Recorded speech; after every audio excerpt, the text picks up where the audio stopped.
Even if there is no end to the pursuit of perfection, never cease striving for perfection. Zowie understands without the right mouse shape, performance can be impacted, thus not unleash your full potential. Various shapes with designs validated by sports science for performance, comfort, and endurance.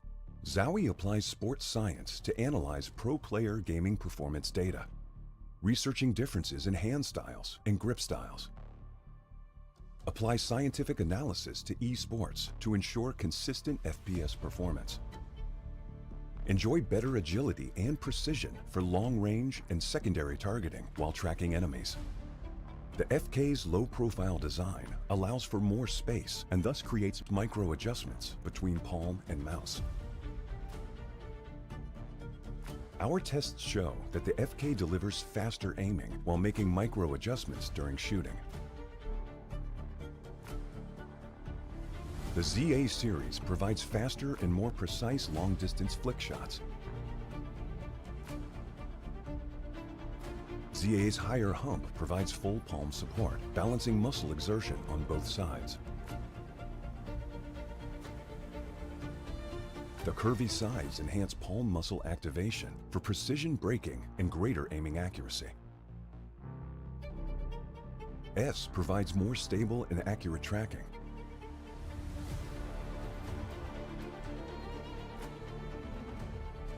The shorter design of S enables more flexibility during vertical movements.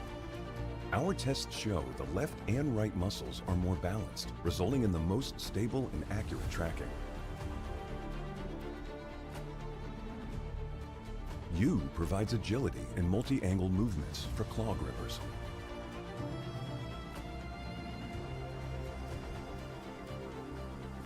The left side curve reduces the thumb placement angle for faster index finger clicking.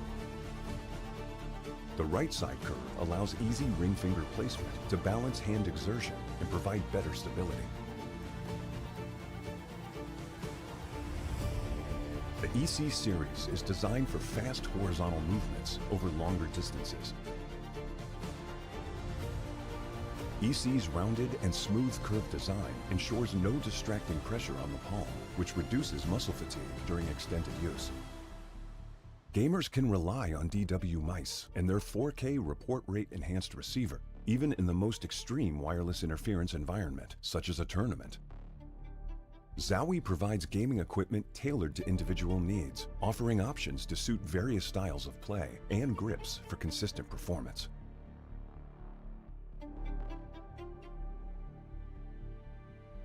This is a brief introduction of the new wireless mice. Feel free to DM us if you have any questions.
the queen.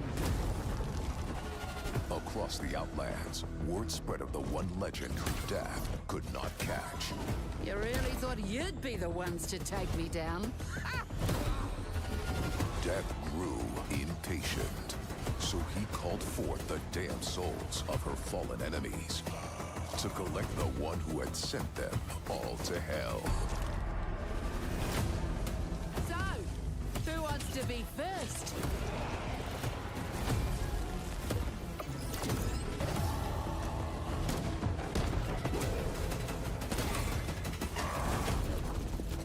So this is what you call a final, girl, eh? I could get used to it. This Halloween, suit up, drop in, and prepare to raise hell. Heads up, pumpkin spice!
When this began, I had nothing to say, and I'd get lost in the nothingness inside of me. I was confused, and I let it all out to find that I'm not the only person with these things in mind. But all the vacancy the words revealed is the only real thing that I've got left to feel. Just stuck, hollow and alone, and the fault is my own, and the fault I wanna heal, I wanna feel what I thought was never real. I wanna let go of the pain I felt so long. Erase all the pain till it's gone. I wanna heal, I wanna feel like I'm close to something real. I wanna find something I wanted all along, somewhere I belong. I wanna heal, I wanna feel like I'm somewhere I belong. I wanna heal, I wanna feel like I'm somewhere I belong. Somewhere I belong.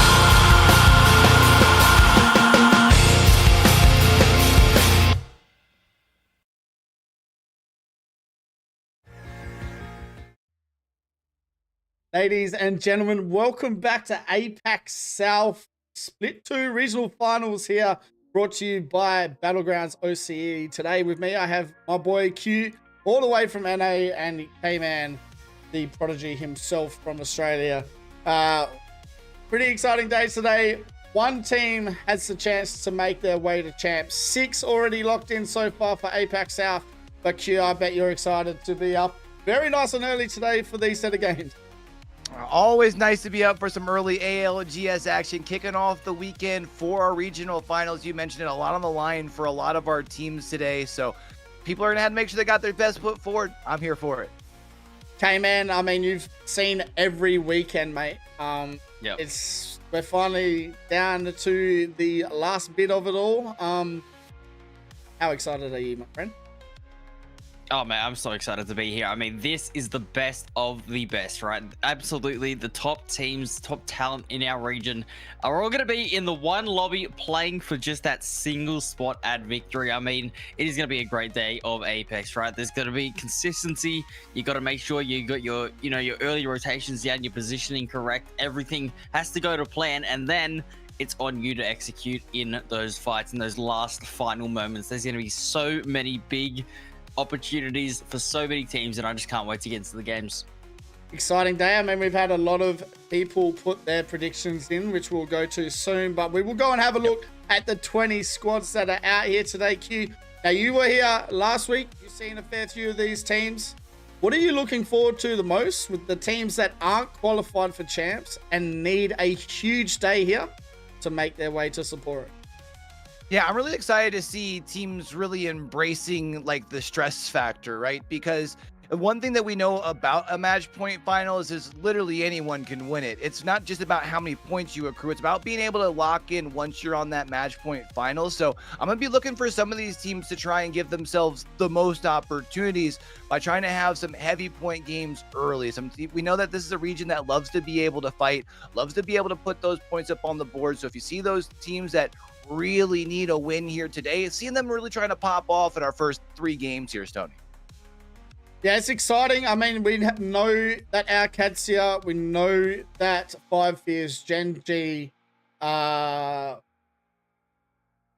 Wolves, and Soul all have made their way already to Sapporo. There is only 14 teams out here today that can make their mark and send themselves to Sapporo. Kmannamk, you've seen scrims throughout the week.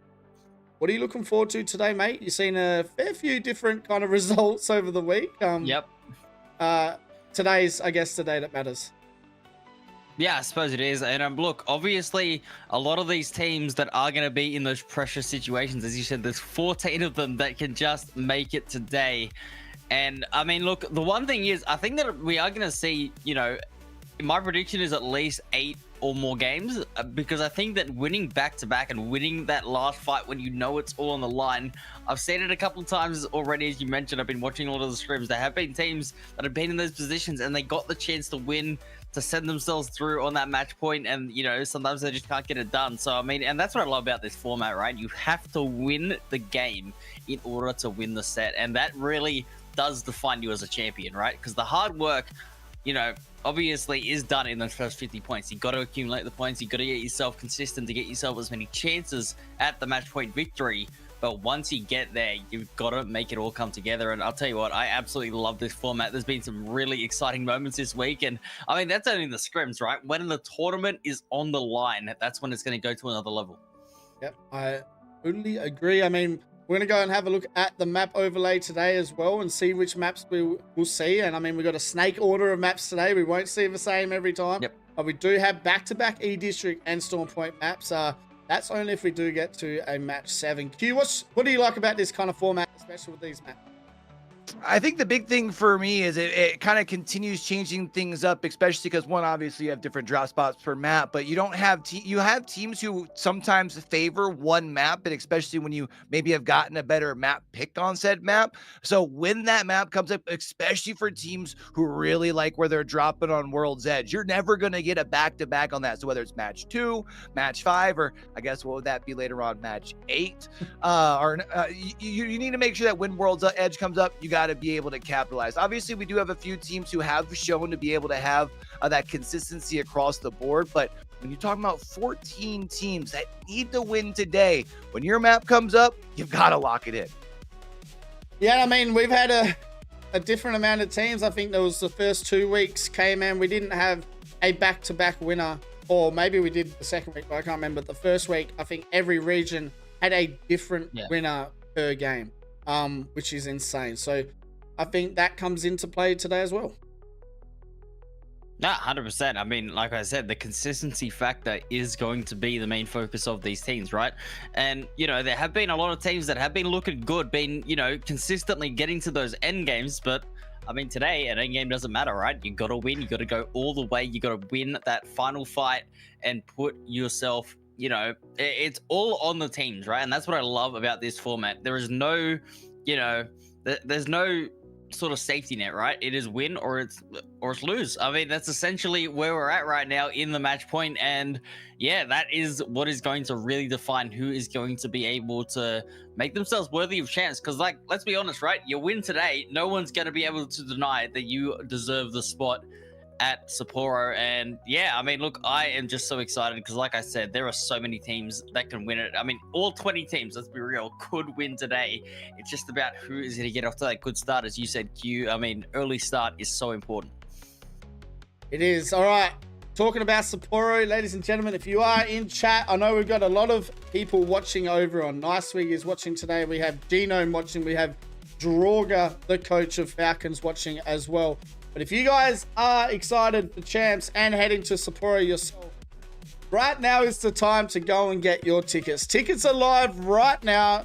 You do exclamation point champs inside our chat box down the bottom there. You will get the link straight to where you want to get the tickets. So you want to make your way to Sapporo and see myself, the retired Aquaman, or you know, we'll also see Nicewig, who he got called Aaron Taylor yesterday as well. So you'll see a lot of people in Sapporo. So we'll be looking forward to a lot of the action. But yes, the tickets are there. So not only teams fighting for a spot now, everyone, you can go and fight for your spot to champs as well. But game one shouldn't be too far away here. We will go and have a look at the drop spots queue because we are starting on Storm Point, and as we know, it does come down. I know it obviously comes down to the ring and where it pulls, but the first game you really want to get off. So Want to get off on a good start, and Storm Point's always fun because I feel like there's a lot of in some points, depending on where you go, where the ring ends up pulling, you can't have a lot of space, whereas others not so much. I think one team that I'm really going to be looking at, especially throughout the course of the day, as a team who likes to fight it, and when you look at Storm Point, is actually going to be Kmannamk. I feel like they're in a position where they are around a couple of teams that I feel like they should feel confident in taking fights with up there as far as that Trident. And that's a spot where you can kind of make some quick rotates out of as well. But I feel like you've got a lot of teams who have some, you can see obviously a lot of prioritization on this map as well. I mean, Wolves using their first pick, Soul using their first pick, JD Gaming's. It's a map that a lot of people are really trying to capitalize and prioritize on. Yeah, Kmannamk, what are your thoughts, man? I mean, Storm Point used to are both casting his first game. What are you looking for the most?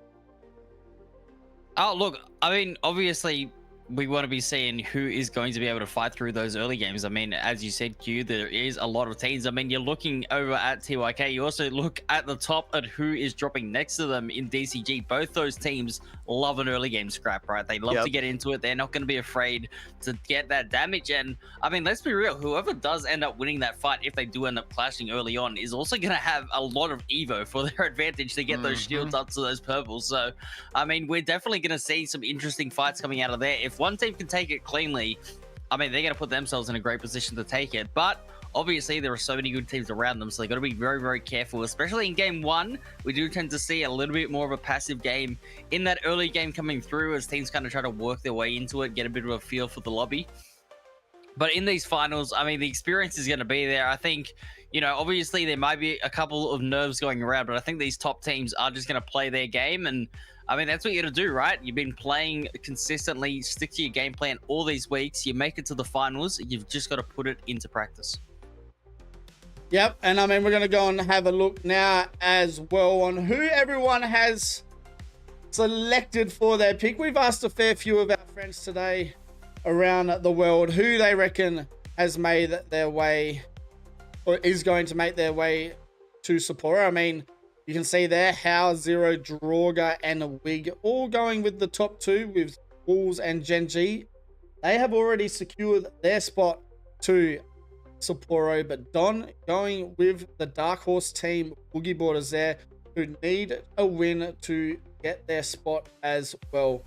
We'll go and have a look at our selections, and I mean, it's kind of the same. Kmannamk picking Boogie Boarders. I've kind of gone for the JD Gaming look here because I really do want a team that hasn't qualified for champs yet to make their way. So, I mean, Q, what are you looking for today with Gen G and Kmannamk after that? What are you looking for with Boogie Boarders, man?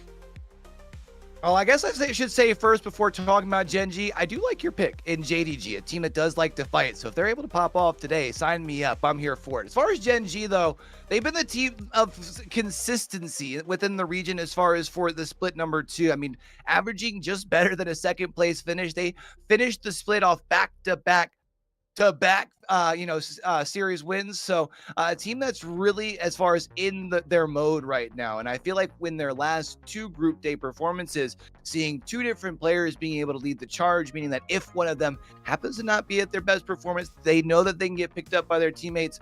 It's a team that I expect to be able to continue with that consistency here today. And I think Gen G's got a pretty good map draft as well. So I'm really excited to see just how much they're able to turn up here. Yeah, no, absolutely a valid point there. But, you know, the reason that I've picked Boogie Boarders here is that I think outside of those top teams that have already qualified, I think these other teams, they just have that little bit more to play for, right? Because they're not secure in their spot. They really, really do need this win today. And out of all the teams I've seen, I agree JDG are a very good team, and I would probably put it as my second pick outside of that top 6 to win it. But I think Boogie Boarders, the reason I picked them is how they've finished sets a lot, right? Because obviously, a lot of the time, we have seen them sort of be a little bit inconsistent. I remember there was a couple of weeks they were sitting outside the top 10 after 3 matches, and they finished top 5. So we've seen that happen a few times, and like we were saying about this match point format, it's about the end. It's about who can put it together at the end. And like I said, in my opinion, outside of those teams already qualified, you know, I love my plots, I love my storylines. I'd love to see another APAC South team qualify. I think Boogie Boarders have had really, really strong finishes to their sets, so they can put it together at the end like we've seen in the past. Yeah, I'm backing them to make it. Yeah, I mean, JD Gaming won Split 1 regional finals. And they're a team that always proved themselves at a point that they need to prove themselves the most. And I feel like they're a team from APAC South that have not proved enough at the champs level or a LAN level. And I feel like today is going to be the day that they're going to make that first step again into champs. XMY obviously is who they're very well known for. JR, probably one of the scariest players in this meta right now, especially if he's in your face. So it was tough, man. It was so tough. Like, I really want Kukoi to win too, because I'd love to see Strafing Flame back there. I would love to see Silly Billies out there. Core Gaming, a team from PLQ. I would love to see Team Mango, Easy Flash out there again. I would. Yep. There's so many teams from APAC South that I wish we could send, but unfortunately we can't. And it's going to come down to a single team today. There's 14 teams that need to make the dream come true. I mean, we have talked about Gen G and Wolves a lot, but they have been the top 3 players. Well, they have had the top 3 players in the region over this last month and a half. I mean, it's hard to not pick Gen G or Wolves when you have players like Asia's, Dexter, and Donut. Asia's had that pop-off day. What was that, 2 weeks ago? Had that record-breaking performance sitting at the top, and I mean, the other 2 definitely no slouches to their own right. It's gonna be really fun to see which of these 3 steps up and has the biggest day today when there's so much on the line. Kmannamk. Absolutely. I mean, you talk about Gen G and you talk about how scary they are. I mean, obviously, Asia's has been stealing the show, been putting up the frags. The R9, we all know he gets one, start running the other way. But I'll be honest with you as well. Dexter backing him up has been so impressive too. We've seen both those teammates be so dynamic in the way they play, and it allows, you know, obviously their third in Ziki to just play that supportive role, and they just do it so well. And then you look also at Donut, who is just scary, man. I mean, look, obviously, he's not getting in there in terms of the close range action, getting all the beams, but if you're getting tagged up or across the map, you're going, yeah, Donut's over there. Let's not go in towards Wolves. So, I mean, he has had such a big presence on the map as well. These 3 players are absolutely going to need to be at their best if they want to win today, because, like I said, we know that obviously their teams have qualified, but, I mean, there's so many teams that are going to be coming for them.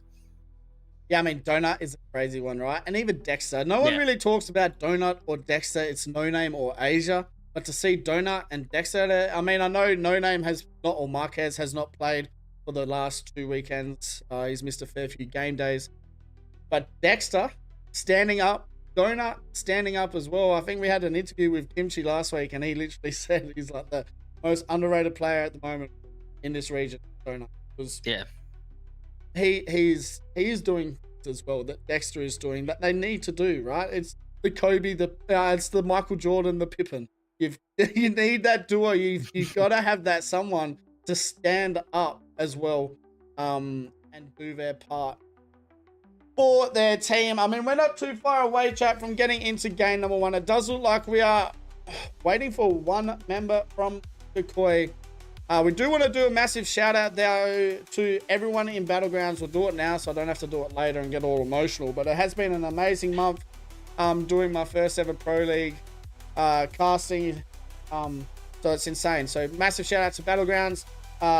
Also massive shout out to Genome. We got Nice Week. I think you've had I'm B-Rad doing it the whole split as well. You've had Droga doing it today. There's a lot of eyes on APAC stuff, which is always good to see. Guys, we're not far away from getting into our first game, but I mean, we'll talk about most band legends because at the moment, every single game we have, I think there's one game block, Kmannamk, that we've seen a lot. I think we've seen like 2 or 3 games of Caustic, but other than that, we've had one game, usually with Caustic, and then he's gone.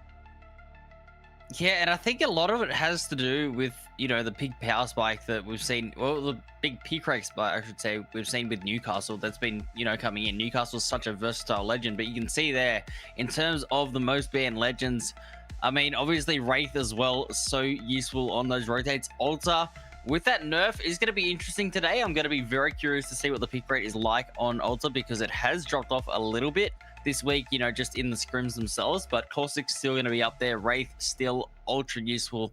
And then obviously the Ashe. I mean, we know APAC South love to use their Ashe, you know, be aggressive, get themselves into those early game engagements. So yeah, it should be really, really interesting. But I think first game, it's going to be a Caustic ban. I mean, that's just my prediction. I think that, you know, it's such a safe legend to use in that early game as well to get yourself set up. Yeah, I mean, Q, what are you looking forward to the most? I mean, Ashe has been absolutely kicked in the bucks. You know, she's gone for what I know. I mean, Gen G, they didn't play Ashe once last night. So, yeah. What are you looking forward to the most, I guess, as well with these changes? Yeah, I think, well, one, we have our we're going to have the changes as far as in our first, like, 6 bands, right? But this is regional finals, too. We could be going 8, 10, 12 matches where we continue going to that pick band. We could be seeing some compositions that no one is really used to running as far as on the typical day. And I think that is going to be where you have some of these teams who maybe really need something big, might be able to pull off something scary. But I think I'm going to be really watching to see as far as those rotation legends, the order they get picked. Should be a lot of fun here. It will, and as we're talking about a lot of fun, ladies and gentlemen, we're ready for game number 1. So Q and Kmannamk, you're about to take it away. We're going to get into our Storm Point POI so you can see where everyone is landing, and then game number 1, chat, is coming right to you right now. Let's get it started. Oh my, this is big. The finals are starting. We do have everyone loading into the lobby now as we speak, and here is our drop map. So it is going to be really, really interesting. As we said, we highlighted that top left side of the map there with so many aggressive teams landing right next to each other, but you've even got the big name teams sort of landing a little bit more central and south side of the map. There is just so many threats all around at the moment, Q. I mean, where do you even start to look? I mean, I feel like we so often at times have been seeing where a lot of fun happens more southwards, where we do have some of our heavy hitters, but we do also know, you know, especially up towards Mill, down Beast, where you do have SAUL, you know, there's another team that we do know has the ability to pop off when they get those opportunities. So we'll have to wait and see where our first ring is hanging out. I don't know, man. Game number 1. I'm just ready to get down to it and see. It looks like we're heading out westward at least. Yeah, this is going to be a ring that a lot of people are used to seeing, right? Obviously, we've seen quite a few zones pull in this direction, and I mean, obviously these teams have had plenty of practice on these rotates, but as we know, first couple of games, it's not, you know, just about getting the win, right? It's about getting some KP. It's about giving yourself that advantage, that little leg up and head start in this lobby. So we could see a slightly more aggressive game 1 than what we usually see in these Pro League weeks. It's going to be interesting as it looks like for now, everyone is just keeping to themselves, going to get their loot paths down and then plan their rotates.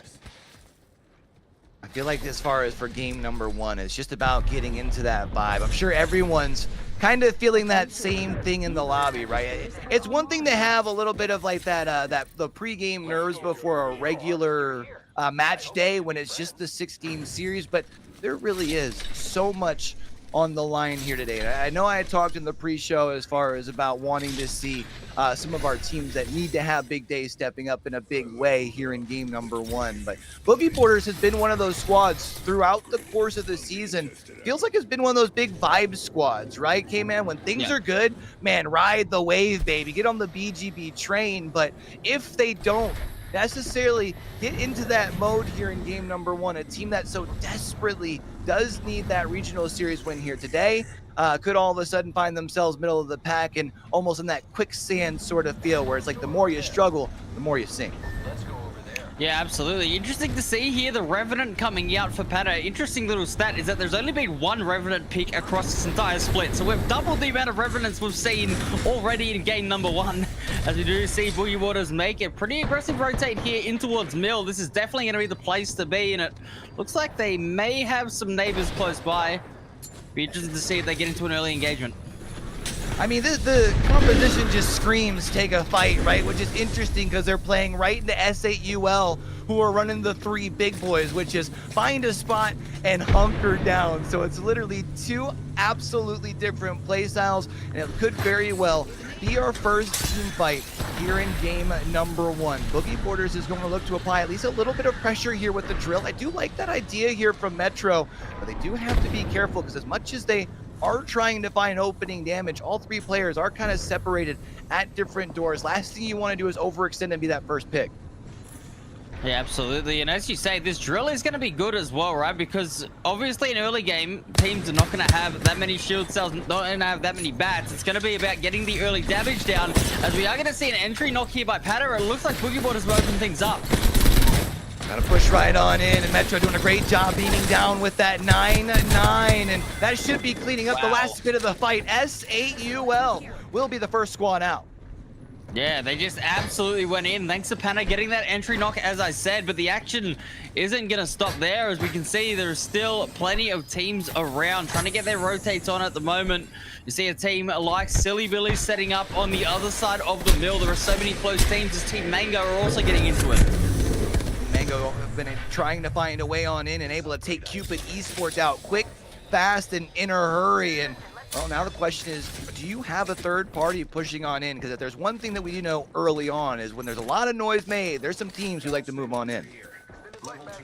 Yeah, they should be okay for now out at checkpoint. They're kind of central here on the zone as well, so they're going to be able to loot up and recover. But remarkable team, also a team close by Mill, would have been hearing all of that action and potentially looking to try and get some sort of third-party damage. But for now, it does seem like they're going to be okay here. Maybe just trying to trade a couple knocks or 2 to get a bit of extra evo. It's always a pretty viable strategy, but obviously, they are going to have to sit tight for quite some time. There are so many teams rotating. I mean, like I said, Q, we've seen this zone so many times, and I think we are seeing, especially on the map, I think a lot of teams know where this is pulling, even if they don't have a ring console. Yeah, heading over towards the mill, and it should be interesting to see as far as for some of these teams like JDG, who have already been able to take up prime real estate in those buildings, how they're going to be able to withstand. Boogie Boarders, we saw them. They had those early points on the board. They're over here at mill where the zone is heading as well. So teams who have already moved in and been able to gather real estate, they will have that ability to pick up that extra KP as teams try to close their way on in. I feel like for Boogie Boarders here, though, I'm going to be really intrigued how many more fights they opt to take, because they didn't have to rotate far, but their composition screams push to me. Yeah, it does, absolutely. And they could be looking for a big game to kick off today. Talk about big teams and big matches. Alcad, also one of those teams that have qualified, definitely are in a pretty comfortable position in terms of, you know, having that safety net for themselves, but they still want to be able to perform and prove their worth in this lobby. As you can see, Ring 1 almost is fully closed. We have lost a couple of teams, but there's still so much more Apex to be played. Boogie Boarders got to be careful. Looks like a sniper heading there, or looking their way as they had peeked their head on out. Other teams on the opposite side of the ring, however, you got Vegas and Inferno, who have no one really around them, which is, I'm not sure if they've heard sounds, which is why they're looking. I guess they might be actually looking down the way of BCG, but they're just going to be waiting for as far as get this next information to be able to plan the rotation from there. The problem is they're on the far side of Storm Point here, so they got quite a bit of ground that they're going to have to cover, and they'll probably end up being one of the last teams over to mill.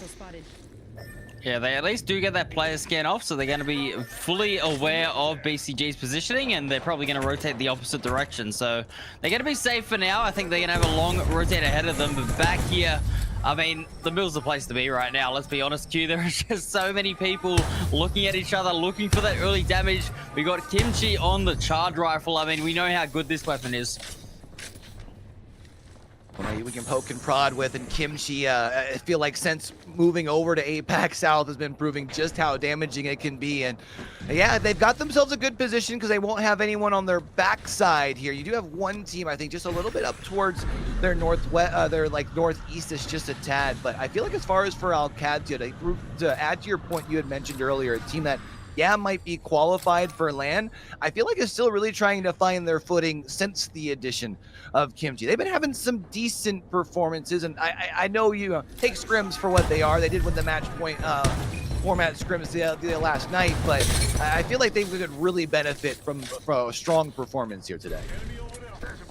Yeah, absolutely. I mean, everybody's still got a point to prove, right? That's always going to be the thing. These top teams, they're not taking it easy on the rest of the lobby. They're not going, yeah, let's give APAC South another free qualifying spot. No. They want to win. They want to say we are the best, and, you know, that's really going to be about their reputation, as we can see these teams starting to make their way in.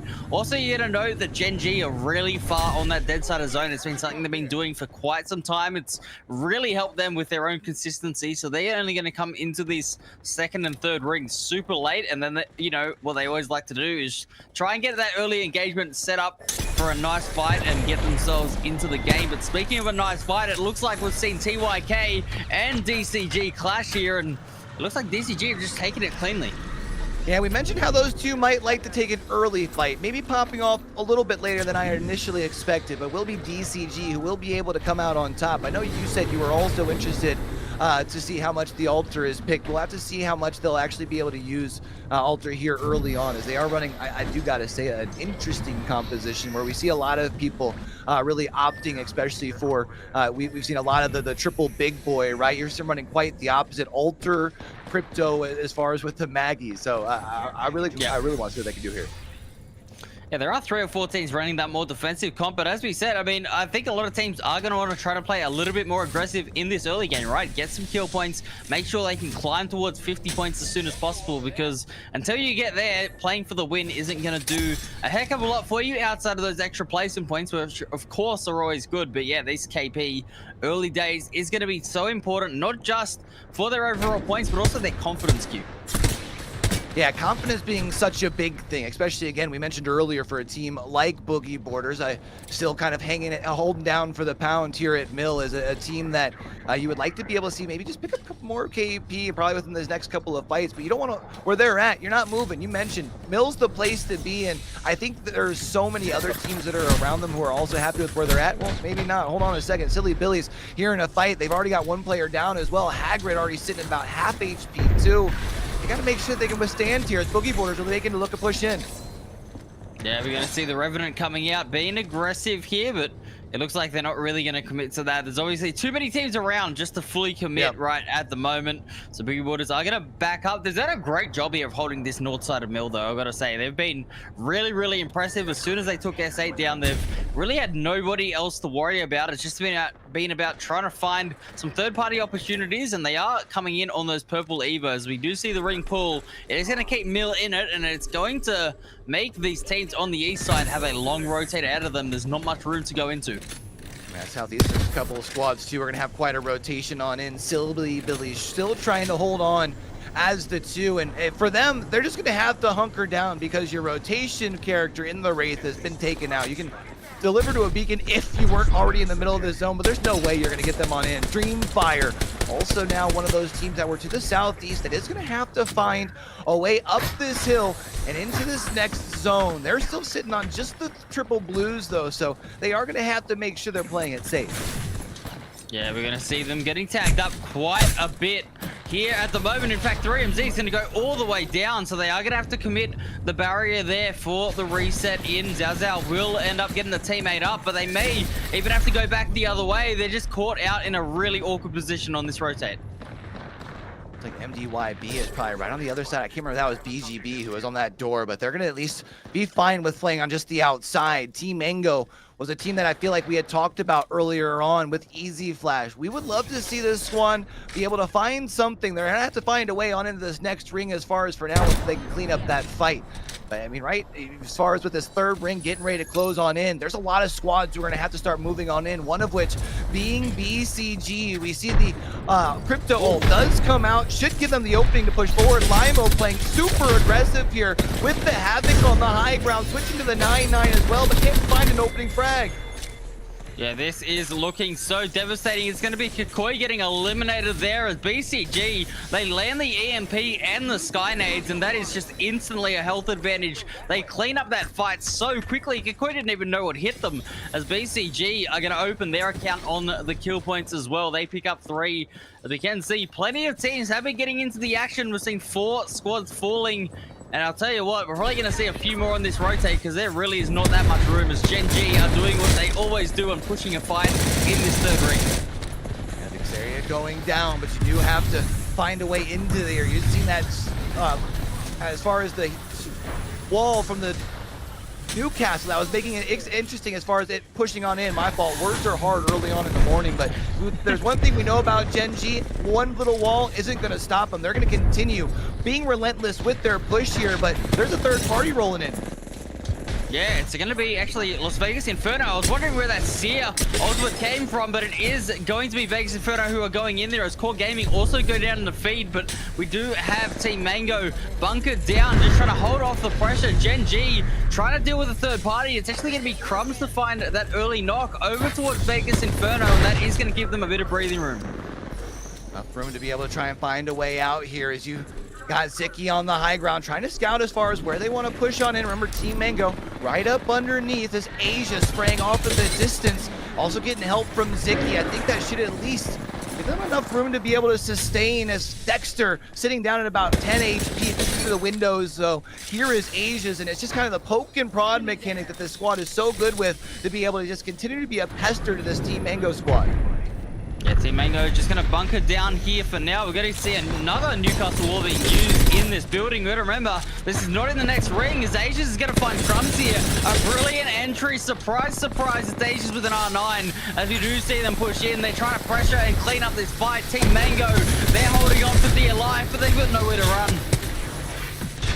Gonna be the end of it there. It's just the one last player tucked behind the 2 shields. In comes Asia's. Hold on a second. There it is. Team Mango's go down, but Dexter has already been taken down in the third party, starting to push on through, but it's Asia's with the 9-9 able to get it down, and they should be able to get their last player up, but you mentioned they're gonna have to start moving quick, fast, and in a hurry.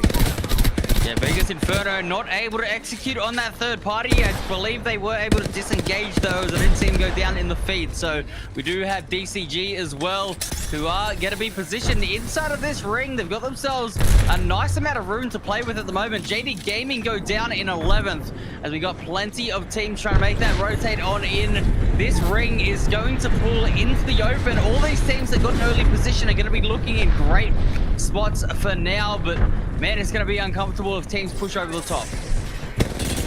Gee, we said they had quite a bit of a ways to go. They're rotating their way in towards the Maggie Wrecking Ball. Dexter trying to find a pick across the way as their teammates, one of them, Asia's, already being down in this ring, closing in on their 6 here as well. I think they might be able to use the cover once this ring closes to get up their last, especially as 5 Fears right up above them does fall as Gen G continue to move their way towards Mill.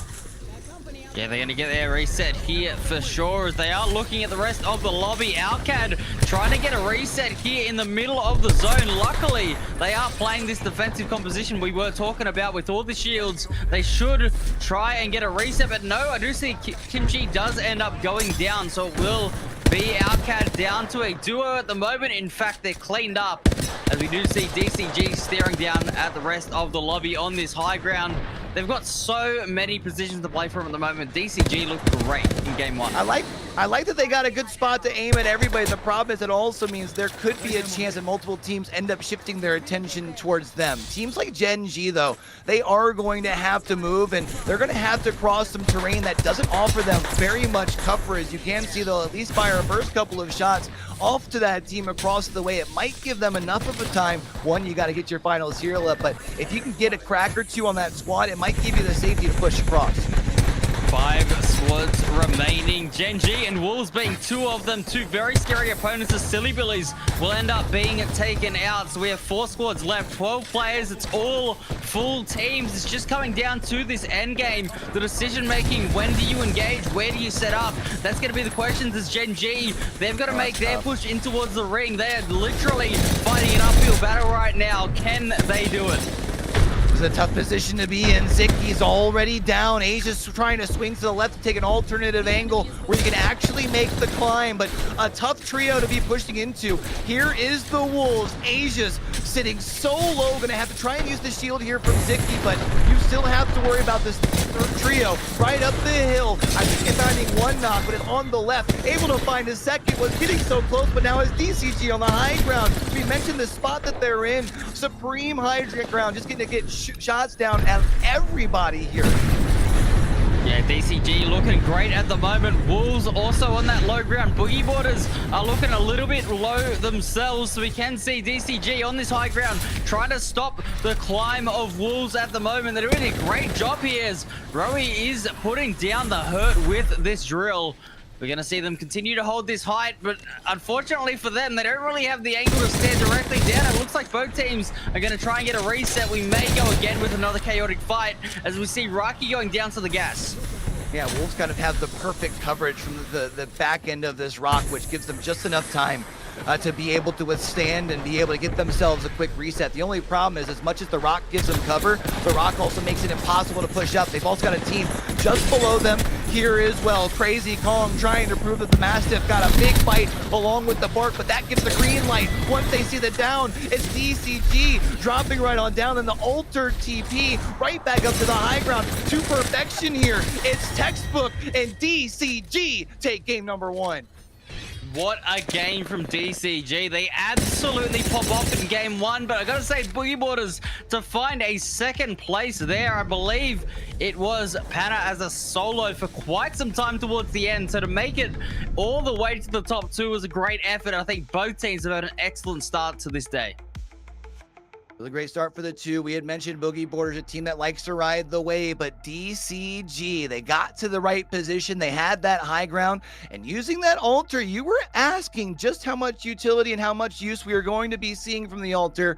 Feels like the altar came in clutch at the end there, Kmannamk. Yeah, absolutely. To see it get a win game 1 is huge, and that is a big confidence boost for DCG as we can see them coming through here. I believe that's what, 11 kills and the win, 23 points to come through. Boogie Boarders 12 kills in that second place as well with 21 points. Both teams off to a great start. Then we had Wolves, Gen G, and Silly Billies to round out the top 5. That's a lot of players at the top that are a lot of contenders at the top that are sponging a lot of points there in game number 1, which means when you get back to that 6th through basically 15th, there's not going to be much of a big difference there. So, I mean, good news. If you didn't have the pop-off game, you can move up with a decent game in game number 2. But of course, the big thing is that race to 50 points. DCG and BGB already off to a great start. Absolutely. I mean, that is great to see. We are going to see our legend pick rate come out, and it is the Caustic gone. So we did predict this, but Newcastle with 12 picks as well. That was kind of the debate, right? Who is going to go out first? It's gone back to the Caustic. I mean, it makes sense. We saw a lot of gas going off in that game there. So yeah, definitely makes sense that Caustic was the most picked legend, and that will be our first character gone. The controllers already getting an early hit to themselves, but that Newcastle pick rate is definitely going to be one to watch as we head to World's Edge. Fun to see as we move towards World's Edge exactly what those composition changes do look like. I feel like we've got a good sense from it there, but let's also take a look at those top kills in that last game as we do got our first list. I mean, is there anyone that you are surprised to see in this list, Kmannamk? No, I think we've seen these teams and these players continually put up the numbers. Obviously, DCG have just been very aggressive with that win. Metro and Pana putting up the numbers for Boogie Boarders as well has been super exciting to see. And I mean, look, Donut is going to still be up there as well. As we said, we talked about him at the start of the show being one of those players that may not always get the spotlight, may not always be talked about, but 3 kills to 2 of the Wolves members, and Jackie Chan as well coming through with 3. Very, very solid game. I think that top 5 on the leaderboard have all got to be happy with that start. Definitely gotta love the performance in game number 1, and no surprise, a lot of those same in the top damage as well. Roy, I think, is the one name I think that is the newcomer in there. But Roy, I mean, you can see why DCG had the game that they have. When you have your 2 top performing in damage, we said that this was a team that likes to fight in the pre-show, Kmannamk, and they're proving that there on the leaderboard.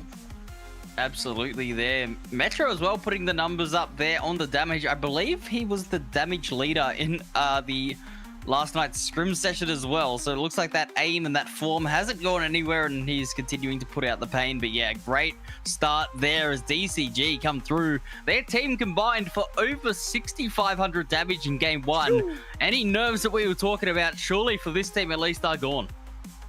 Yeah, we saw them take that early fight, and even though we didn't catch all of the fights, they just kept cooking. Big game for them, for a team that is in that group of squads that needs to walk away with the dub here, and they're almost halfway there off of the back of Stormpoint. But now we'll shift our focus here over to World's Edge here for game number 2. Is there any team in particular that you feel like moving to World's Edge we can really expect to pop off from past performances, Kmannamk? I mean, I was going to say maybe Boogie Waters, but their traditional drop of Lava Cypher has actually been taken away by Kakoi, and that's been, you know, Boogie Waters, I think this has been I think this is their strongest map, so to not be in their traditional drop spot is going to be a little bit awkward. They are just slightly south of it, so the rotation is still similar. The loot path is what's going to change, so that is going to be interesting for me to see. You know, obviously, you look at a team like where Deep Cross Gaming are playing. I mean, we haven't seen too many thermal zones lately, but if it does pull over there, we could see them set up for another big game as well. I was actually looking at this map, and that was the first thing that popped to my mind is, you know, we don't see them often, but when we do, it feels like that thermal station squad, 1 gets to get up all that loot, but 2 finds themselves a pretty solid spot for maybe not necessarily popping off with the frags, but we know that they will still like to take those fights here for DCG, and we also know that this is the map that they prioritize in their POI draft. So yeah. Something tells me that this is a map that they are probably most comfortable on, or at least where they felt like they landed there within the POI draft. So to be able to be heading into it here, Stoney, for map number 2, I think DCG, you know, one of those teams that needed a big day, it could very well solidify themselves here in game number 2. I mean, how cool would that be, right? Rowie in Sapporo. I totally forgot Deep Cross game as well. We didn't really know what was happening with Deep Cross today, if they were going to have 3 members or if they were going to have 2. We don't really get the chance to see them scrim at all. So it is good to see them out here getting that first win. And I mean, Boogie Boarders come out today, did exactly what they've been doing all week in scrims. They've been so aggressive from the start. They want to fight early, and they did it against Seoul, and they felt so comfortable in that fight, Kmannamk, where it didn't look like they were going to stop until Seoul were eliminated.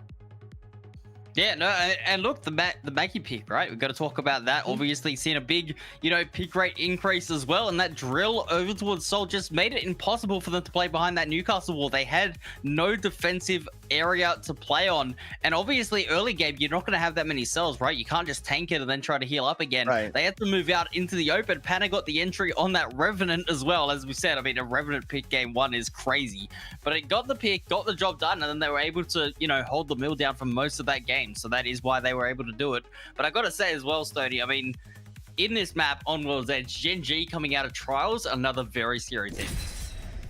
Yeah, it is scary. I mean, we had a funny graphic to show probably after this game about Revenant picked. To get 2 Revenants picked in that first game, it's really funny. Once you guys see it, it's funny. But yes, game number 2, not too far away. World's Edge, I do love these World's Edge games because I think you see the way Gen G play, right? They rotate very late, they get their purple shields, and then they go crazy. they just did it in that last game as well. They didn't get the best placement points, but I think they had like 8 or 9 kills before they died. So it's like still very scary, but that is just the way they play. So I'm excited to see how they go from trials as we are now getting into game number 2. We are about to head over to World's Edge. Have a look at this POI draft. Let's go and see some more action, chat, as we are getting closer to a team on match. Is there any one team that you're really keeping an eye on here heading towards World's Edge after what you saw in games in game number 1, Stoney? Boogie Borders. I am intrigued to see how they play this game. Boogie Borders. Landing where they are, if they're going to push 5 Fears or Team Mango, it's going to be interesting. Who do they feel more comfortable to push early on, and are they going to keep that aggressive gameplay going? So they had a good start, and we did mention it, that they are a team that does like to ride the wave. I would love to see a big BGB day for sure, but they do have a few teams around them that I do feel like also like to take some fights. I know we had mentioned Team Mango before, who did get knocked out relatively early in map number 1 there by Gen G we had seen on that push. But as we do kind of get things started off here, let's get ready for World's Edge. First time around, the one map that you had talked about, Stoney, that we aren't going to be seeing back-to-back over the course of this block. Yeah, but I feel like we do see the most action on our World's Edge map. You know, it's kind of nostalgia. It's been here from the start. Obviously, it's had a lot of changes, but it is going to be the map of all maps that we're very used to. But where are we? You see what I see? Yeah. Looks like we're going to be going down towards Thermal. We talked about it. I don't know if we spoke it into existence or what, but DCG here are going to be a team that we'll definitely have to watch. You talked about it heading into this. Boogie Borders as well. They'll be able to run that same composition that we ran on Storm Point. We know that this is going to be a team that will have to play, at least from the start of things, just outside this first ring, but they don't have very far to rotate to be able to get over towards Thermal Station, so should be fun. And I mean, I don't even know if the Cross Gaming know it's a thermal station zone yet either. So they might rotate out of here also, Q. So, you know, you have to wait and see exactly how it's going to go for now. But at the moment, we can see it's kind of chilled here in the early stages of game number 2. Have already made their way over towards Tree. It looks like JD Gaming taking some shots right across the way as Peak God will look to play a little aggressive here. Has the Eva 8 in hand, turns the corner. Whole bunch of shots to the body with the shot. He gets a knock, but trying to play around the Newcastle shield as Silly Billies will be the first team eliminated here, Stone. Yep. And JD Gaming being aggressive. I mean, it's the only way I'm going to see JD Gaming win today, I feel, is if they can be aggressive from the get-go, and it looks like they are going to try and bounce back from that early elimination in game number 1. So it does look like we have a fair few teams rotating in, which is going to give a very good understanding here for Deep Cross Gaming. They don't need to move, Q. Yeah, I was going to say, if they didn't know that they didn't need to move, the fact that there's now, I think, 4 different squads down here at Thermal, they're like, yeah, you know what, we'll just hunker down. I would say, even though they won't know what is above them, they'll be all right with Cupid Esports playing from up top, a team that I don't think poses too much of a threat to them as far as an immediate push down. But for Kakoi, this is a squad that I have been really interested in since the pickup of Strafing Flame. I feel like hasn't quite met their stride that you would expect with a name like Strafing Flame leading the charge. But if there's anything that we do know, IGL that can lock in when time comes, if they get cooking here, Stoney, watch out for Kakoi. And it comes down to mentals. I said this earlier when I did my tier list throughout the week. A lot of these teams really struggle mental. They have a bad start, Q. It's hard to see a lot of these teams that are, you know, the ones that we're used to seeing at a very high open supply bin over there. Skill. They if they're not starting well, their mentals, it shows too how bad it looks early on. And even thinking back to Kukoi and Strafing Flame, one that's been storied like at LAN, something that like Strafing Flame himself has been very open about, right? And so as the series will progress, we'll have to check in on some of these teams and see what things are looking at games 3, 4, 5 in. JD Gaming has made their way towards Thermal, but they will be playing from the low ground, so they're going to have to make sure that they can play tucked away. DCG, they didn't move anywhere, and unfortunately on their initial loot pathing, they weren't able to find very much. They're still sitting on 2 white shields. They're going to have to try and find a way to at least upgrade the couple of whites you got, but it's going to be a tough ask for a team that's going to have to hunker down here for the entirety of a game. Yeah, they're just going to have to try and get some damage. Like, they haven't had a chance to move. They haven't had a chance to get some Evo harvesters. They can't open their bins. They haven't been able to really scan anything. So it is going to be hard for them, but with a team like Deep Cross Gaming and the way they started game number 1, getting damage to get a good Evo shield here, I don't think it's going to be a problem for this team in Thermal. You know, I was trying to figure out where the wall had came from, but I forgot that they had taken a team down over here that must have had a rampart, because I was looking at their composition and I was confused, brother, let me tell you what. But I also do like as far as where Deep Cross Gaming has gone, instead of playing in that very tall tower where there's the multiple layers of teams. In this building that they're in, they get kind of a good view all the way around, but they can also hunker down quite a bit. It's not a ability that generally gets played quite often. As you can see, they're just trying to even just use that last little bit across the way to get their Evos up to blue, which is the last little bit they need to do. Yeah, they will get rid of another member here from 5 Fears, and it doesn't look good for 5 Fears early, as they do lose 2 members, so it's down to a solo. But JD Gaming losing a member as well here. It looks like Kukoi getting busy as well early on. We got the rampart, and they might just let Sheila sing. They've got themselves hunkered down in a pretty good spot where they've got coverage above them, where you don't have to worry about, you know, grenades and stuff coming in. So I honestly quite fancy this spot that Kukoi have found themselves in. There is a chance that some of the later teams rotating in might find themselves right up above you, but it's even still hard to work around. Working through the portal, a team tries to peek on in, but Kukoi says, not today. Yeah, it looks like Kukoi kidnaps JDG, and JDG are gonna get eliminated here early on. So a nice play there by Kukoi. It must be VC with the kidnap on the member of JDG early on. They tried to take that portal back to get the death box, but it doesn't work out in their favor. So a couple of teams gone here on the early on queue, and it's 2 teams that haven't really started well as well, Silly Billies and JDG. Well, if there's one thing we do know about a good thermal zone, is it does give plenty of real estate for some early rotates of the covers with the big building that like Cupid Esports on. You have a whole bunch of those small buildings that will still be available for probably the first couple of rings here. So even though you do have teams far along the outsides, your Team Mangoes, your Las Vegas Infernos, you're still going to have plenty of fights that will be going around for premium spots, kind of where VK Gaming's at, where you can really hunker down and take cover. But those drills that are coming in from the big picks on the Maggies make things a little bit more difficult. We have our PLQ qualified team underneath for Gaming. VK Gaming now stuck as a duo. So as you know, with VK, they haven't had QQ all split. They've had to adapt with their new third. And I mean, they're safe for champs, but they haven't really performed like the VK that we know.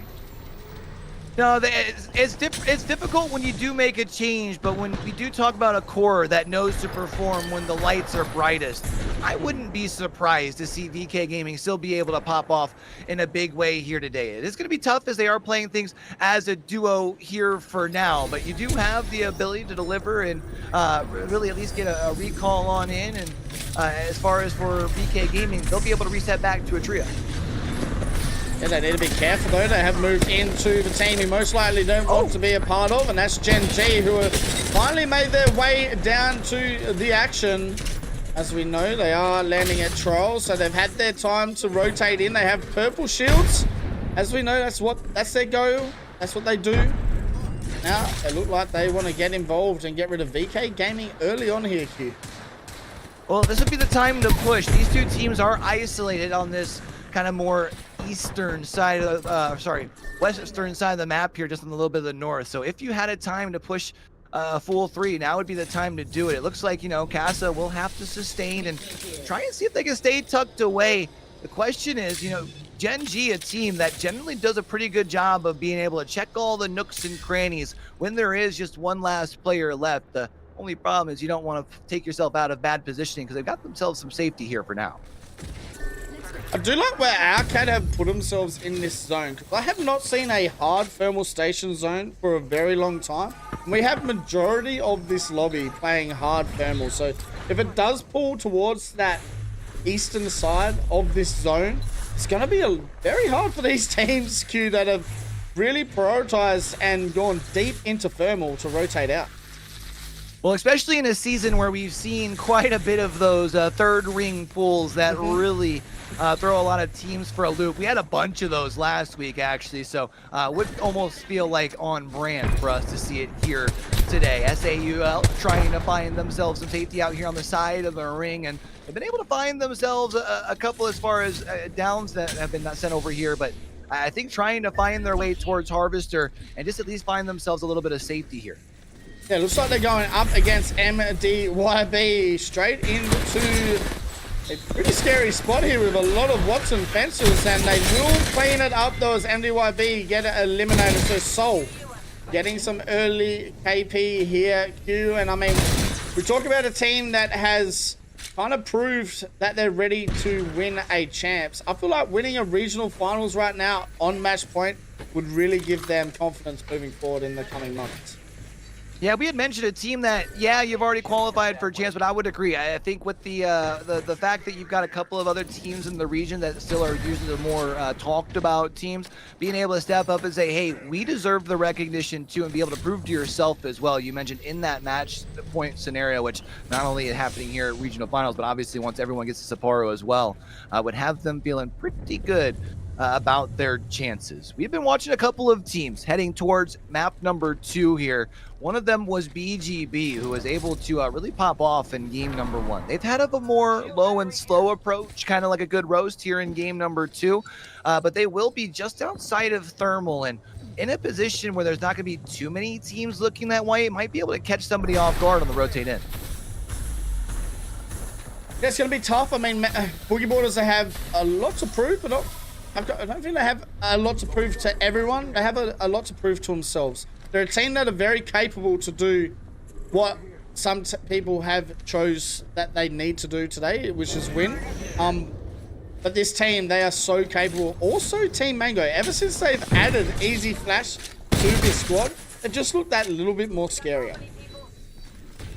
They've looked at flashes scary. The one thing I would say that's been lacking from Team Mango has been a little bit of consistency, because I think since they've added Easy Flash, they've been like towards the upper part of that middle third sort of teams, but I feel like they're a team that has the capability of really being one of those top tier teams. So we'll be seeing as they advance today. Five Fears, we had mentioned earlier, was in some trouble. They've been able to get back to a trio, but since those early game woes, they're only going to be at 2 blues and a white, and this is where it's really tough to be at that armor disadvantage with all these squads so close together here, Stone. And we talk about Soul, and they've ran into the team Wolves Esports that have a lot to prove as well. They were 1 kill away from winning EWC. They haven't stopped. They haven't stopped being a scary team. They are one of the scariest teams in the world. They're probably my favorite team at the moment, and probably the top team in APAC South. But it's a team that is just so scary right now moving forward to these games. But it does look like Vegas Inferno getting into some early fights here. Sato needs to be careful. His Q goes away, and Vegas Inferno will get eliminated here by BCG. Bear Claw Gaming unfortunately losing 1, so we'll have to play this thing out as a duo here from now, as we're at least to the point where everybody that's left in this lobby gets themselves a placement point. But obviously you want more than that. Wolves, you had mentioned, a team that's known for being scary, but they're in a bit of trouble here as they're getting pushed in by Tom Young Kung. And they'll take Wolves out here in the 14th spot. Yeah, we're just caster cursing everyone, but I'm going to say it is definitely a, yes, it's their fault, not our fault at all. So, they will get eliminated. TYK, a team that has been really quiet since week 2. Looking pretty aggressive here early on. Yeah, they started off the split really good, and I think people were wondering if this meant that like Kilopos was back, right? Like a team that, a player that for a long time in APAC South has been holding it down as one of the, like, been mentioned as one of the top players, has been kind of quiet as of late. Here's Kukoi though, in a little bit of trouble, both players above and on their level, but looks like should be able to get themselves back up to a trio, and more importantly, getting the Newcastle back into play, as well as knocking out 5 Fears in that 13 spot. Yep, 5 Fears getting eliminated. Kukoi staying alive for now. VC goes down, so Strafing will have to try and get the reds. But it is Core Gaming from afar, and I don't think Core will throw their game and try and rotate through, but we'll wait and see.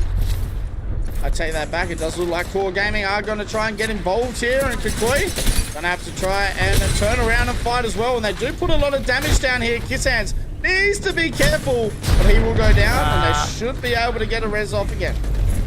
Well, where Core was at, they did have to find themselves forward a little bit because they would have been outside of the zone. I'm actually kind of surprised that they didn't push a little bit sooner with the way the fight with Kukoi had gone down, but they did eventually take Kukoi out, and they'll be able to at least reset for now. Boogie Borders just outside of this ring. They've got a team out here towards the east, and Kmannamk stepping right on in with that R99, trying to clean up the last little bit, but ends up getting caught overextended.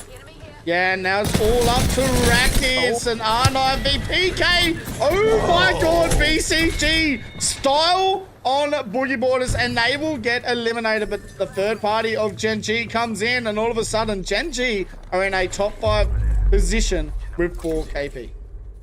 And they're going to have themselves some good high ground as they move their way over towards Thermal as well. Cupid's going to have to move from where they're at just a little bit, and then they're going to have to try and find themselves a little bit of safety across the way, but Cupid puts themselves right out into the open, and it's going to be a problem as they find themselves out in 5. Core was right up underneath, and they essentially got KP given to them for free. Yeah, Core Gaming holding their own at the moment, a team that we've loved to see. I mean, we've watched a lot of Tier 2 Apex from the early stages of this year. Razi making his way to Pro League with Boogie Borders. Did get dropped for, well, it is Raki, so he's had to go through CC, make his way back into Pro League for Split 2. Has done it, and they're looking good here in regional finals game number 2. They're in here with some big hitters though. They still have Gen G left alive. DCG also still left alive, along with Remarkable Team, and Remarkable Team do have the ability to lock down their spot where they're at, not only with the Newcastle, but they're also able to use that pylon to make sure no one's able to throw anything their way. Gen G do have the high ground and looking to take pop shots across the way over here at QOR, over at Core Gaming, and honestly, I think where Gen G is at gives them the most information about this Final Four, and it feels like as long as Gen G doesn't overextend in their first fight, it's their game to win. This is classic Gen G in a match point format, though. They do get to 50 points very quickly. And I wouldn't put it past Gen G to get to like a match point on a game 3, game 4, and then really struggle to win that match point. That has been the biggest thing for this team.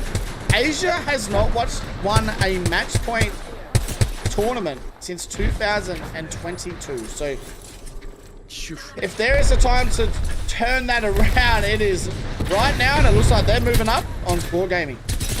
I like this idea. They isolate over on the left, and then who else but Asia's to lead the charge, but you do have to fall back as Dexter has been taken down. The good news is Zicky's right there, as you will have pressure still being put forward by Asia's on the low ground.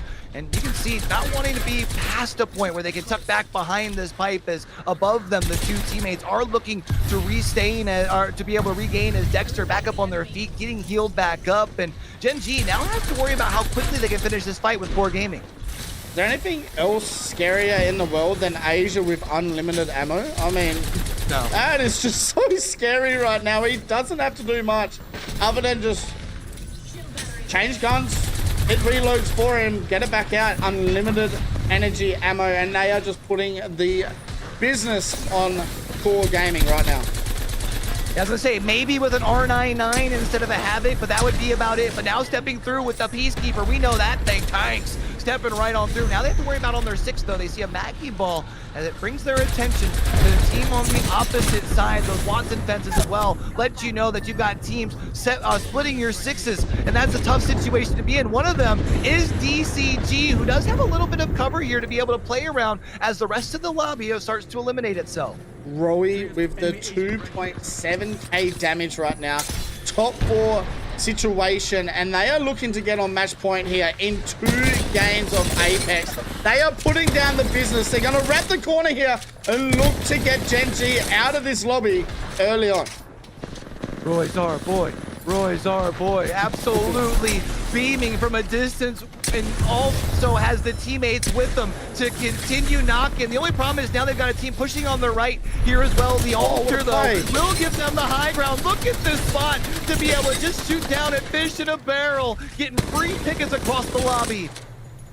Yeah, I was thinking before Gen G dropped, I would have maybe Ash portaled to the top of this spot and hold it early on, but D-Cross Gaming taking control here with that Ultra-Q, and now looking in front seat right now and looking to get a back-to-back victory.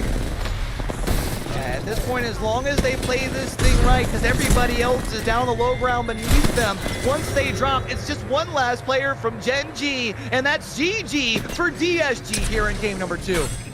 My God, they are sitting on 47 points after 2 games of Apex. We may see D-Cross Gaming finish this off very, very early on here today. They get a huge 12-kill victory.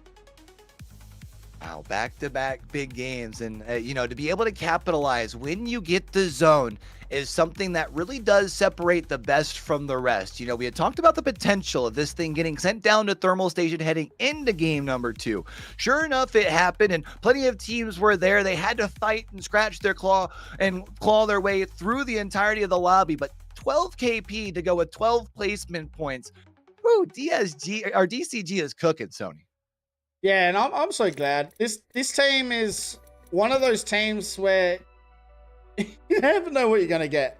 And when it comes to Roy, it's so hard not to just love the little legend. He has been around the scene for a very long time, and right now they are in the driver's seat to take regional finals. They are on 47 points. They have 24 placement points, 23 kills in 2 games of Apex. Gen G sitting close second with 31 points. Boogie Borders sitting third. Wolves Esports fourth. And BCG rounding out the top 5. But at the moment, that is what the series leaderboard looks like. And I mean, we'll have a look at the character pick rate and see who's getting eliminated here for game number 2. And it looks like we're going to see no more grip. An interesting ban, but I can't say that I'm necessarily surprised, as that will change things moving forward. So no Crypto and no Caustic, as we do get ready to head towards E-District, which leads me to believe that surely as we go off to E-District, that's where we start seeing some of our rotation legends starting to get banned, right? Maybe. I mean, E-District, usually we do see that Alter ban first, or we see a Ash or Wraith ban. Obviously, if Caustic's out there, sometimes most likely Caustic, but it is going to be interesting. I mean, I do like to see Watson surviving longer than usual as well. So, I mean, you never know. It changes every week in APAC stuff. We are probably the most inconsistent region when it comes to legend bans. But it is good to see Crypto gone here early on, which means, you know, teams like Gen G and others have to mix up their compositions very early on. True. I didn't even think about that, because generally Gen G is a team that kind of gets to play their typical composition 3, 4, sometimes 5 games. But when we look at the top of kills, still can't be too surprised that 2 of the top 3 sit there as DSG. And who else to join them but Asia's from Gen G? Metro and Panay rounding out the top 5. A pretty solid list, if you ask me there, Stoney. Yeah, very solid lists, and it's the names we're usually seeing. You can see Rory sitting there at the moment. I don't know if that's Shayo or Winter that is playing with them today. You got Asia's booking as well. Metro from Boogie Borders, the young prodigy on that team. And we also have Genji Dexter sitting in the top 5 as well. So interesting here from D-Cross Gaming, because I really do not know who is playing with DCG right now, because we did hear that obviously one of their players wasn't available throughout the week, but it doesn't seem to be really stopping them at all, as DCG are on fire. Well, here's the thing that I actually wanted to ask you as we now get to look at the maps graphic, right? How often do we see teams be able to win 3, or, you know, not even just 1, but 2, 3 games? They've already won 2, and they still aren't on the match point. You got to save those dubs, it feels like sometimes, till you've already won, because it feels like sometimes the curse of getting those first couple on the board, then you do get on the match point, and then all of a sudden you start to have those struggles, and that's where that sometimes that on the back end, you start to feel like maybe that starts to kick it on the mental even a little bit as well. So yeah, off to a great start, but we'll have to watch Stoney maybe using up those wins a little too early. Yeah, I mean, it is hard, right? You get to match point, and a lot of teams usually change the way they play, right? I don't know why they do it, but a lot of teams do it in this region. It seems as soon as they hit 50 points, it's whoa, let's prioritize playing zone. And it's like, no, bro, you had 23 kills in 2 games of Apex. Go and get more. Play aggressive. Don't change your playstyle. Just because you feel like you need to do it to win. You are winning. Do not change what is working for you. And I feel like that is, once again, a mental state, but it also does happen, you know, a lot when it comes into the legend bans, the change of the legend. You know, everything changes. I guess also you don't know where zone's going. You don't know, you don't know what's happening. So always to work in your favor. And in 2 games in a row, we had DCG. They won Mill game 1. They landed at Northpad. Did not need to rotate very far at all. They just did what they had to. Game 2, granted zone, take big. So game number 3, we'll have to wait and see exactly what's going to. Yep, that is very interesting. But I'll tell you what, DCG winning back-to-back games 30. It's not something we had on our cards, right? I mean, you know what? You know me, I love my stats. I was frantically searching through them just then. And DCG, out of the 30 teams that we've had in Pro League, are actually sitting 18th in terms of their average placement. So they're not really known for that consistency. They don't often make those end games. That's why, for me personally, they weren't really on the radar for a match point format, because we know they love to get the kills. They're always at the top, but winning those games is not something they're known for. So to see them come out and win back-to-back games today, I mean, that just shows exactly what match point's about, right? Taking the initiative, seizing the day, and just sticking to your own game plan. As you said, they almost match point off 2 games, which is ridiculous. I do got to give DCG their credit, though. While maybe not the most consistent over the split, they did finish with their 2 best match days, their last 2 with a 3rd and a 2nd. You know, how often do we talk about come the end of an ALGS season, Stoney, and a team just happens to get hot at the right time? That could very well be DSG's story here in year 5. And I mean, it's Rowie. I mean, if there's someone that is always going to be at that talking point where he is at champs or at LAN, he's a dude that's proved his worth. He knows bringing a crowd. What to do. He knows what to do to get to that position. And we're going to have to wait and see if he can do it in game number 3. It does look like we might have a DC, but I do want to talk about Kmannamk. We were saying in game number 1 about how many Revenants we've seen. And you just said as well, you are the stats man. You like to throw out some pretty cool stats and everything. But this one is pretty fun. Yeah, absolutely. So we're looking at the legends picked, and, you know, I was kind of just seeing what had been played a lot. Obviously, Ultra, I was trying to talk about almost having 1,000 ults used. On the other side of things, Revenant only had 1 pick in the entire split, and I don't quite remember who it was that picked it, but I believe they came in at 18th. Like, they had 1 fight, they popped the Revolt, they went down. There was 1 Revolt across the entirety of the split, and we've seen it come out in back-to-back games here in the Pro League Finals. So that was a really, really funny stat, as well as, you know, the 1 melee knock, somebody's throwing hands. I don't really know who it was either, but I did see that was, yeah, a couple of those funny stats coming out there. But Ultra not being used as much as we were used to seeing, but coming into E-District, you got to expect that, you know, it's probably going to have an increase in pick rate. Yeah, I mean, I think Ultra's I'm not going to say definitely. I think everything I've said so far today has been totally wrong. So I'm just going to just wait and see exactly what happens after game number 3. But we're not too far away from getting into that game. I mean, we've seen a lot of action with the R9. I don't know what it is with APAC South. I feel like we're kind of like we follow who is leading the way in our region.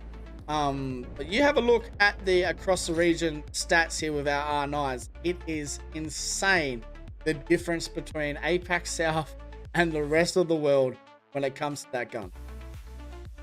Yeah, I mean, we just love our R9. What can you say? You can look there. So just for anyone who is confused on what all the numbers are meaning, the number on the left is the amount of damage. The number on the right is the total kills. So APAC South have got 415 kills with this R9, and APAC North are in second with 269. That's almost 150 more kills with the R9 in this region. But on the flip side of that, we also have the least amount of Peacekeeper kills.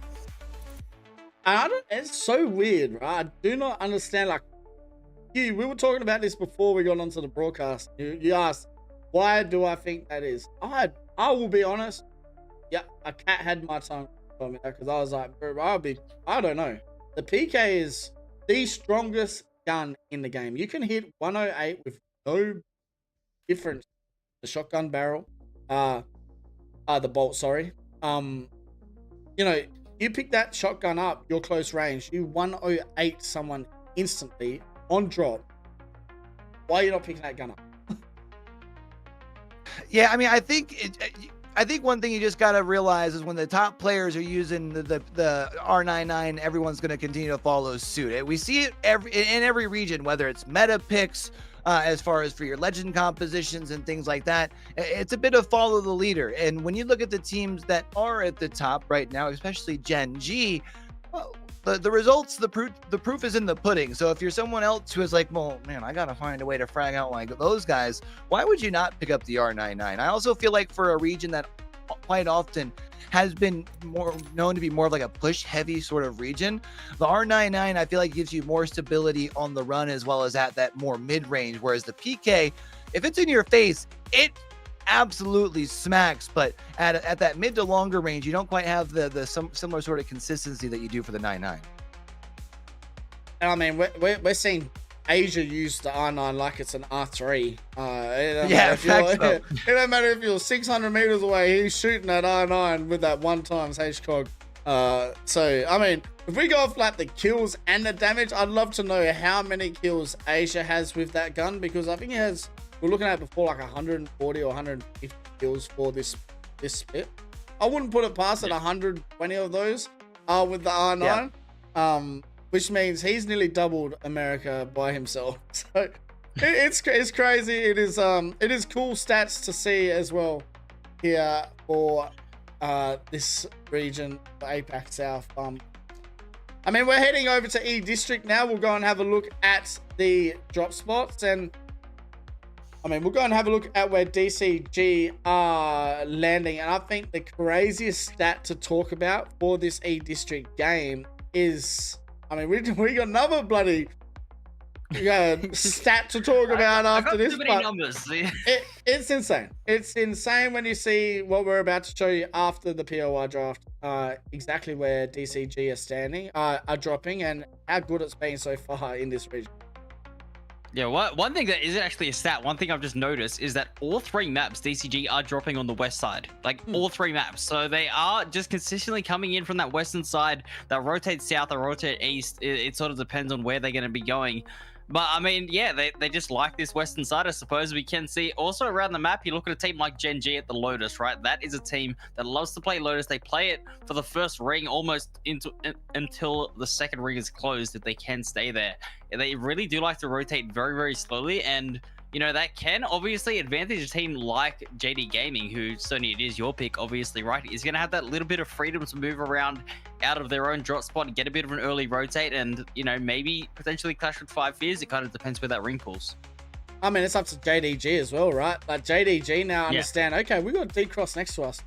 Are we confident enough to get these guys out of here early? And Gen G. Yeah, I mean, and Gen G. Yeah, so, it's time for maybe we see some of the match point stuff that we like to see, the teams getting rid of those teams that are close to winning because they don't want them to win. But we'll go and have a look at this stat now, where no Deep Cross Gaming are landing at Broadwalk. That has been the best POI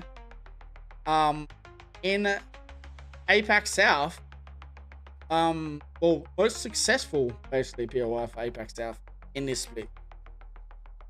Yeah, we can see there 4 wins have come from that POI. There's obviously, you can see Lava Siphon and Sinnoh Cave on the other 2 maps, but Boardwalk, Odd A District here, has been where the teams have gotten the most wins with 4. There's been a couple other POIs obviously getting those wins up, but this one has been the one that's gotten the most wins and averages 10th place. So, I mean, if you're looking at it, right, obviously DCG, they only need a couple more points to get to match point. So even if they have just an average game out of Boardwalk, they'll still be looking at match point for game number 4. Yeah, Q, I mean, we did talk about this before broadcast, and I think it's just funny that we get to talk about it already in game number 3. Beat Cross Gaming with the chance to, and it's not like we're, okay, yes, I know they can't win it right now in game number 3, but game number 4, we come back to ED, they're in the same spot. So they only need 3 points. Yeah, you beat me to it was the fact that we're back to back on E District. Because surely, you know, they don't win. Well, first off, and surely they don't win 3 in a row, right? But not only that, they surely get at least 3 points. So we could very well be looking at being able to wrap up a regional finals in game number 4 for, again, a team that needs a win here today. So they've got to be feeling good. And I think the big thing is what you had mentioned earlier, Stoney. You don't all of a sudden switch your play style. It's been working for you here today. It's kind of like in sports. I know you're a hoops fan, Stoney. When a team gets up and then all of a sudden you don't play not to lose instead of playing to win, all of a sudden, well, you start letting everybody else back into it. So I think the big thing for them, you've been cooking in the kitchen. Let everybody eat, baby. Exactly. Give the ball to Jokic to move out of the way. That's what I would say. So, but we are, like, I mean, you got a person like Rowie that is on that team that has so much experience, and then you have Shayo, and who is the third, Louis-san, who we've seen a fair bit as well. You know, 2 people that just need to listen. Just listen to Rowie where you play and go to work. If they need to be aggressive, be aggressive. You have the scariest player in the game, Shayo. I think he had in split 1 for APAC South, everyone was like, who is this guy and where is his stream? And everyone was watching the stream. So he's proven himself, and right now they're proving themselves. Yeah, another interesting thing that I have found, actually, you know me, I'm always looking at the numbers, and DCG, they've only had 1 week where they've gotten a win. It was, I believe it was week 4 or week 5 where they actually got a win. Everything else, they've kind of been averaging pretty good on their placements. Obviously, they place pretty highly, but they've only been able to get a win in 1 block up until today. So for them to get back-to-back wins in regional finals just shows that, I mean, look, sometimes you're just going to have the day where things do come together, but they still haven't got the job done. As we were saying, they've got 2 more games at least where they got to try and make things work. So we'll see whether or not they can keep this consistency up, because it literally is something we haven't seen yet.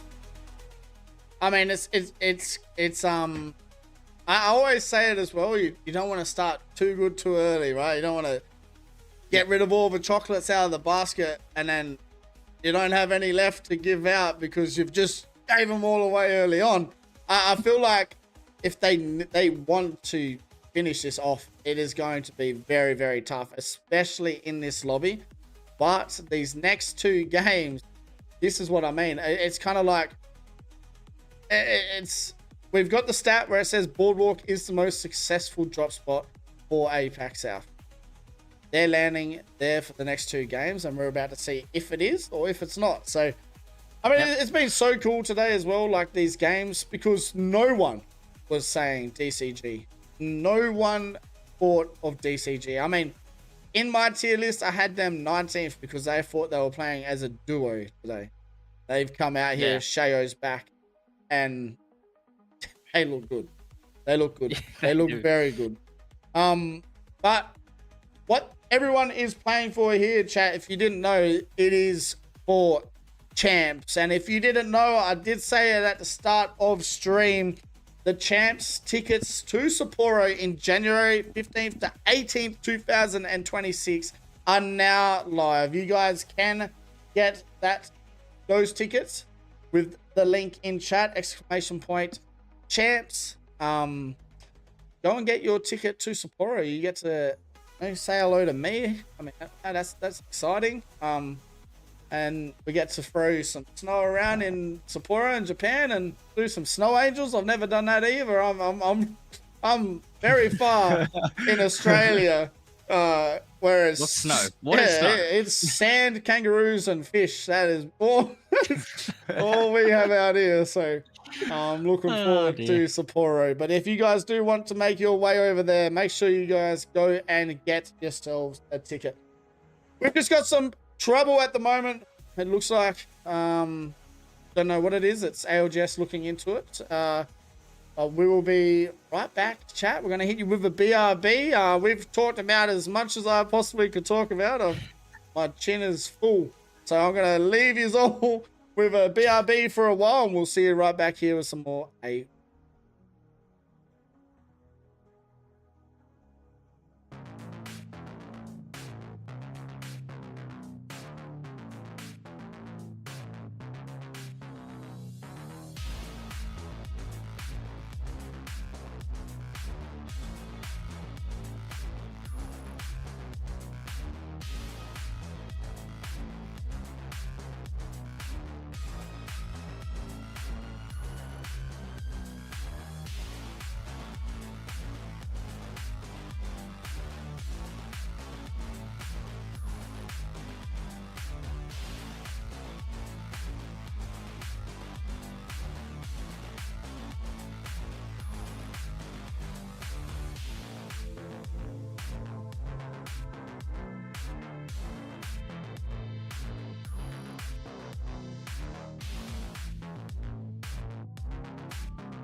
Even if there is no end to the pursuit of perfection, never cease striving for perfection.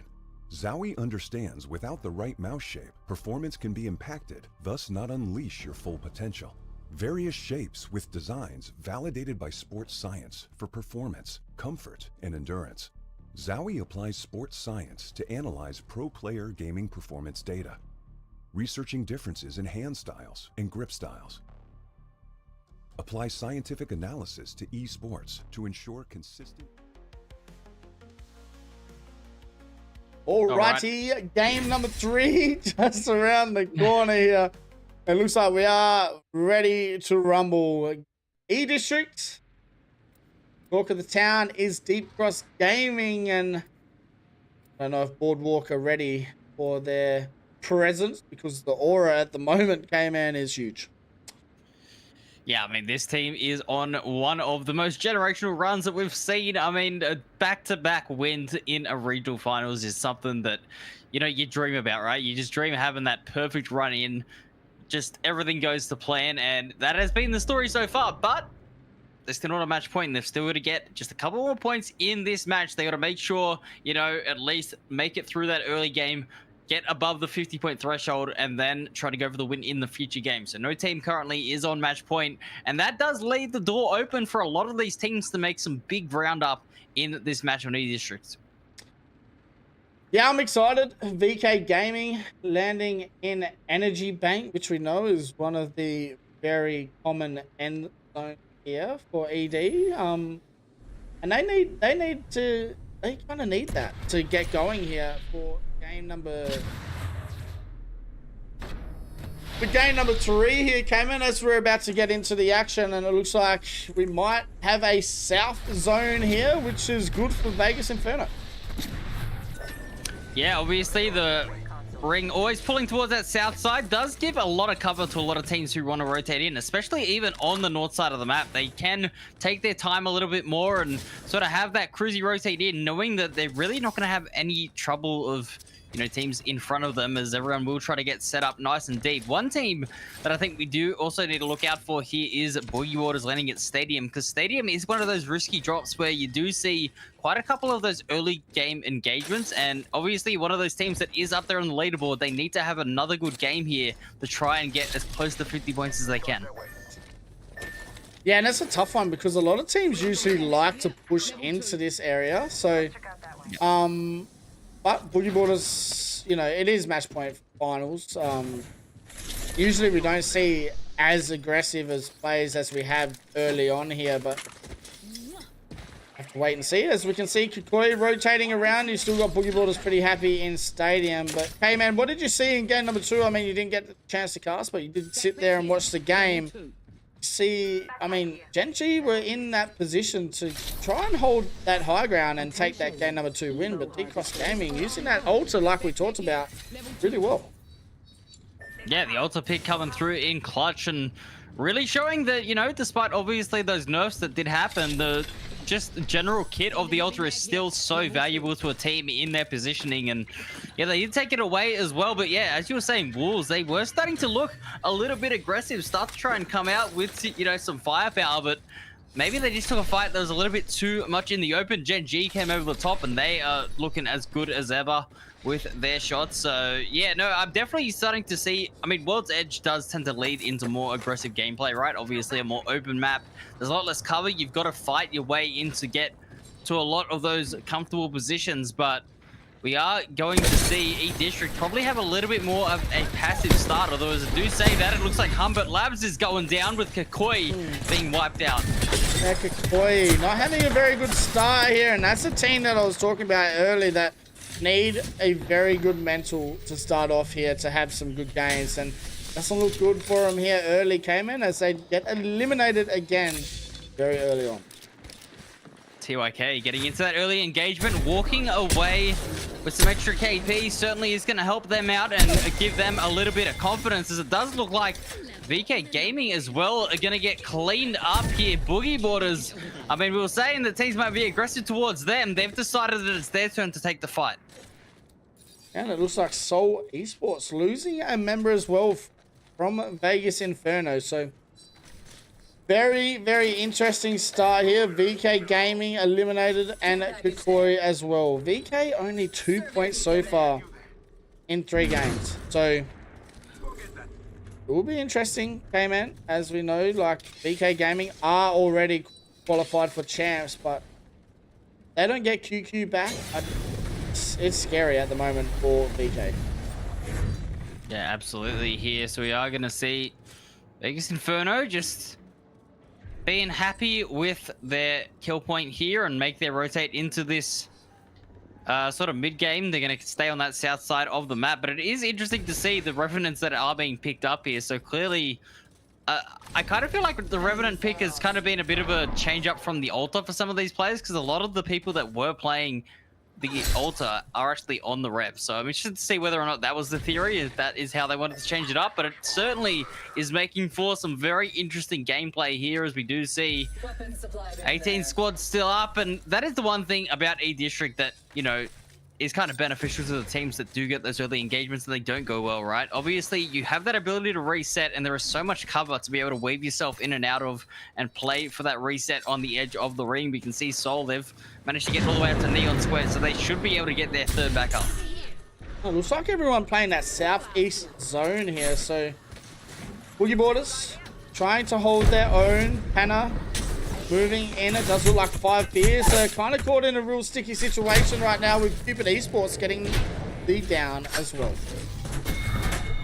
Yeah, we're going to see 5 Fears losing that Wraith. So again, 5 Fears going to be without that ability to rotate around, going to make it a little bit more complicated for them. And unfortunately, they're one of those teams that are in this congested area of the map. So a reset is going to be extremely difficult for them. But Boogie Borders been looking good so far, and they will be rotating in here on Humbert Labs and getting themselves a little bit of room, potentially trying to contest the high ground here. It's going to be a bit risky, as TYK already have this area locked down. So for now, they're just going to chill out, and a lot of these other teams are going to have to be the ones to make the move. Yep, a lot of teams as well, very early on, getting their spots in zone Kmannamk. As we can see, like, I'll go back to the map and look at how many teams are already down in that southeast area. So a lot of teams moving in here early on, and as we know, Gen.G take their time to rotate in, but they might come across DCG, and that might not be the team DCG want to see early on in this game. Yeah, I'm also seeing on the map there, 5 Fears are being chased out of the ring. They're going to rotate over towards Stadium. You'd assume we'll be getting a reset as well. So interested to see a little bit of aggression coming through. Alcat as well, one of those teams that we mentioned, obviously already qualified, but they would love to have a big game here to really get them into this set of match point games. Now, we did talk about PLQ teams a fair bit. Came in the last month and a half, but it has been really cool to see the growth of Core Gaming. I mean, at the moment, they are sitting pretty well. As we can see, they're about to get into it here as Yoboycue needs to try and stay alive, but JD Gaming, the team they're fighting, but they have looked really good here early on. Yeah, absolutely. I mean, obviously, I think the one thing that we've got to say is that pretty much every team hasn't looked out of place in Pro League, right? Despite if they qualified through CC or not, they've all looked really, really good in terms of their quality, and they've been fighting hard. JD Gaming going to be forced to play this one out as they do it, and they lose their altar. So I suppose at least they will have the defensive capabilities of the Newcastle and the Watsons still, but we can see at the moment they don't even have a building to lock down, so I don't know how much these Watson fences are going to help them out as they will try and get a reset on towards the middle of the map. But there are fights happening everywhere as Team Mango are going down. Yeah, and it's Deep Cross Gaming, and they need to be careful because guess who is very close by as well, Kmannamk, and as I say that, they're really not anymore, so Deep Cross Gaming will get a chance to get a reset here. They're only 1 point away now from match point eligibility. I was going to say 2 kill points there. If they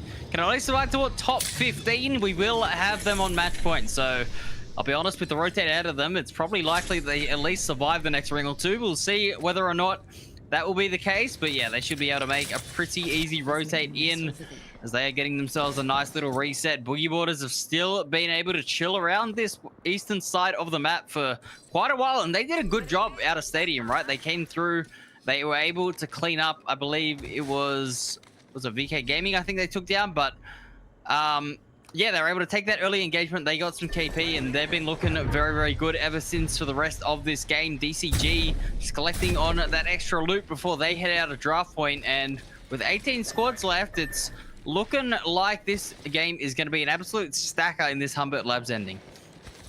Man, Deep Cross Gaming, they already have 3 purple shields. That is scary. Oh, it's round 2, still 1 minute and 30 seconds away from closing.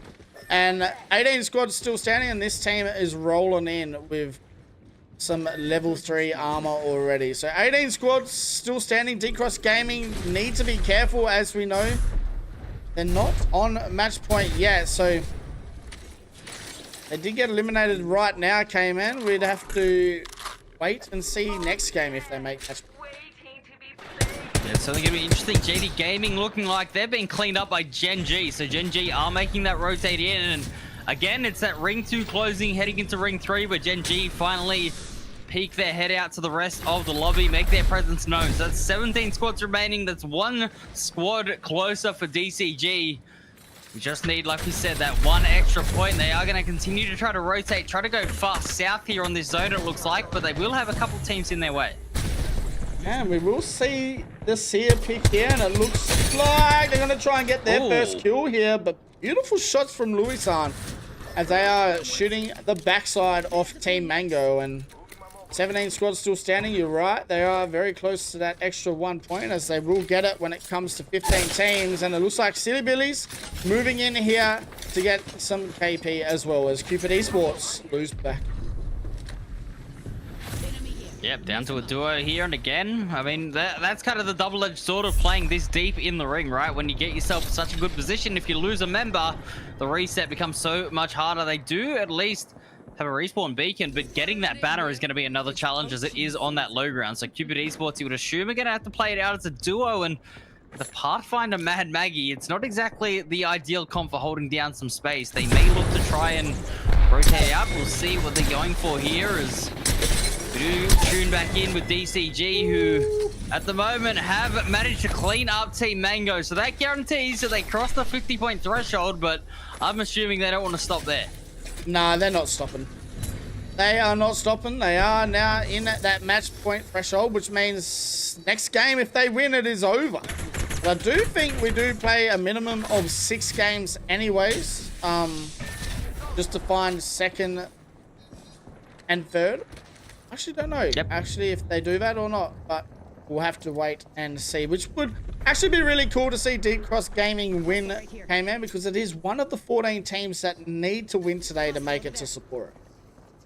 Yeah, that's what we were saying at the top of the show, right? We want to see APAC South represented to the fullest. We want to see those teams, as many teams as possible for this region, be able to show their talent on the champ stage, as we are going to see as well. Core Gaming just chilling out here on that sort of north side of the ring at the moment. Sorry, no, the west side of the ring. They are still a little bit outside. They're obviously not going to be pulling this next ring, but they're definitely going to be setting up themselves quite nicely to just hold a lot of space, and that has been the key to themselves. As Gen G are in another engagement. Silly Billies are going to clean up Cupid Esports. I think Cupid tried to leave Humbert Labs to see whether or not they could find their teammate's banner, and it's ended up being punished. So Silly Billies are going to win that fight.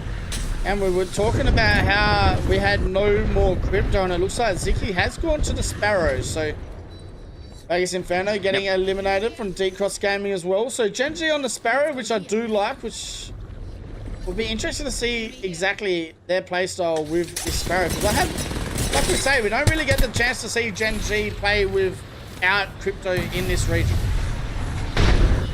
Yeah, but the Sparrow pick is interesting, right? Because we saw a ton of Sparrow picks early days here, as Gen G are going to find a pick onto Legacy. Soul just opening the door. Hello, he's in here. Dexter going up towards the high ground. Ziki on low. It looks like Aegis has been taken down and may end up being eliminated. We'll see what happens, as we do see Soul getting eliminated, but there is a third party coming in. It's MDY. Yeah, it doesn't look good. MDYB coming in to clean up Gen G, and they will get eliminated. But here comes Core Gaming, and it looks like everyone's just rocking up. They didn't even pay money for the ticket to the show, and it's fourth and fifth parties at the moment joining in, as MDYB look like they might be getting eliminated here as well, and they will. So Core Gaming getting the 100th third party off, and now they have to try and hold their own, as it looks like Core Gaming try to make their way in as well. Yeah, I mean, the one thing that's going to benefit Core, I suppose, at the end of it all, is they're not actually inside the ring. We just had 5 teams collapse on a fight outside of the ring, so they should be able to loot up and go in. But Wolves Esports, again, we saw them in a rough spot on World's Edge around this sort of point with 11 squads left, and it looks like, again, they're going to get pushed. It's DCG. They just don't know when to stop. Yeah, man, I'm talking about Deep Cross Gaming's confidence right now, taking out Wolves Esports. My God, and they will get the eliminations, but now they have Alcad looking down on them at the moment, but it does look like they will be safe for now, Kmannamk, and we have 10 squads left standing. Yeah, indeed we do. So it looks like the action isn't going to stop there. I was trying to, allude to that Sparrow pick, because we do see Alcad picking up as well. It was one of those legends that was trying to get used to counter that Caustic meta at the start of the split, if you remember, right? It was kind of getting banned around game 3 or 4. It was really heavily used, so interesting to see teams going back to that. Obviously have good experience using this type of legend composition. They're not going to be in unknown territory just yet. We'll see whether or not it does lead to some success, as Boogie Borders also trying to make their rotate in, and DCG going up against 5 Fears, I believe that is. Looking like they've met their match. Yeah, but they can get the mobile respawn beacon as well, thanks to having this altar. But now they have to try and hold on here against Boogie Borders. They will get the first down. Metro's going to move in behind, get a down himself. And now all of a sudden it's a 1v1 situation. Metro's going to have to move in and try and clean this up. And Deep Cross Gaming will get eliminated at 10th spot. Yeah, Boogie Waters not afraid to fight, as we know, and it is Metro putting down the pain. 1400 damage with a couple of KP. Looking very, very good. The team, though, is absolutely popping off, Stoney. They have 6 kills in total, as TYK are going to go down as well in the feed. Core Gaming looking like they're still up as a healthy trio. We have 8 squads remaining here as we do head into ring number 5. This has been an aggressive game of E-District.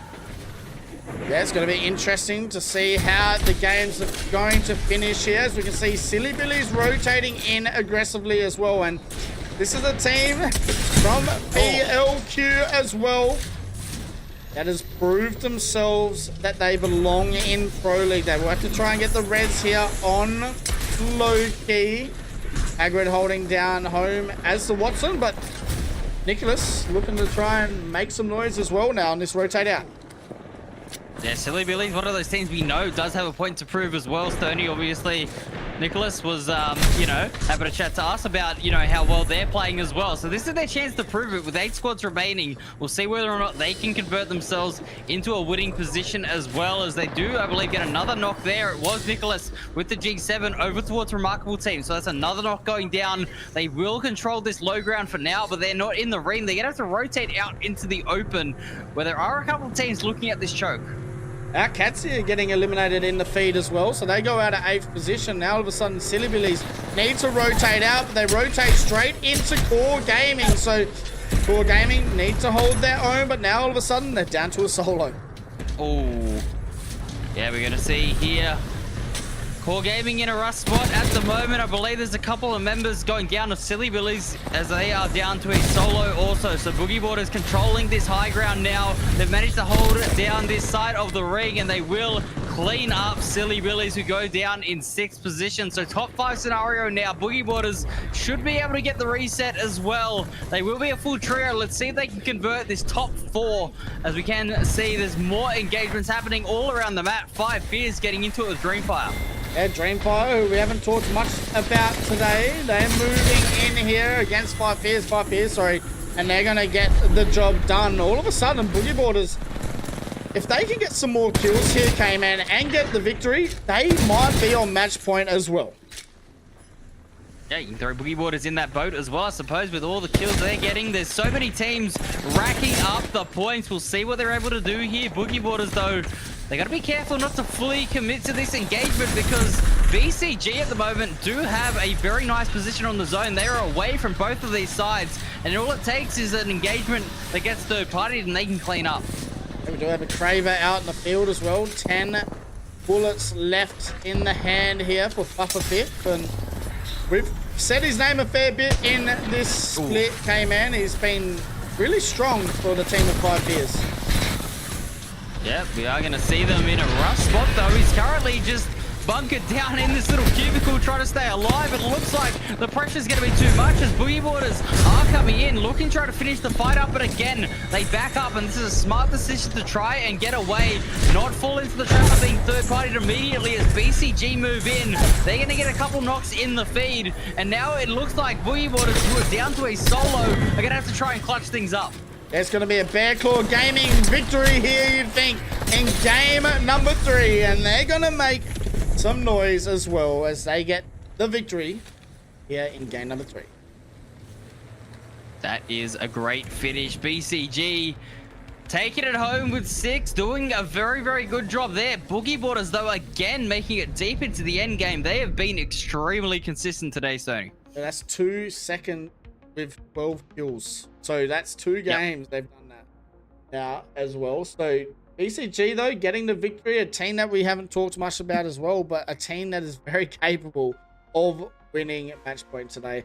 They get the victory here in game number 3, and that's going to shake up the leaderboard a little bit, and we'll go and have a look exactly how it looks after the match summary. And as we can see there, BCG with a 18-point game, Boogie Boarders with a 21-point game, 5 Fears coming 3rd, Dreamfire 4th, and Core Gaming rounding out the top 5. And we'll have a look at our series overall, Kmannamk, and as you'll see, Boogie Boarders very close to that match point as well. Yeah, 21 points is definitely going to help their case. They go to 45 overall, but it's DCG who are absolutely frying. They are currently sitting on 59 points. The only team that can win it here at the moment after 3 games. They have been extremely impressive.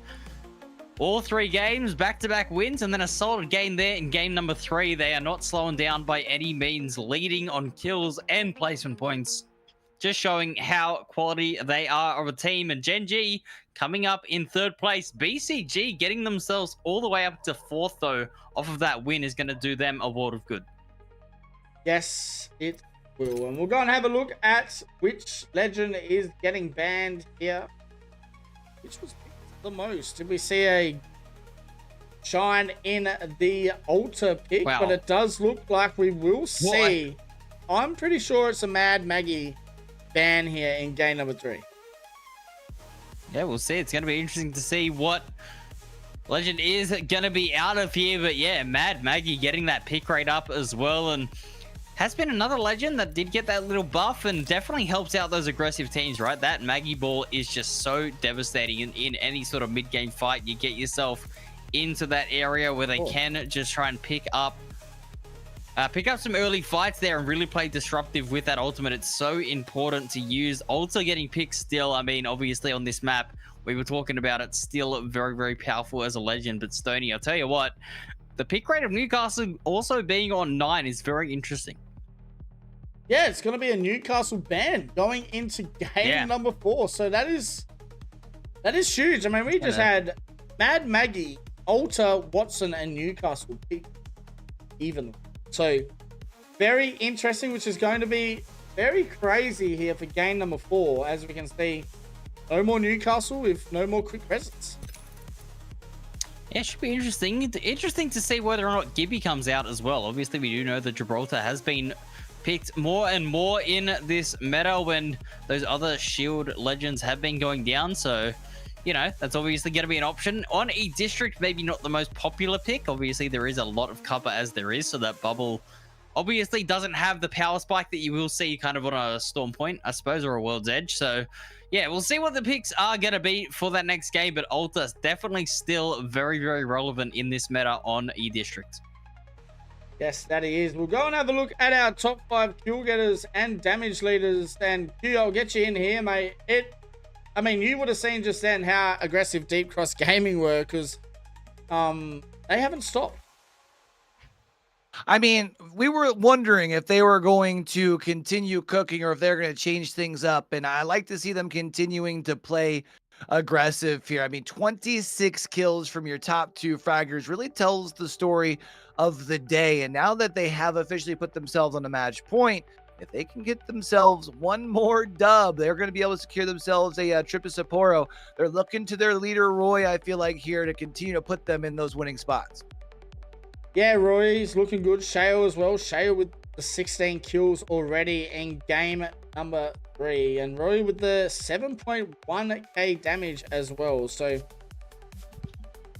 a lot of action from Deep Cross Gaming. Metro and Panna moving their way in there as well. And also is Asia. So, very interesting set of games here so far, Kmannamk. And we'll go and have a look. I mean, we've had 2 different winners. 2 winners across 3 games. There you go. So BCG putting their names up there on the winners board as they take E-District with 6. That is a really, really interesting win to come out from them. And they played it well, right? They got themselves onto the western side of that ring at the very end, and they were just able to third party very easily on top of Boogie Borders, who obviously Metro was trying his best to clutch it out as a solo. Couldn't do it. Went down in second. But again, it's a very, very good game. The interesting thing, though, that we've got to talk about, right, is that, yes, DCG did continue to play aggressive in that match. They weren't on match point then. Does now being on match point change their gameplay and their mentality? I mean, it didn't. But it's got. I know what you're saying, but it is so scary to think that this team now, for however many games we go, are on match point, because we've seen them run at Wolves Esports just in that last game, and they did not care. They like, who are you? Get out of our way, R9 in your head. They're such a scary team at the moment that they're not stopping. And I don't think they're going to stop their gameplay. I would be very surprised if they do, and disappointed. But Q, I mean, it's hard to tell right now because they're the only team on match point, and we're about to see exactly how they're going. Yeah, I feel like, too, we still have so many questions from a lot of our other teams in the lobby, too, who are still kind of looking to step up in their own right. Not only just our consistent names in the region, but it's always about being able to catch fire at the right time. And some of these teams who maybe haven't had the best of performances early, well, there's still only one way to finish things, and that's one team walking away with a dub once they're on that match point, right? So I feel like this is where you kind of hope and rely on the rest of the lobby to really try and help you target the top teams. But then after that, you just got to make sure you're getting your points and getting yours. So still plenty of daylight left. Also keep in mind, if I'm not mistaken, and maybe correct me on this, even if say our match point final winner wins here, we still play 6 for placements for the rest of Champions points, right? So I'm pretty sure we do. I think it's minimum 6 games no matter what. So Right. Yeah, I'm pretty sure how it works. I just had a mental blank. So, but I am pretty sure that is how it works. But Okay. I mean, we'll wait to see though. We might be going. I hope to God not. If we go 12 games, I actually, my PC is struggling right now. I'm hosting, observing, and casting. Okay, I'm the only person that's changing all these scenes and trying to get to all these fights. So if we can just have 7 to 8 games, that'd be really good. But the regional finals have been. I mean, it's been full on, man. We've seen. I mean, that R9 stat, right? We showed earlier about how much damage we get with the R9. Every single fight we went to in that last game, someone died to an R9. Yeah, I mean, it just is the weapon of APAC South at this point. I mean, everyone loves using it. It's so good to watch when those shots hit back to back as well. I mean, you just see the health bar just drain on their opponents, and it is, it just shows the skill of these players too. I mean, listen, the health bars don't look like that when I'm using the R9. That's all I'm saying. I think sometimes it's gone up. But anyway, it is, really interesting to see here. E-District, obviously one of those maps that, we were talking about. It was pretty stacked. There was 18 squads alive, I think, heading into that 3rd ring, but it didn't even get towards the final ring close. And that's the other thing about match point games, right? Obviously, you need to get to those 50 points. These teams that are down the bottom need to start prioritizing those kill points. They got to try and get as much KP as possible to get to 50 because nothing matters until then. And I think we are just going to continue to see aggression. Yeah, and I mean, Boogie Board said they're right as well, 5 points away from match point. So do they change their gameplay now that they're very close to match point? No, most likely not. But it is the match point teams that usually change their gameplay, right? So yes. Game number 4 is not too far away, chat. We do have a 10-minute break in between game 3 and 4, but I think with the amount of CRAP that we have talked about, we are very close to getting into game number 4. So the 10 minutes has nearly been over, but we do appreciate everyone that has showed support and hit that follow button today. We are very appreciative to everyone that has shown support to us.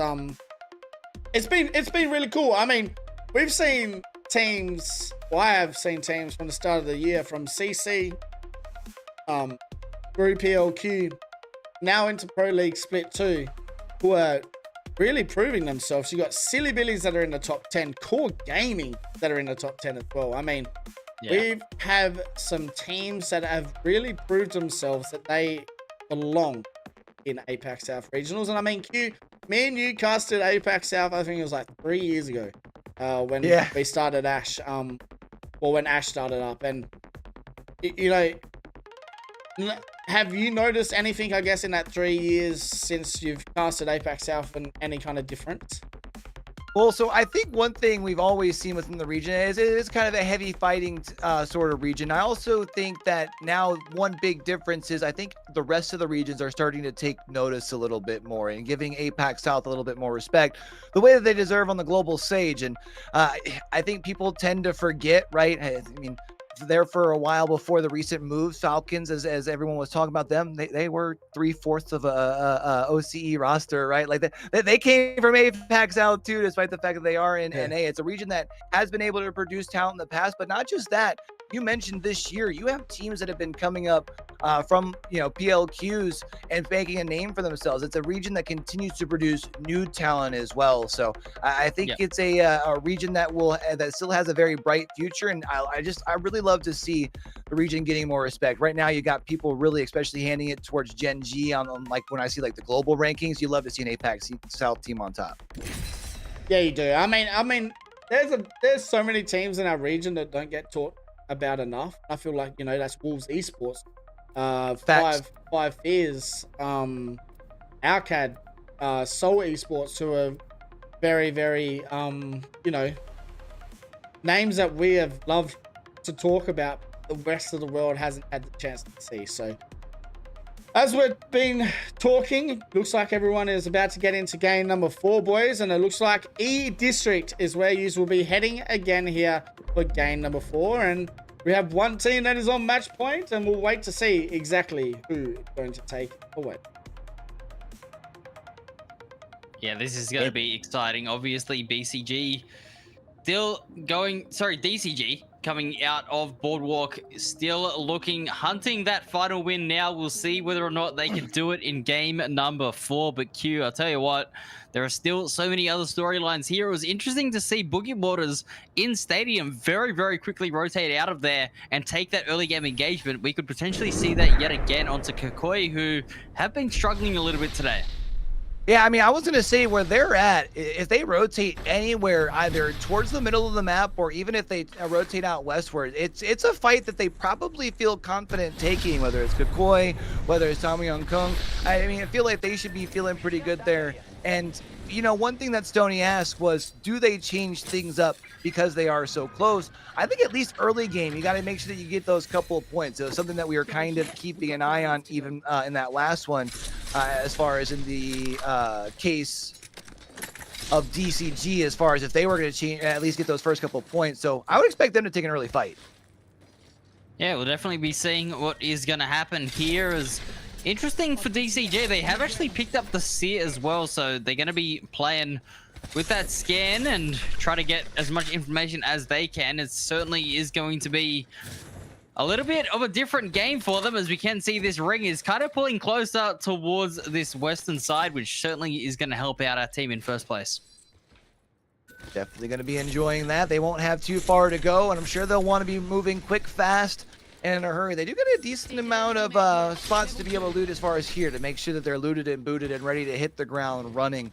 But I will also, you know, we were previously before talking about Boogie Borders, they got themselves a nice rotate in from here. So I feel like those top couple of teams got to really be loving where we're heading here in E-District. But one thing that is always fun with E-District is pretty much wherever this thing ends up landing in this final circle, it does have the space for, like we had seen in Ring 3 before the chaos started, where they can really have a lot of real estate for a lot of different teams. So even though you do have teams like DSG who will be able to rotate it in early, it doesn't necessarily mean that that spot isn't going to get cluttered fast.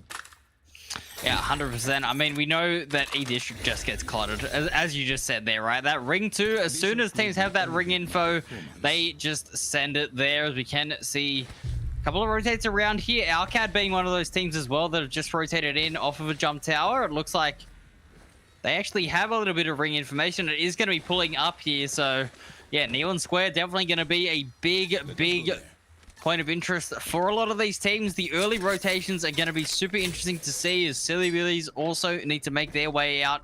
They are on the edge of this ring at the moment. They're going to have Boogie Waters on their back, so they got to make sure that their rotate is pretty efficient, because as we do know, Boogie Waters love that early fight. I do gotta say, Neon Square, if that's where we're pulling and ending at, it could be fun. You know, we were just talking about, as far as for APAC South, a region that likes to take fights.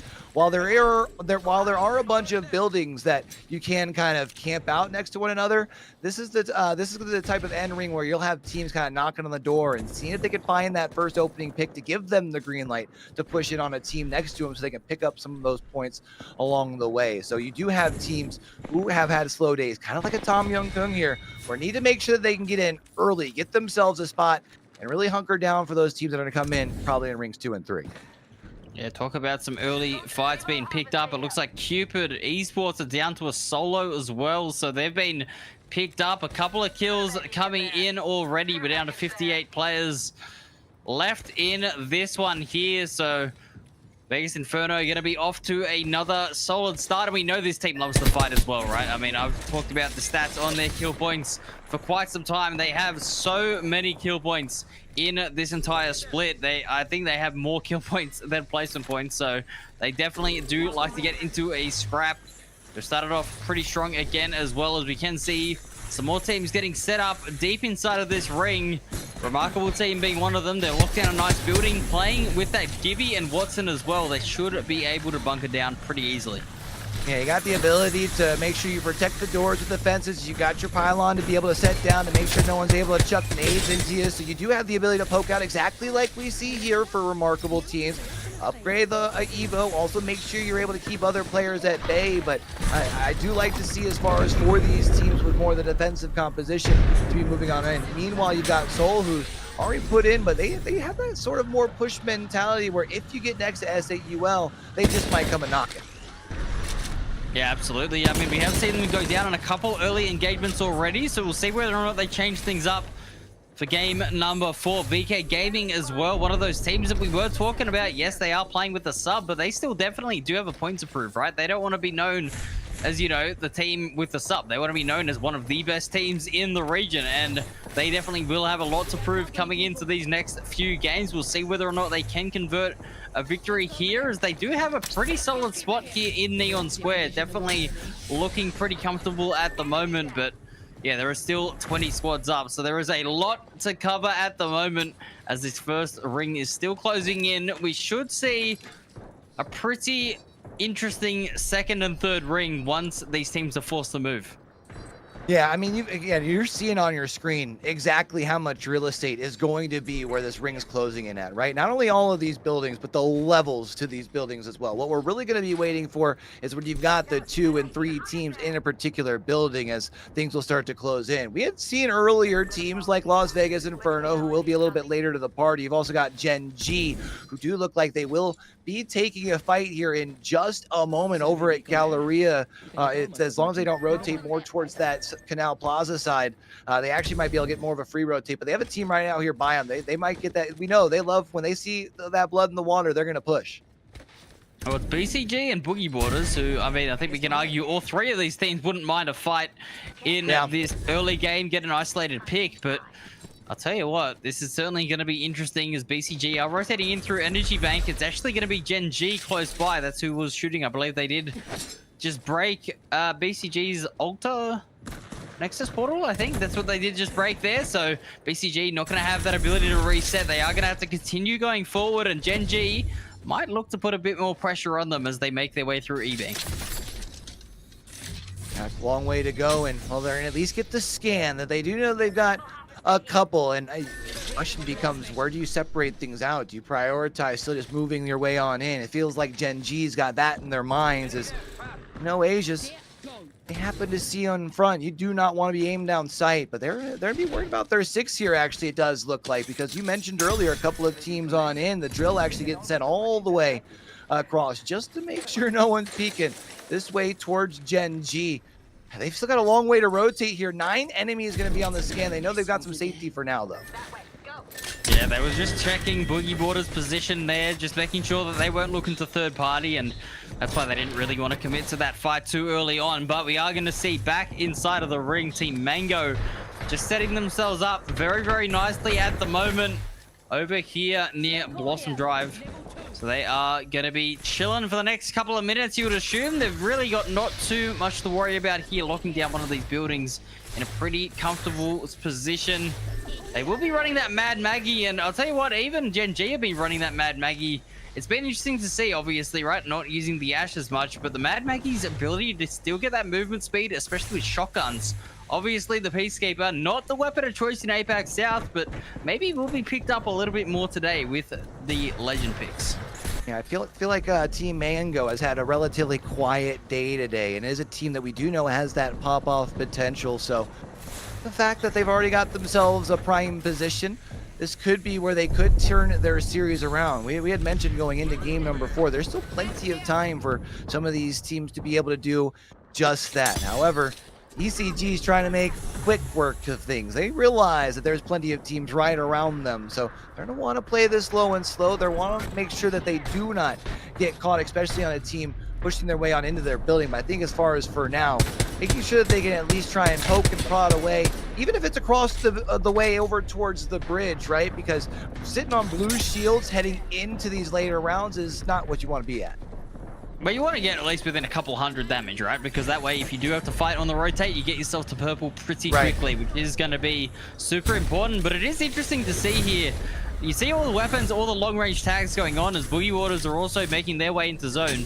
APAC South is the only region where the G7 has more damage overall than the 30-30 across all weeks. So the only region with that, so the G7 is the preferred marksman with you know, APAC South, we have this habit of just favoring the light weapons. I'm not too sure, you know, what the exact theory is behind that, but they certainly like to use them. Charge rifle as well is so dangerous in the hands of any of these players. But yeah, it's interesting to see the G7 is actually preferred in this region over that 30-30, which we know can get those 2 taps. As Silly Billies, I mean, speaking of 2 taps, they would love to have some early damage here. They are in a lot of trouble early on as they have lost Nicholas.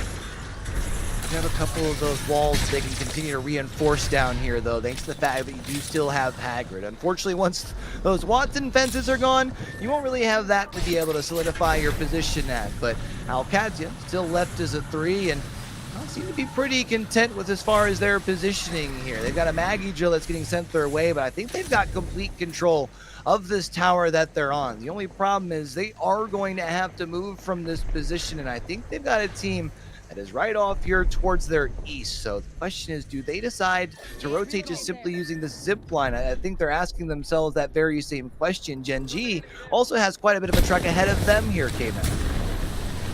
Yeah, interesting ring pull going down south here, meaning that all these teams are going to have to continue their rotate in. MDYB also getting into an engagement, using that also trying to kidnap their opponents. Peacekeeper shots come out, and that is Dreamfire. Zhao Zhao is going to go down, but this fight is getting ugly.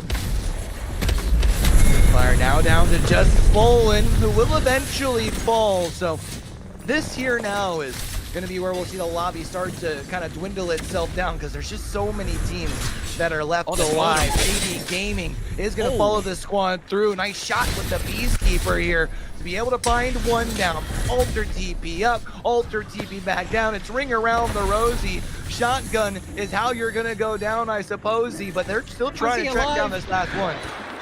Yuling is just making a run for it, using the alter Qs against them, it seems like, as he is still trying to survive here. JD Gaming hunting down their final opponent, but Yuling doing a great job to stay alive. XD's gonna go down. Yuling is just clutching up at the moment, gonna be running around the building, making another rotate in. The drill's coming out. Oh, this is looking very, very ugly here. Denies the res, but can't do it. MDYB will be cleaned up. JD Gaming, not the cleanest fight, but at least all 3 members will stay standing. Able to keep themselves alive and should be able to get a full reset here as well, but they will have to worry about this push in from where they are currently standing. And Johnny R will only be sitting on the blue, so they'll be the last one in behind their teammates, kind of trying to play a little bit more safe. Core Gaming, they are within this next zone, and they've got some pretty good high ground here to be able to continue poking and prodding across the way, but they've got to make sure that they're playing relatively safe here, because they're also got a couple players who are relatively low, and Core needs themselves a big game with where they're at in the standings. Yeah, they absolutely do. I mean, they're playing a really nice spot, if you can see, on the tallest building in this zone. So they just got to be careful of the bridge teams, obviously, that kind of are on that even height with them.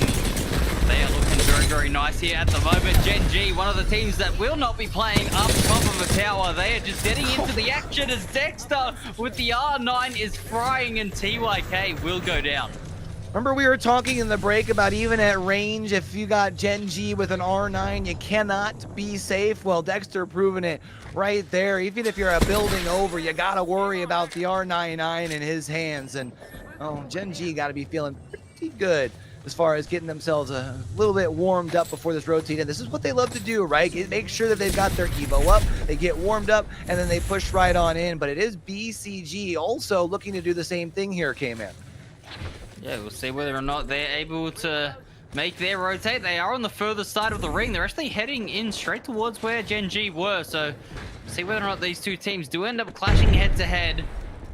We can see Gen G very, very willing to fight here at the moment, and it's going to be Walking L, who is quite low now at the moment. BCG commits to the high ground push, and Ziki is going to go down. So Gen G now resetting this in towards a 2v3. Bearclaw Gaming may take down the Titans of this region.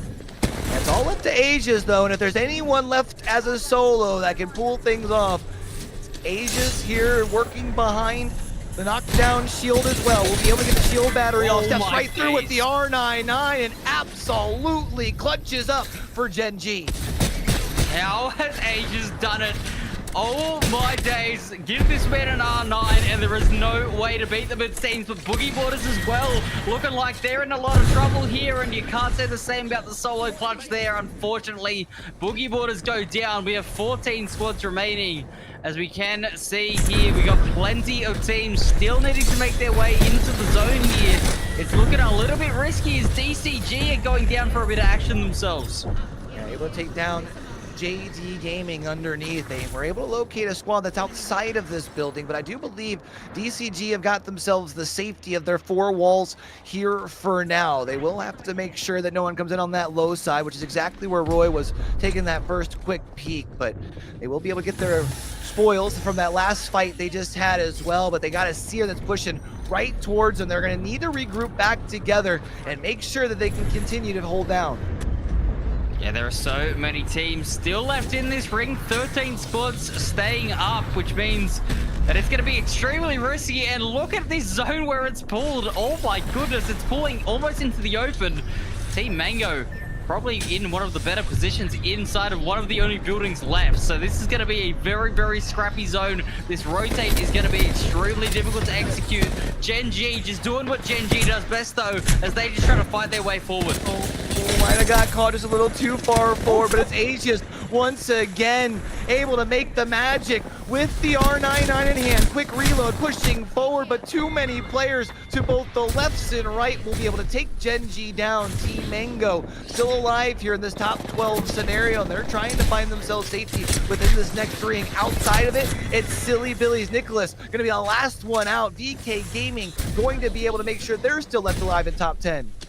Very important for 5 Fears as well that they get that reset as well. They don't actually end up going down, so that third party helping them out a ton. As we can see, Core Gaming, as you said, one of the teams that is trying to make their way into this ring now, thanks to the Wraith here, maybe having an available rotation to come through. They also do have the respawn beacon. We'll see whether or not they can get their third up. But Vegas Inferno also out here on this western side, coming up against a remarkable team. They're gonna have to try and fight their way through. They get all the information on their opponents with this ultimate thanks to the Seer, but they're definitely gonna be in a lot of danger, as we can see DCG starting to make their rotate. Yeah, this ring closing is going to be crazy because there's really no buildings for cover where this thing is closing in on. Where DCG is at, it's one of the last buildings that will have to move, so they can kind of poke in on some of those teams that are rotating in from the south over here, but they've got to make sure that where they do end up landing, they're not right in someone's crosshairs, because of course they will have that small little stun as well. But they're doing a great job of at least finding some opening damage over this way, but DCG, they're going to be forced to move in about 5 seconds. Yeah, this is looking so risky at the moment. Like I said, though, Team Mango, in my opinion, the best spot on this map right now. Looking pretty secure. DCG forced to rotate in. There's a couple of players around as solos. It's Kikoi who will end up going down. 7 squads remain. DCG have managed to find themselves in a spot. And yeah, they are just able to sit behind this wall. They have a little window to peek out of. They're certainly not out of this one whatsoever. As Wolves Esports, you can't say the same about. They go down, and we have our top 5. Oh, top 5, DCG still alive, looking to try and clutch things up in 4. Let's see. We mentioned this wall will help them stay out of sight, out of mind, except for the Seer that is off to their left. But of course, that team's not going to want to ascend over this wall. DCG is going to have to wait for the right time to swing out towards the right, because if they ascend over this wall, they basically get put right into their crosshairs. The only problem becoming, I think, is the team pushing their right. They're going to have to make a decision here, and they're going to have to make it now. Wilsan already out of battery. I'm not sure if they're going to have a chance to get a full reset. Las Vegas Inferno might get some KP handed their way. Yeah, we'll see. Las Vegas Inferno also need to be careful of the fact the entire lobby is looking in this direction at the moment, and DCG go aggressive. They make the push that they had to make, and they will end up trying to find a couple of KP, but on the backside of zone, they can't get it done. DCG go down. Vegas Inferno will be their ruin. 5 Fears overlooking the rest of the lobby. We have Refrain here as a solo, trying to clutch things up as we have 4 squads remaining, 2 solos. This is anyone's game at the moment between Team Mango and 5 Fears.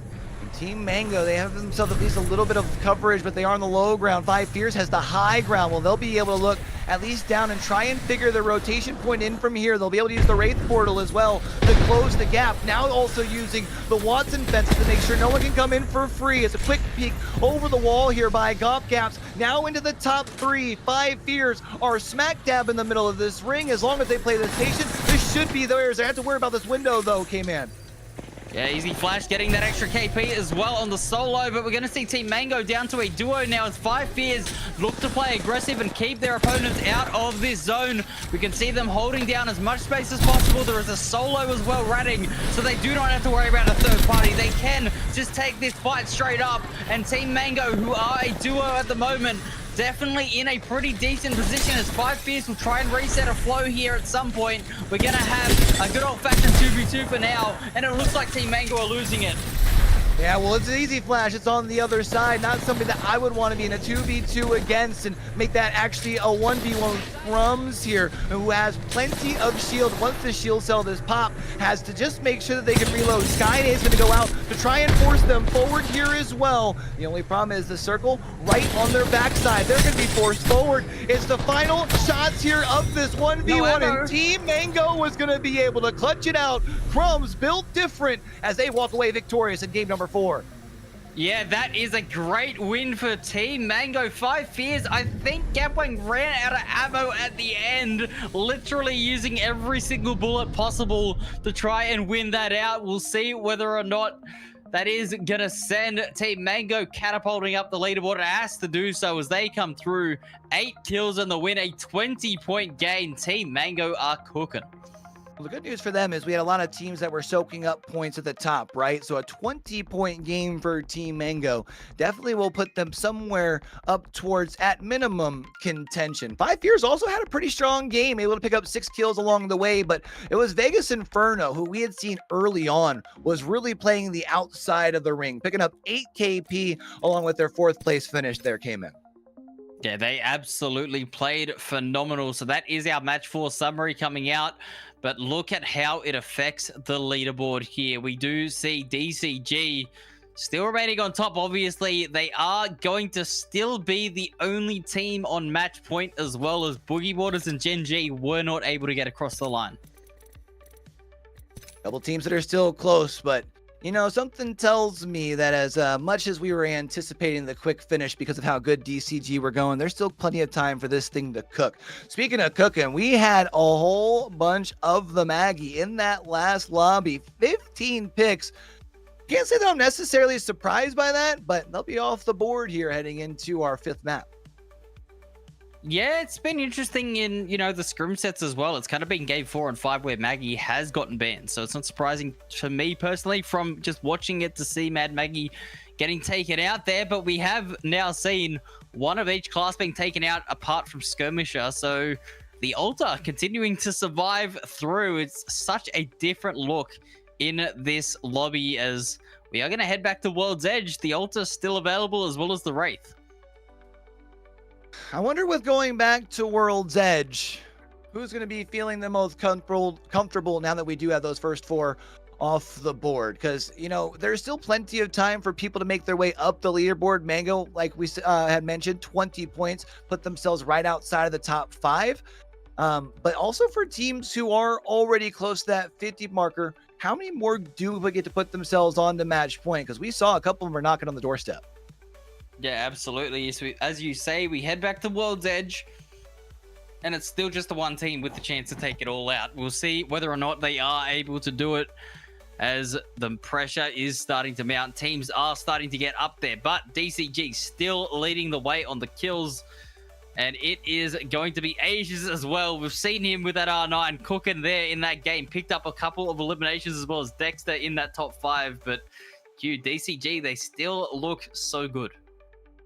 Still looking solid, and remember, now that we are going to both World's Edge and Stormpoint, they do have wins. Last time around we were on that map, is also seeing them holding it down the top. I think the big thing for me is the separation in damage, showing that they've been consistent all night long with playing aggressive. I mean, look at that separation from 2nd and 3rd there, Kmannamk.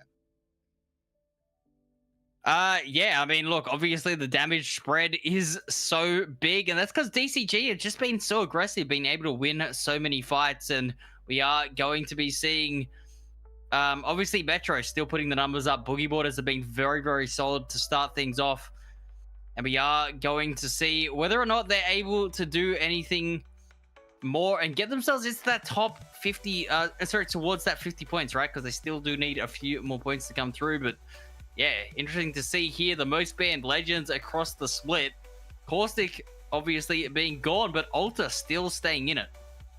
Other than Caustic, all 4 other characters still in this thing, right? So Yeah. talk about a change of the times, which I do think, we had mentioned as far as going into today, how many teams really needed a big day. When I feel like when meta shifts happen, that's where sometimes you'll see some teams really be able to all of a sudden catch a little bit of heat. So we still have plenty of time to figure out who that's going to be. DCG definitely seems to be that one right now, but it's still early, babe. We've only got 4 games down. Absolutely. So, look, obviously, E-District, back-to-back games. We've seen 2 separate winners. Stony, mate, welcome back. What did you see in that game? Gen G. I don't know how Asia stayed alive. They're scary. They're scary right now. They're warming up.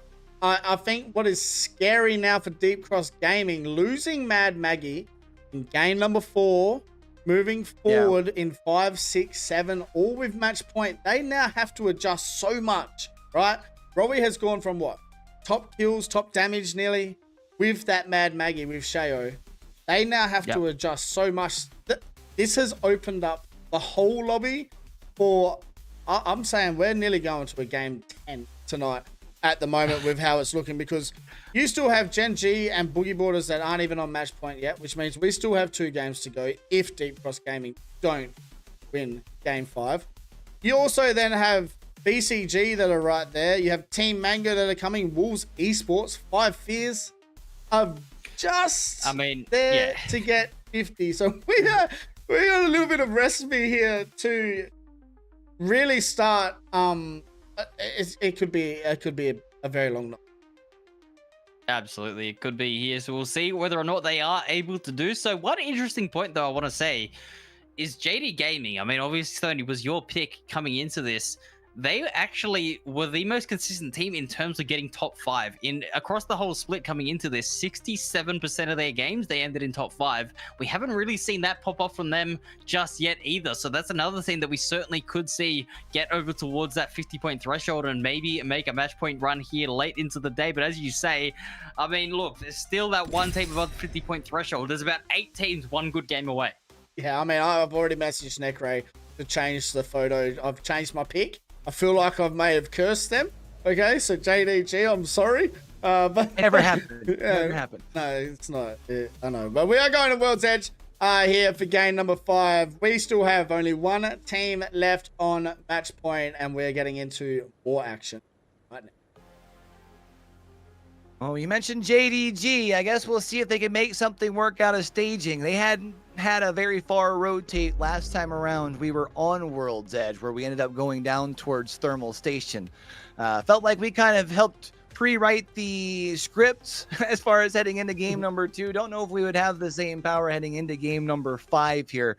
But I do still feel we've got quite a few teams you mentioned starting to warm up, especially when you think about how strong of a drop point is in Skyhook West, which gotta say, I mean, Gen G absolutely cooked with their map pool. If we see anything going up there towards north and they're gifted something, watch them cook. Yeah, it's going to be interesting. Deep Cross Gaming as well with that thermal. So, you know, if that zone does pull north or even east, they kind of have time to rotate in and get that purple so they can take their time and get towards that zone that they need to. But you can see that zone there, and it looks like we might have a launch site game here in game number 5.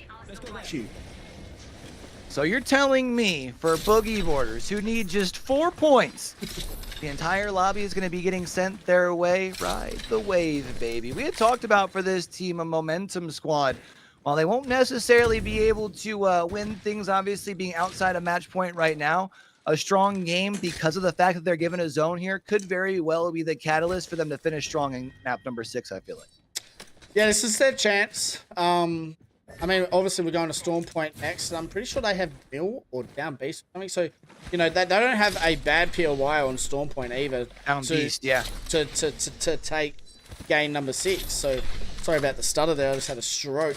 But game number 5, I mean, it's all up to DCG, right? Thermal Station, they understand now where this zone is going. I mean, it's pretty easy to read that. And I guess now, are they going to just take their time, Q? Evo farm their shields a bit, get to that purple stage? Or are they going to try and rotate in here early to get a position for zone? So, I mean, because of the fact that they don't have far to rotate, I think they get to take their time early, but don't be surprised if come like the middle of that second ring, they've already found them a spot nuzzled up down there in that far information sort of a ring. I feel like for them, you would still want to get yourself, I feel like if they're a team that does like to get that first point on the board, get yourself an early frag or two. That way you feel warmed up moving forward to when the fights truly matter, which is when you've got 8 teams all gathered together in rings 3 and 4.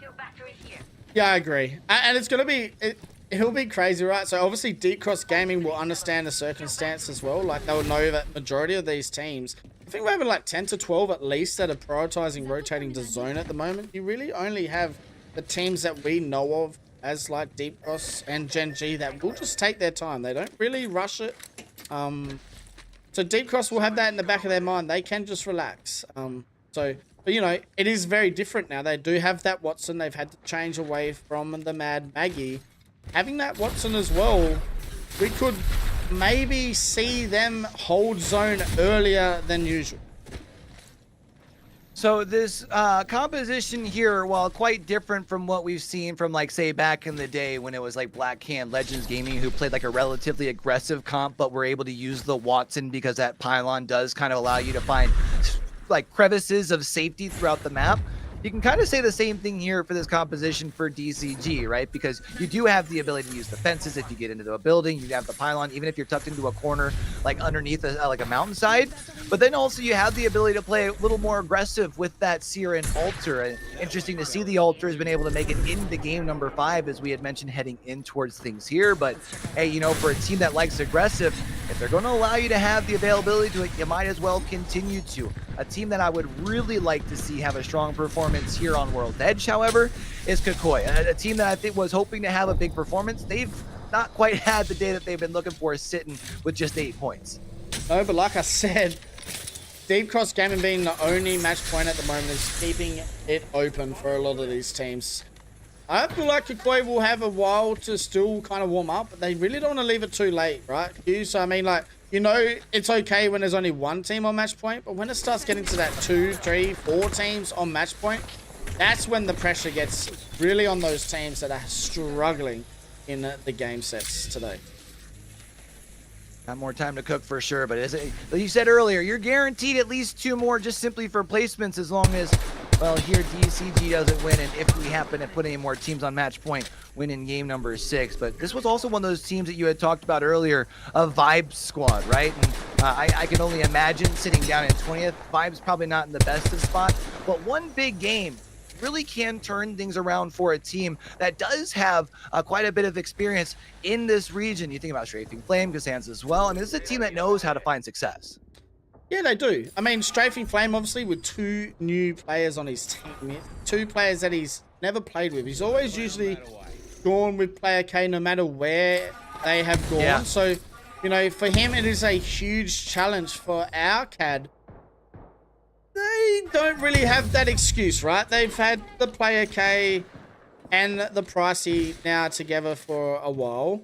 And, I mean, obviously adding in Kimchi, yes, it is different, but Strafing Flame has a little bit more of an excuse when it comes to how they are going at the moment compared to how our CAD are. But, I mean, our CAD, they're only one, you know, 10, 11 kill game and a win away from very close to getting their nose into match point as well.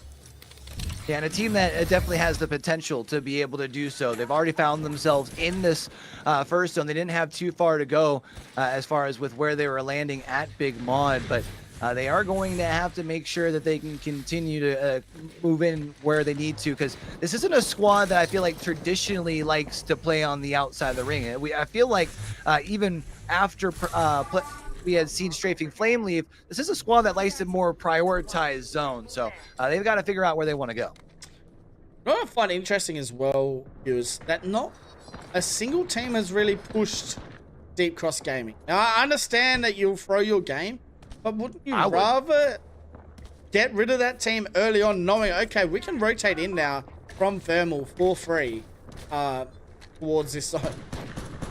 You know what it is everyone's waiting to be the third party. You know what I mean? No one's brave enough to be the first one to step on in. I think if someone did happen to take a fight, though, I wouldn't be too surprised. You may very well get your wish, though, as DCG still outside of this ring and does have VK Gaming not too far away from them here and actually aiming down sight. And will eventually have to move.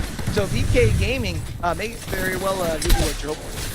And it looks like now we have Remarkable Team trying to hold off Team Mango, who did just win game number 4. So they do lose Easy Flashes now to Crumbs and Big Syria to hold on. And it's a duo via duo here in Dome, but I mean, this is a scary place to fight because there's a lot of teams in this area at the moment.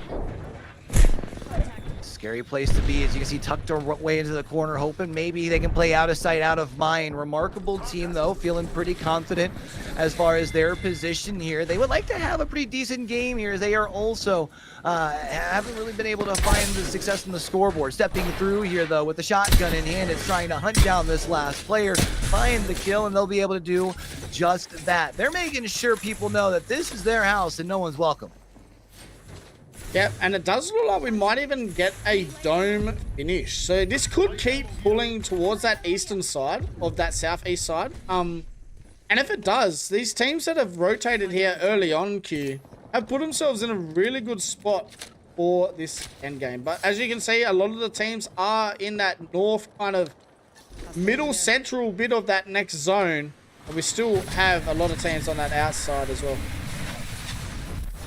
This might end up kind of more mid between launch site and dome there, which means there's not going to be much cover. So those teams that are first there will definitely be able to be in a prioritized sort of position. We had set on board earlier with VK Gaming, back on with them now as they've just about made their way in towards this next zone. They will want to make sure that they can clear their south and make sure no one is rotated in behind them in here. And they are in a position, like you had mentioned earlier, just a couple hundred away from that next Evo, in a good spot where this next fight they should be able to grab that. But DSG also trying to make sure they can find their way into this next ring. They're closing in the gap, but there's so many teams outside the circle, like you had mentioned, that still need to make their way in. Yeah, they're rotating towards that central northern side of that zone as well. So, and there's still so many teams on that northern side where they need to be careful, because a lot of those teams are going to rotate towards Deep Cross Gaming. So as we knew, they were going to take that slow approach to zone, but I just don't see it working with a Watson on the edge. But I mean, it is a gameplay that we're going to have to wait and see, because so far, since being on match point, they have slowed down a lot. They have definitely slowed down, but at this point, right, it only takes one game. So give them a little time and see what they can work with. Working their way to at least make sure they're into safety. And this is the situations where I was talking about, where it's where they're at, they're not quite in zone. But if they were, you can tuck in and potentially use that Watson gen to be able to keep yourself safe, as well as to be able to heal yourself back up. Gen G, another one of those teams, we were wondering if they'll be able to put themselves up and over that match point line. They've had a quiet game thus far, although they have had quite a bit of a rotate coming down from Skyhook West, so might not have been in too many fights just quite yet, but in their traditional fashion, have the 3 purple shields and are ready to take this first fight at the first sight of anybody that they can take it with. Yeah, D-Cross Gaming, they probably wish there was another team holding them out, not Gen G. I don't think they know it just yet. But Gen G are the team sitting in front of Deep Cross Gaming at the moment, and just going to have to wait to see how they go. And it does look like they had a portal a little bit more towards that northwest side of this zone, so they will be able to try and sneak around. And As we can see, they're pinging at the moment. It looks like they want to try and rotate around the backside there towards launch site. So 19 squads still standing, Q. We've only lost one team in the first 3 rounds, and we can see this zone here, and it is pulling. I haven't seen one pull out towards where Arcade are for a very long time, but it does look like that might be happening. Means they're in prime position to pick themselves up some big points. Bear Claw Gaming taken out quick, fast, and in a hurry, though. With so many teams left in the lobby, this will be that point where we start to see the squads fall. Dreamfire here, pushing right into the building, able to get themselves one down, but trying to secure the last little bit. The only problem is playing a little over-aggressive, going to the low ground, and now they're going to be left to play as a 2. Yeah, Bolin dropping is very odd. Obviously being aggressive, but not taking awareness of his surroundings. So 17 squads still standing. We're now down to our final, 15 seconds left here for round number 3, and Dreamfire have a fair move on their hands at the moment. They have rotated straight into another altercation here underneath the bridge.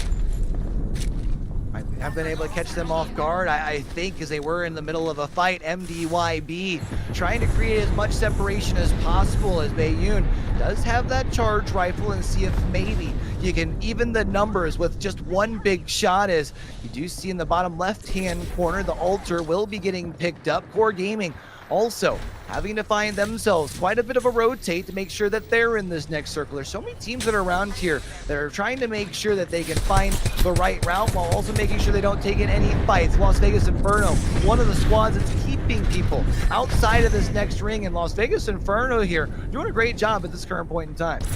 Yeah, it's Kikoi that have caught themselves in a sticky situation. They're going to have to try and hold it down, and it does look like JD Gaming as well, the team that I picked, are struggling really bad right now, and they're going to get eliminated at 17th position. We are now down to 15 squads, and it looks like a lot of teams are going to get eliminated here in this next couple of zone rotates in.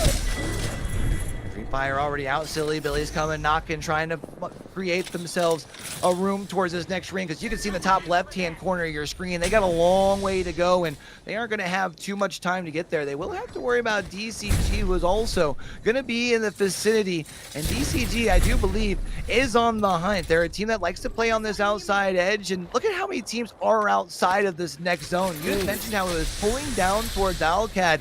They've been down here absolutely chilling. Boogie Borders also won't have too far to rotate, but they're going to have to make sure this first fight goes in their advantage as Rocky turns the corner and absolutely spraying down with the Havoc.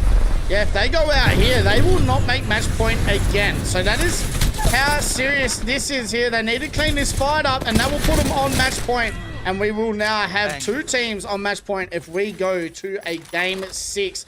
And while we say that, it looks like Gen G are starting to get in on the action as well, and they're only 8 points away from match point themselves. With the amount of teams that are up here on this northern side outside of this ring, we're about to go from about 12 teams to probably about 7 over the course of this round 4 closing. One of the other teams that's going to have quite a bit of a distance to cover is going to be Silly Billies. They just got low-key up, but I don't know if they're going to have time to be able to get a full heal. Gen G is prioritizing getting Cell back up before they have to make a move as well. They will have that Ash if they want to make an aggressive push into one of these fights, or just use that prioritize rotating out, especially because on their 6, there's a couple of teams that are starting to close in as Dexter trying to use that ult here to buy some space. Yeah, they're going to have to use it to rotate in now, but I don't like their chances, as they are getting looked at by a fair few teams that are already in that northern side of this zone. So, sorry, the southern side, while they're stuck on the northern side. And it is Kikoi, somehow still alive here as well, Q, using that Wraith portal to get away for a reset. Was able to stay alive for now. Strafing Flame has the Mastiff in hand, but has to be careful because you also have everyone looking your way as they're making their way into this ring. Las Vegas Inferno also shooting their way across. Wolves shooting down as well. Wolves have actually had a kind of a quiet day. I'm kind of surprised they haven't popped off just yet. Maybe this could be their game. Deep Frost Gaming, once they fall, however, we do know that we're guaranteed we're guaranteed a game 6, but we still have match points still on the line. That we do, and that means we're going to a game 6 with 2 teams on match point. Wolves Esports in some trouble, and he's going to have to run into his ult, which will most likely kill him. And all of a sudden, Vegas Inferno in control. And as we were talking about Arcad, they are moving in to try and get their first W of today, as they're sitting in a top 4 position. And this zone does pull back to Dome. So as I thought it might with that south side zone, it has worked in favor for Team Soul, who have been sitting here since round 2. Gifted a zone. The question now is, how much can you capitalize? Because they're sitting on just 15 points. Yeah, 12 placement points would be nice, but because of the fact that they've been down here for so long, I don't think they have any KP to go along with it now, and there's not very much left here alive in the server. Also worth noting, down towards the zone, you did have Alcadzia that has still been down here. I don't think they're going to move in towards this fight, but Soul is going to have to worry about the team towards their right. Yeah, it's going to be tough. Remarkable team still alive inside Dome with Soul at the moment. And Soul Esports, they haven't got a kill. Actually, yes, they do. They've got one. Sharky with the kill. But they can sit very comfortable here, Q, for majority of this time in this zone. And it feels like maybe Arcad and Vegas Inferno will probably be the reason a team inside Dome might rotate out. Well, Kadzia right now do have the Kraber in the hand of Pricey. I really like how wide they're playing right now as well, which will give them plenty of information. A big Kraber shot, but Pricey might just have gotten caught too far out of line, and that's exactly what happened. Puts Alcadzia down to a 2 as they're caught down in the lava, will not be able to move in past this ring. Las Vegas Inferno also going to be left as a duo, but they do have the safety in the low ground here to at least be able to be away from shots. Yeah, and they're lucky that Vegas Inferno are a duo, because if they weren't a duo, Alcadzia most likely would have been eliminated, but they will get a free yeah, they'll get a free reset here. And now all of a sudden, Remarkable team looking to join in as well in the action. Actually see off screen, it looks like Pricey is actually up for Alcadzia, which will make things interesting as these fights go along. Remarkable team trying to stay alive, but as you can see now, yeah, Pricey's back up alive, full shields as well, and has the Kraber and Peacekeeper in hand. Will look down, 48 with the Peacekeeper, now landing big shots, and that's going to be Las Vegas Inferno sent out. Yeah, Alcadzia in the driving seat here to get the victory and gain number 5. We are going to head to Storm Point with 2 different teams on match point, but if Alcadzia can, like I said, just get a couple of more kills here and a victory, they are just a game away from match point as well. You figure if you can get one of these last squad wipes, you're all right. But of course, Alcadzia right now is away from where SAUL and Remarkable team are taking these pop shots at one another, which does kind of work in their advantage. However, looks like Remarkable team find themselves in a tough spot because they tried to rotate their way in and ended up right into the crosshairs of Alcadzia. One last shot in the Kraber here for Pricey, taking their time, knowing that one shot could very well be the opening to push forward in what could be the winning fight to take down a full squad. Turning back around, swing and a miss with the Kraber. Does still have the Peacekeeper in hand though, and will push on in. Big shots, 2 taken down before they go down in their own right. Yeah, which means it is given Soul Esports a free rotate in and maybe the victory as well, as Player K and Pricey now down. And I feel that Gibby ult might just get the job done itself, but the Watson pylon does come down and it will save them for now, but I don't like their chances with a full Soul squad in front of them. Feels like right now, as long as Soul doesn't make any big mistakes, this is their game to win. They've been able to play away, out of sight, out of mind, played away at safety. Alcadzia will go down, which gives the green light here to SAUL. Sharky leading the charge, and SAUL will walk away your champions here in Game 5. Yes, Soul getting the victory. A beautiful job there, and that is one that they needed. That is a team like we're talking about. Soul, Alcadzia, Wolves Esports, all in that top 5 that are very capable to turn this around. We may have a very long night ahead of us, but for now we have 2 teams on match point, and that is Boogie Borders and Deep Cross Gaming. You had mentioned how Seoul had been down there early. They were a team that landed at stacks, and you know, I do feel like when you get like handed a zone, even though it wasn't technically ending right where they landed, they didn't have far to rotate. I do feel like generally you like to see more points on the board because you do still have a lot of teams up top that are able to make sure they're picking up a lot of KP along the way. And you had mentioned now 2 teams on that match point now that Boogie Borders officially puts themselves up to 52. But teams like Gen G, Wolves, they're still warming up, it feels like, and could very well be making sure that we move on to match point for them here in this next game. So for some of these teams that are in the mid-pack, while you're not necessarily out of it, you are running out of time, Stoney. Yeah, I mean, we got the top 9. The least our CAD need is 8 kills and a win to be on match. That is how close it is this next game. If Boogie Borders and Deep Cross do not get the victory, we may see 2, 3, maybe 4 more teams on match point come game number 7. But that means we are heading back to Storm Point. But we'll go and have a look which legend is getting banned as we go back to Storm Point. And then it means Watson is out of here moving forward. Can't say that I'm too surprised. I mean, I kind of thought they would have gone out a little bit earlier with the way that they had been prevalent even early on once Caustic was off the board, but made it at least to game number 5. Wouldn't be surprised if at this point we do maybe see some more Ramparts. Of course, we are off to a land where you do have the Gibby, who does have a lot of value as well. So maybe Rampart holds off just a little bit. But as this is where we were talking about, the longer that we go into the series, more legends off the boards, teams are really going to have to dig into their bags if they're going to want to walk away with the dub.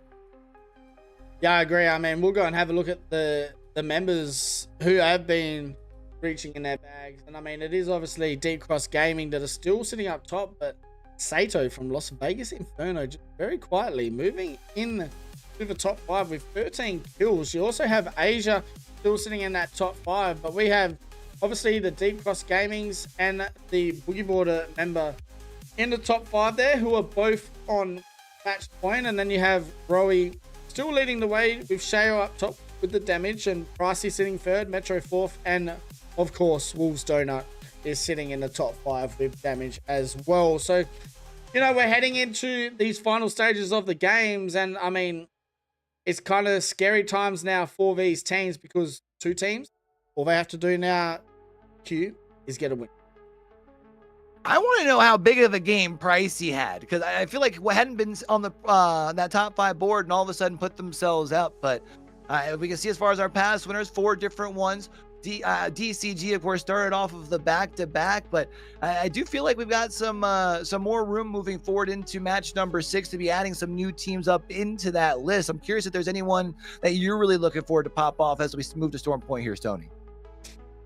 To pop off, I really would like to see Kukoi move up as well. Kukoi, JD Gaming, they're 2 teams that have really not shown what they can do. And, you know, they're very close to getting involved in the action. And, I mean, with only 2 teams on match point, that kind of gives everyone that opportunity to move in. You know, it's not like there's 6 or 7 or 8 teams on match point. 2 teams, usually a lot of teams still very comfortable to keep it going. But, I mean, yeah, they're the teams I'm kind of looking for, Kukoi and JD Gaming. Or 2. I can't remember if it was you or if it was Kman who had mentioned earlier down Beast for Boogie Borders, but usually a pretty strong POI heading off to Storm Point here as well. If we happen to see a zone go off that way, of course, last time we ended up going to Mill. So if we saw another one up in that same quadrant, while not unusual, you know, I would like to see things switched up a little bit, but I'm excited to see how we go. I mean, we're only on match number 6, only 2 teams at match point. You said it earlier, Stoney, we could be in for a long night. We could, I hope we're not. But we could. But yes, game 6 isn't too far away. We are heading to Storm Point for a back-to-back of Storm Point. So will be interesting, but yes, Boogie Borders at down Beast. This is what I'm kind of nervous for as well, I guess, is are they going to be aggressive like they were in game number 1 on Storm Point because they ran straight at Soul. So Yeah. now that they're on match point, do they keep that same energy or are they going to play it slow and, you know, play that match point style that I talk about that a lot of teams usually do? They, you know, they go towards that aggressive, boom, we're running straight out, we're getting our Evos by killing. Do Boogie Boarders go to a edge game style like Ecos just did, and it hasn't worked for them in that last 2 games? Gone to that edge play style and it hasn't worked. Do Boogie Boarders do it here, Kman, as we go into? Yeah, it's going to be interesting to see. I mean, Gen G are one of the teams that did actually change that up much earlier in the split. We saw them running down lobbies. They were getting a lot of, you know, 15, 16 kills in a game. We even saw one week they dropped 20 kills and didn't even win the game. Like, they just went nuclear. But then they changed it up for the last couple of weeks, and they were doing it in scrims. So they actually have the practice of playing that edge ring, which these other teams don't. So it is interesting to see whether or not they change up the strategies. But one interesting stat that I was actually going to mention, I forgot to mention at the start of that game, DCG's only win that they had across the entire Pro League split was on World's Edge. So if they were going to win a game, statistically, that was the one they were most likely to do. But we did see them open things up on Storm Point. So they're just as capable of doing it again in this game. Just, yeah, kind of just depends on how they want to play it and whether or not they are capable of getting that win, because they've been so consistent. But as we know, Stoney, that last win, that last piece of the puzzle, it always tends to elude players. That it does, and we are heading back to Storm Point as we can see the POIs. Then, I mean, I'd laugh if it's a North had zone and it heads to Deep Cross and Boogie Borders. You could basically say it was meant to be for a Game 6 finish. But we're about to get into the action here, Kman. You know, we talked about it. Genji, Wolves, we've talked about them a lot. Wolves aren't too far away from match point themselves. Is there anything you're kind of looking at with them at the moment as you were watching that last game? I mean, they tend to try and third party a lot of those mid-game fights today. I've seen them go down a couple of times kind of between 8th to 12th sort of area where they really are just trying to see whether or not they can third party some kill points and get themselves into, you know, a pretty dominant position in terms of just getting a lot more loot, and it hasn't quite worked out for them. So maybe we see them play a little bit more passively in that mid-game and really set themselves up for a big end-game fight. But I gotta say, that last game that we just saw there on World's Edge, there was about 6 teams running over the top of each other trying to get the dome, and it was just an absolute bloodbath. So I don't really blame any of those teams for going down there. It was kind of just survival of the fittest, and I believe Las Vegas Inferno came out of there with 9 kills. So they are absolutely frying in terms of these kill points, getting them up, and we are used to seeing them do it, and at the moment they are coming out of Zeus, so they're going to have a nice ring for themselves here in the early game. Yeah, and this is going to be an interesting zone. Could pull wall, but we have seen a lot of these pull towards that Stormcatcher area as well. So we'll wait to see exactly how it's going to work for them. But I mean, one team that I've been pretty impressed with is Team Mango. They, like I said, since they picked up Easy Flash, it's been a different team. Yeah, absolutely, I agree. The last week of Pro League, I said it on the broadcast, and I'll say it here again now, that last week of the Pro League games was the best Apex that I've seen this team play. They were so consistent. They were able to win their fights, get their placement points up, and they really did make a push for it. Obviously, that last game, it was a nervous wait where they did go down in 20th place, and they had to make, you know, have that nervous wait to make sure they could just scrape in on those championship points in the Pro League. But yeah, they managed to do it, and if they can play anything like that for these next few games, they certainly put themselves in the running to have a match point victory. We'll see what they're capable of doing, but yeah, as you were saying, Easy Flash, the pickup, absolutely has worked for them so far. I don't know if I'd put their logo on a shirt for Sapporo, but hopefully they find a org if they did make it. But Team Mango looking to rotate in, and then maybe a lot of teams starting to make their way to wall, as we can see it. Maybe a wall. Well, definitely is going to be a wall finish here. Indeed, the wall zone. It's a zone that, you know, I've spoken to many players and they always say they hate it because it's chaos. I love it because it's absolute cinema with the casting. I mean, there is just fights happening everywhere and it really is a scramble. So we'll see what comes out of it here. But obviously, Kikoi also trying to make that rotate up. Everybody knows when you get a wall zone, you need to get a building.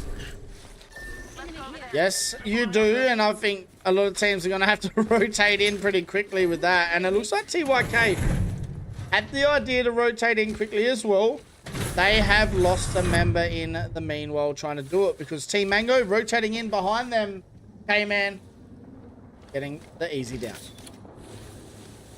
Yes, so TYK already early as a duo. They lose the Gibby as well, so it's not really any of that safety net to get a respawn beacon off with any sort of bubble, as it looks like it is a remarkable team chasing down another member of TYK. It's YRV to go down, so that does mean that TYK are down to a solo with Patafan. We'll see whether or not he can clutch things up. A remarkable team have done well to get an early position here on wall, but they will have to hold down their building, as it looks like in the meantime of getting that solo pick, Silly Billies have come in and invaded their space.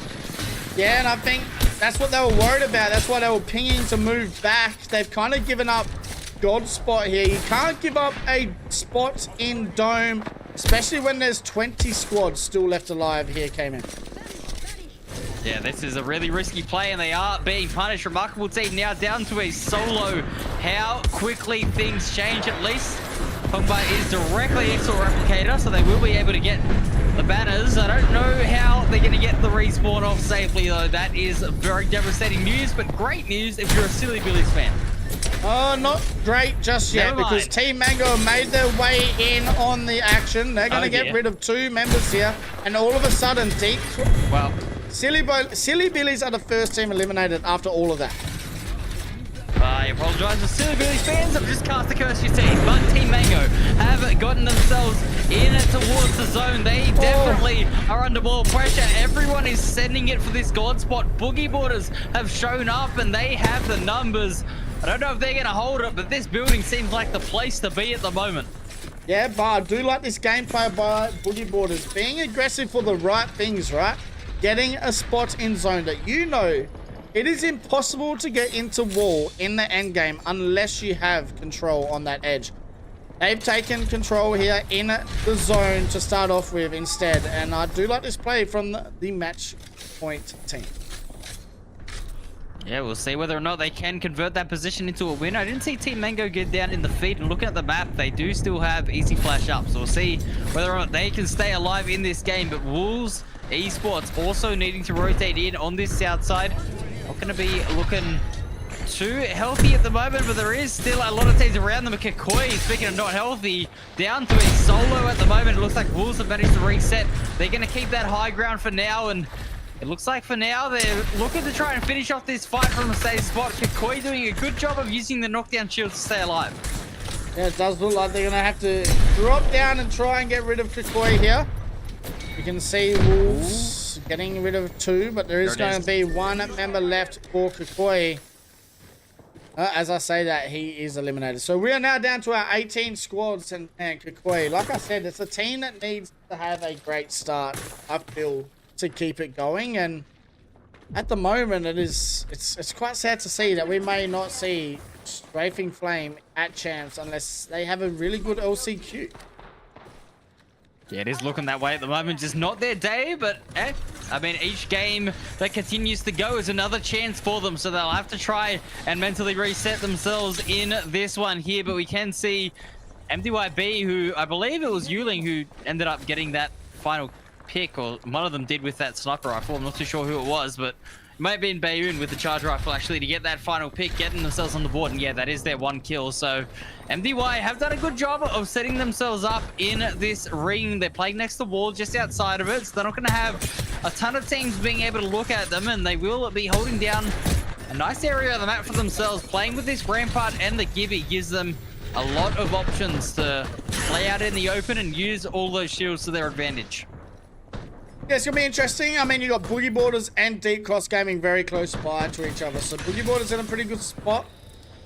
Only kind of legend, like they haven't gone for the Catalyst. They've gone for the Rampart, which I do like because of Metro. Metro is such an aggressive player, so Metro can play it quite well in these situations. They have Deep Cross Gaming playing in the wall at the moment as well, so they'll have to be careful with teams rotating towards that or through that north pad area as well, and Trident. But our 2 match point teams at the moment came in looking pretty good here in the early stage of game number 6. Yeah, they are looking very solid at the moment. Another point to be having here is that not every team is in this ring. I mean, if you're looking up on this northeastern side of the map as well, Stoney, there's about 4 or 5 teams that are going to have to make their way through that cave. And we always know whenever there is a fight in that cave, it is absolute chaos and very rarely any team survives. So we'll see whether or not that is a similar story told here in this match. But for now, 18 squads up. It looks like teams are just trying to stay alive as long as they can, as I believe TYK also have gotten their team up, so we'll see whether or not they're able to do anything. Yep, comes down now. Looks like Boogie Border's still trying to hold off. You have Cupid Esports in a pretty good spot, and we're going to have a fair few teams left standing in the end game here, Kmannamk, in this final match 6. Yeah, TYK, like I said, did get their team up, but it looks like they've run into another team. It's JD Gaming, who are also down to a solo, so I don't think TYK are quite going to get cleaned up here. They're probably actually going to get the reset, as it looks like Johnny R is disengaging here. So JD Gaming running into a bit of trouble here in the mid game. It's attracted a third party as well in 5 Fears. We'll see if anything else comes of that. We'll watch the kill feed closely, but for now, Johnny R just trying to get out of there and maybe go for a reset deep in the zone. This is extremely risky to do, as ring 3 is going to come in. It's going to hurt. Yeah, I don't like that. It's been so unlucky today. I don't know if it's unlucky or it's just not their day, because at the moment, JDG are struggling. They're stuck on 9 points. They get eliminated now. They will be the last team here.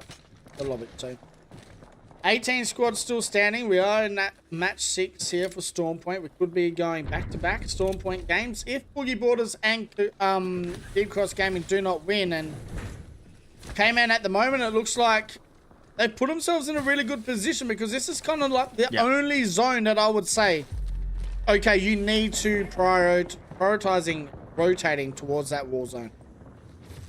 Yeah, I mean, look, there's 4 teams that are sitting really nicely at the moment. Obviously, Remarkable Team, Dreamfire, Cupid also occupying those buildings. So they are looking pretty chill at the moment. DCG are going to be needing to rotate in towards there very, very soon. But for now, they are just chilling out there on the wall, and they have plenty of space to play with. They're going to be looking pretty also, as you do see 18 squads still up. So somehow teams are managing to find areas to survive next to each other. But I've got to say, on this next zone rotate, we should start to see some chaos, as Bearclaw Gaming are up against Gen G. Yeah, Gen G taking their time to rotate in, as always. Beautiful shots from Asia, hearing the cue. He's going to move in. That nade is huge. They will get a down on Limo. And just like that, BCG get eliminated by Gen G. And Gen G now putting themselves in a pretty good spot here on that eastern side of zone. Yeah, I will say one interesting thing about Gen G's comp here is that Asia's immediately is now on the Bangalore, and Dexter switched off it. So Dexter, normally playing that Bang, has had to flex off on towards the Fuse. Definitely an interesting situation, but we can see they're still going to have to go past S8 if they want to try and get into this ring. We will be holding them on that angle. Should be a little bit interesting. JD Gaming somehow managed to get back up, but they're going to have to try and go through DCG, which at the moment, I don't really envy anybody trying to do that, as XD has found out, unfortunately, it's easier said than done. They're just doing some really dumb shit at the moment. I have to say it, because I don't know what they're doing. You do not blindly use that launch pad to get into zone. I understand they had a fair way to get in, but that is a very interesting rotate in. Great analysis there from StoneyAU on the broadcast, as we do see JD Gaming trying to get a rotate on. The jump tower will come down. They'll try to go in a different direction here. 16 squads remaining. They're going to try and go out wide around this ring, and this is a much safer rotate for them. Obviously, TYK also have chosen this route, and they will be holding them out, no doubt about it. But JD Gaming stay alive for now as a duo. Dreamfire also are a duo at the moment, which is interesting to see, as they are dead center of this ring. I'm not even too sure how they've lost Bolin here.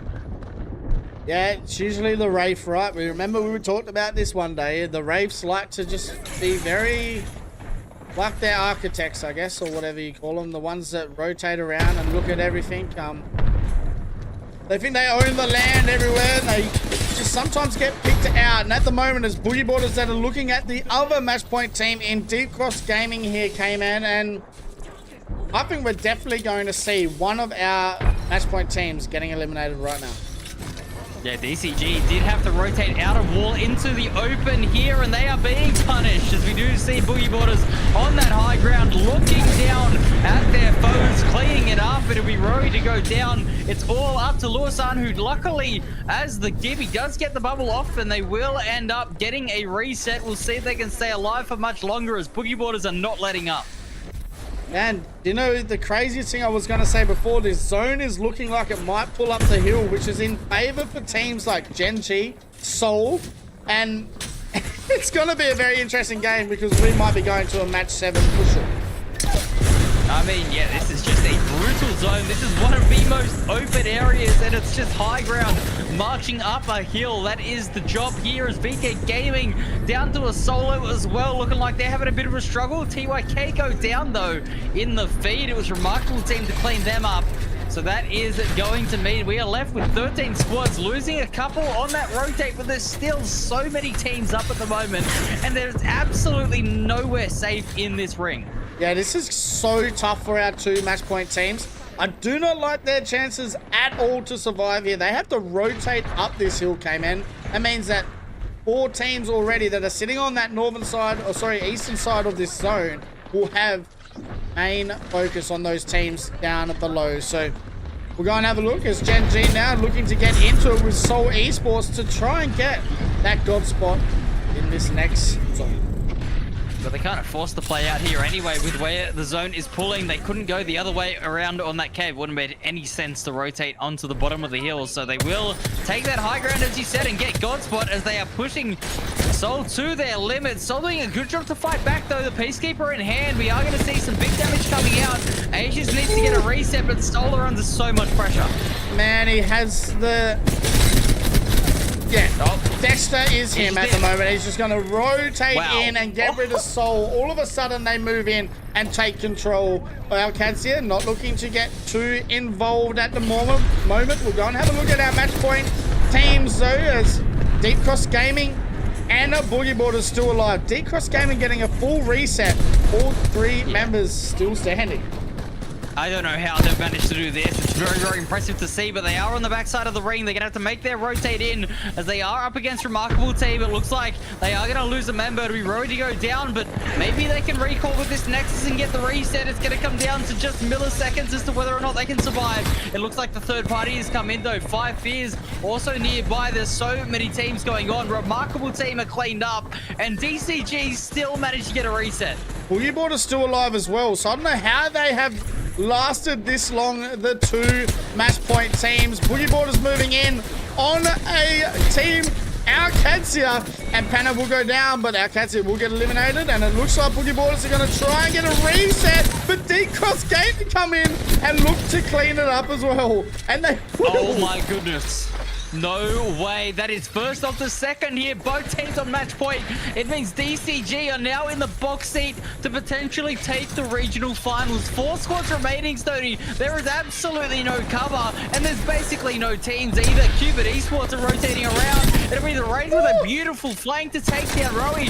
Can the Wraith continue to survive here? It's all down to this 1v1, and DCG come out on top. Yeah, but I don't like their chances. They're definitely going to get eliminated here, and they do. Vegas Inferno getting eliminated. Vegas Inferno right now need to get the win to make match point as well, and we may see 4 teams on match point as Vegas Inferno only 3 points away. Yeah, but look at who they're up against. It's Gen G, one of the scariest teams. We always talk about their fighting ability, though, Stoney. Ring 5 closing. It is a straight 3v3. You couldn't ask for a better situation, as we are going to see Aegis and Ziki absolutely frying Nullsang, going down as a 2v3 to finish things off. Yeah, Dexter moving in, Asia moving in. There's only 1 or 2 people left for Gen G to kill, and they have moved in and are going to be on match point here for game number 7, and they are 1 game away of cementing greatness once again here for Gen G. The Nightmare Zone ends in a Gen G victory. as we saw both of our match point teams make it so deep. DCG in third, Boogie Borders in fifth. It was so close between them. They end up clashing.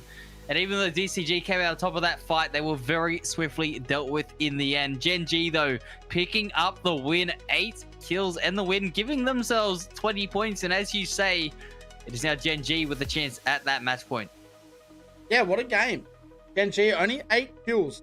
Definitely not the amount of kills that we're used to seeing them get, but 8 kills to any other team is a lot. So Gen G with a 20-point game and get match point as well. So now we have a few teams on match point, as we can see there. Gen G, Vegas Inferno with a good game as well. Deep Cross Gaming very close. Cupid Esports with the 4th spot. Boogie Borders sitting in the top 5. We'll have a look at our leaderboard, and it is going to be Deep Cross, Boogie Borders, and Gen G all on match point here. Also, though, you have Vegas Inferno very close by, Wolves Esports very close by, 5 Fears very close, Alcad Remarkable Team also very close. So if we do go to a game 8, we may see close to maybe 8 teams here in match. And I mean, Kmannamk, we're about to see a game 6 ban, which we haven't seen. Yeah, we're gonna see what is getting taken out here, and I mean, it is between the Gibby and the Rampart. I'm not too sure which one it is gonna be, but it'll be certainly interesting to see no shields or even less shields out there on the battlefield. It's definitely gonna make things interesting. If Gibby is banned out here, the Trident rotates are gonna be punished insanely hard. Yeah, it's gonna be an interesting. I haven't really said who. And I think they've typed too many. Gibby. It is Gibby. Ban. Going to be a Gibby ban. So Gibby gone here in game number 6.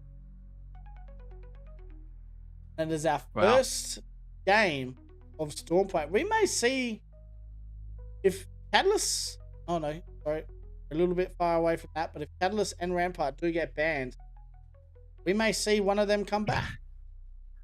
Yeah, we'll see whether or not that does come out. But yeah, no Gibby is going to make it interesting, as Stormpoint is going to be the next map yet again. So very interesting to see here. Couple of controllers, couple of supports taken out of the pool. All the skirmishes staying up though, Stoney. It certainly has been a surprise. Yeah, it has. I mean, we haven't seen a single Altar, Ash, or Wraith ban yet. That are 3 that we usually see in 6 games. So we'll wait to see if that is going to be the tale of the story moving forward. I mean, it most likely will be, because it is match point. A lot of teams obviously want in the 3rd chance to stay alive. And having those controllers and those support legends do give you that opportunity. So go and have a look at our top 5 kill getters. And I mean, I'll bring you in here, Q, because you would have seen it then. Deep Cross Gaming was so close to getting that victory.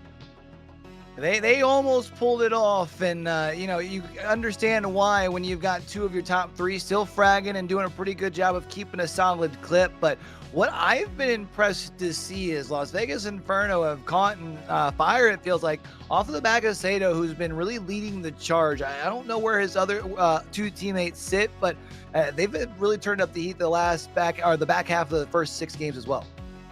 I mean, Boogie Borders nearly claimed up Deep Cross Gaming earlier in that fight, and then they stopped because they knew their position in zone was too strong to try and throw, and they had to rotate in.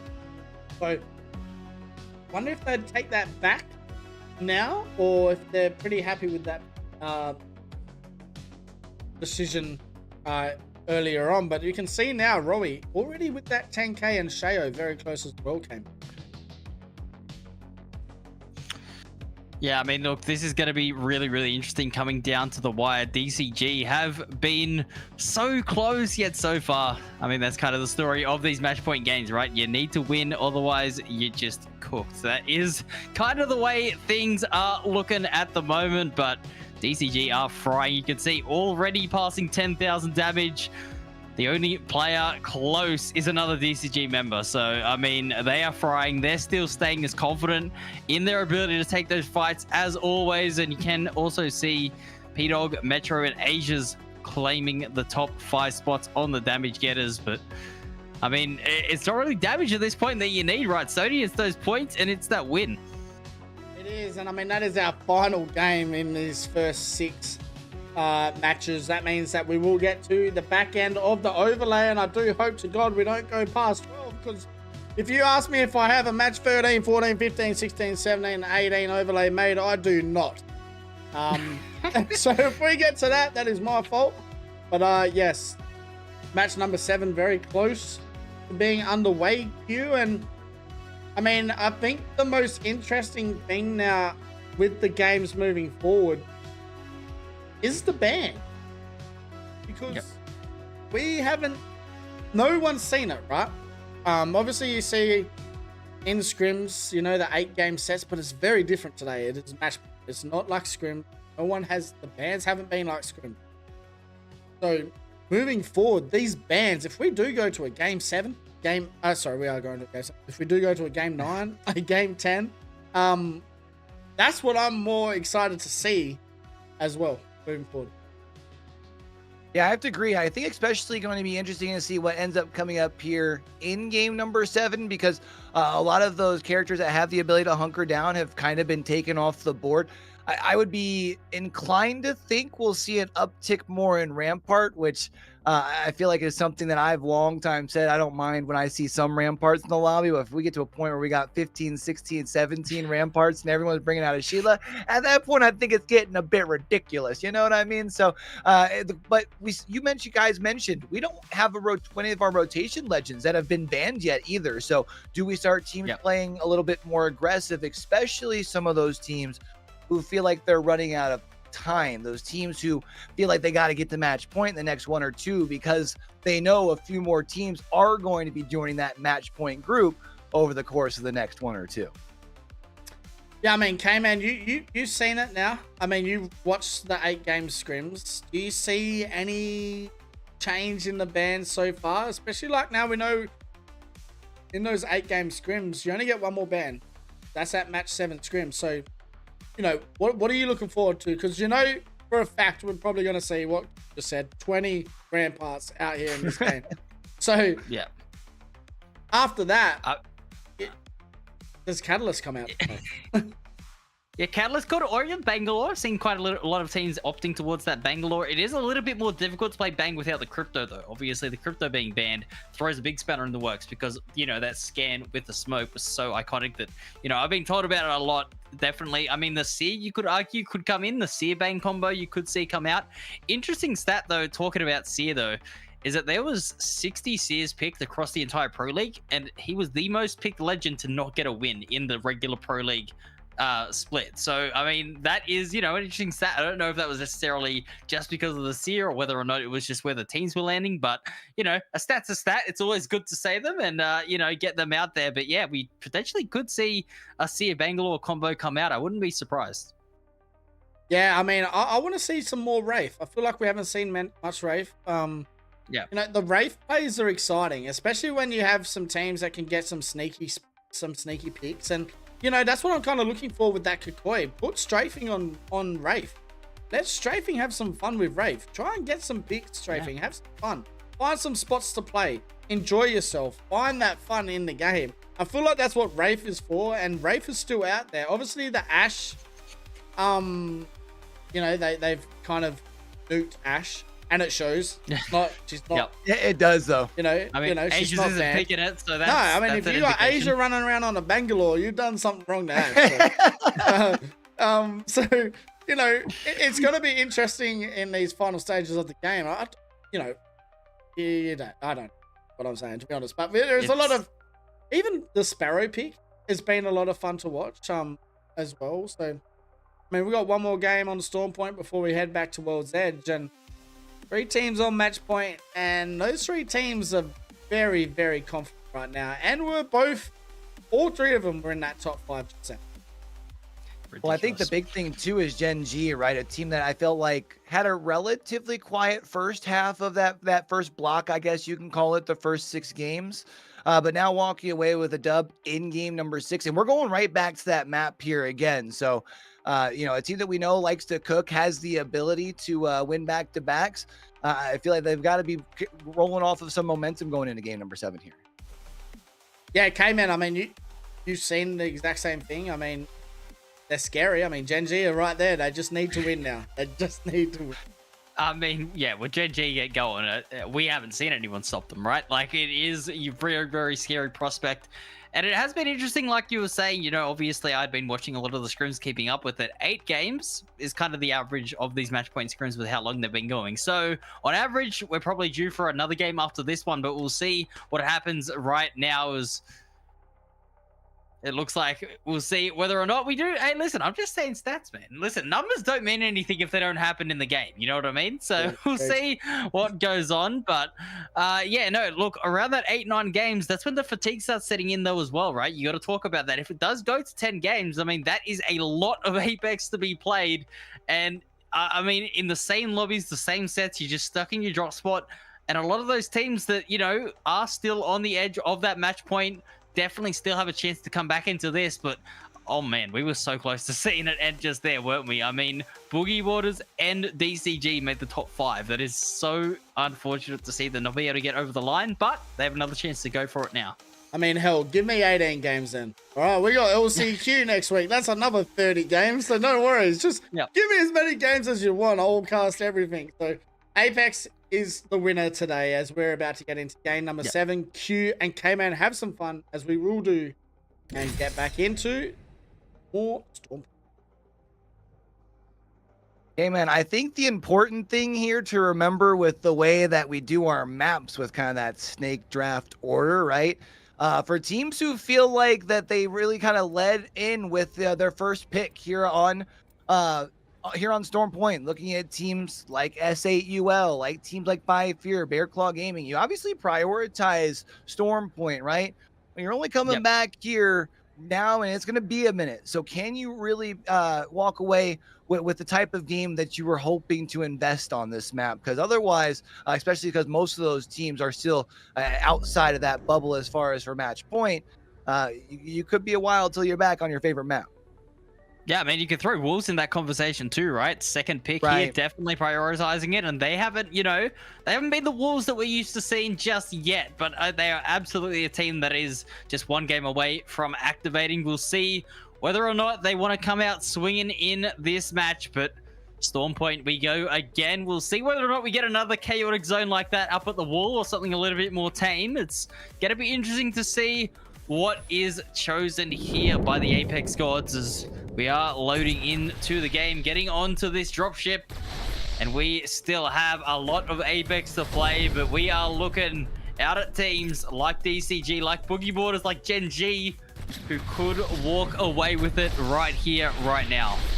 And Boogie Borders, another one of those teams that prioritized Storm Point, right, as far as their pick up at Down Beast. Now, it doesn't look like we're going to be seeing anything out westward. It does look like we're going to be going more out east. So for teams like Gen G, who are landing down at Launchpad, they won't have too far to rotate here, but they will have to worry about Alcadzia, a team that is also kind of knocking on the doorsteps, who will also be rotating in behind them.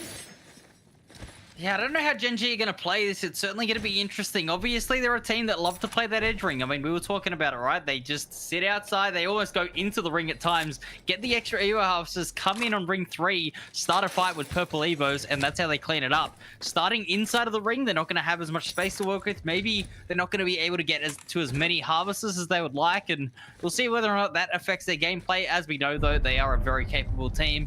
Certainly not going to be, they're not going to be foreign to having to adapt to their surroundings, right? They know exactly what they have to do, and they know how to execute a game plan. As we can see, it looks like it's going to be that Stormcatcher zone, which definitely means a team that is landing in there like a Koi potentially could start to have a good game because they've been extremely quiet.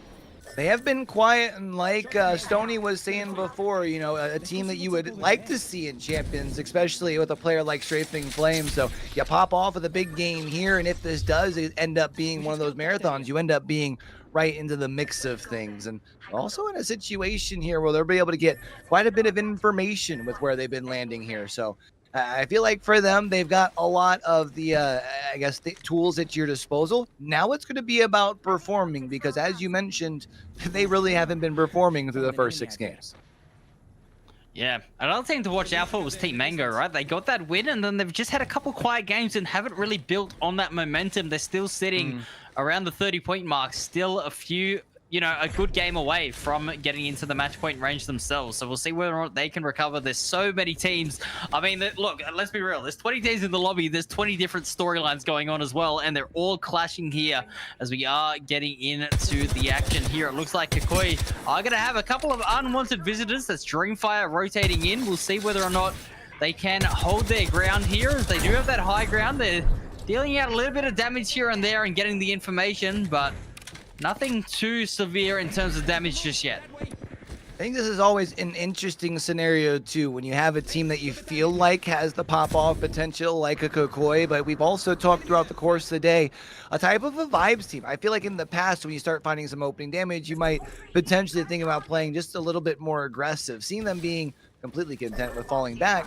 Well, yeah, I understand that they've got the information that the ring is going to be heading this way. You know people are rotating this way, so you know more people are kind of confirming your knowledge and the fact that you're already in the middle of where this thing's going to be ending. I'm just kind of surprised to see them not at least being more aggressive with where they're at on the leaderboard right now. Yeah, we are seeing a couple of knocks around here, so it looks like the 30-30s are out. We're going to have some long-range engagements being taken in this match here on Storm Point, and Soul obviously rotating in at the moment. They got a Trident to use here as well, so they are very quickly going to get across this map. They also do have the ring knowledge, so they know exactly where they need to rotate to. They're going to have a plan to set up somewhere, and they're going to get there very quickly. You had mentioned the unlikelihood of seeing as many Tridents without the bubbles to be able to place on top. They definitely don't seem to be having that same fear. I guess they're hoping with rotating quicker, there won't be nearly as many people on. As of course, the Kokoi we mentioned earlier, already smack down in the middle. They've been gifted a ring, but the only problem is they didn't quite get the loadout you would like to. Upon landing, you can see all 3 players still sitting on those white shields. And while they have had some pop shots to work towards those upgrades, kind of you see Kassan's 175 away, same time, white shield really ain't much. I mean, it's because of the Evo Harvester's positioning this game. So many teams just rotated directly onto them, right? They just completely got swarmed. They didn't even have a chance to leave their drop spot. So that is definitely a concern for this team. We'll see if they are able to farm that damage. Because as you say, they are still on the high ground. They're still in a very good spot. And if they do manage to get a few tags here, at least they can get themselves to blues. It's going to go a long way to helping them find some success. But we are going to see there's still so many more teams that need to make their rotates in. We can obviously see Silly Billies, who are down by the grab launcher, just sitting right down the bottom of this hill. Not going to have to worry about Stormcatcher at the moment, as they do have a lot of natural cover to work with.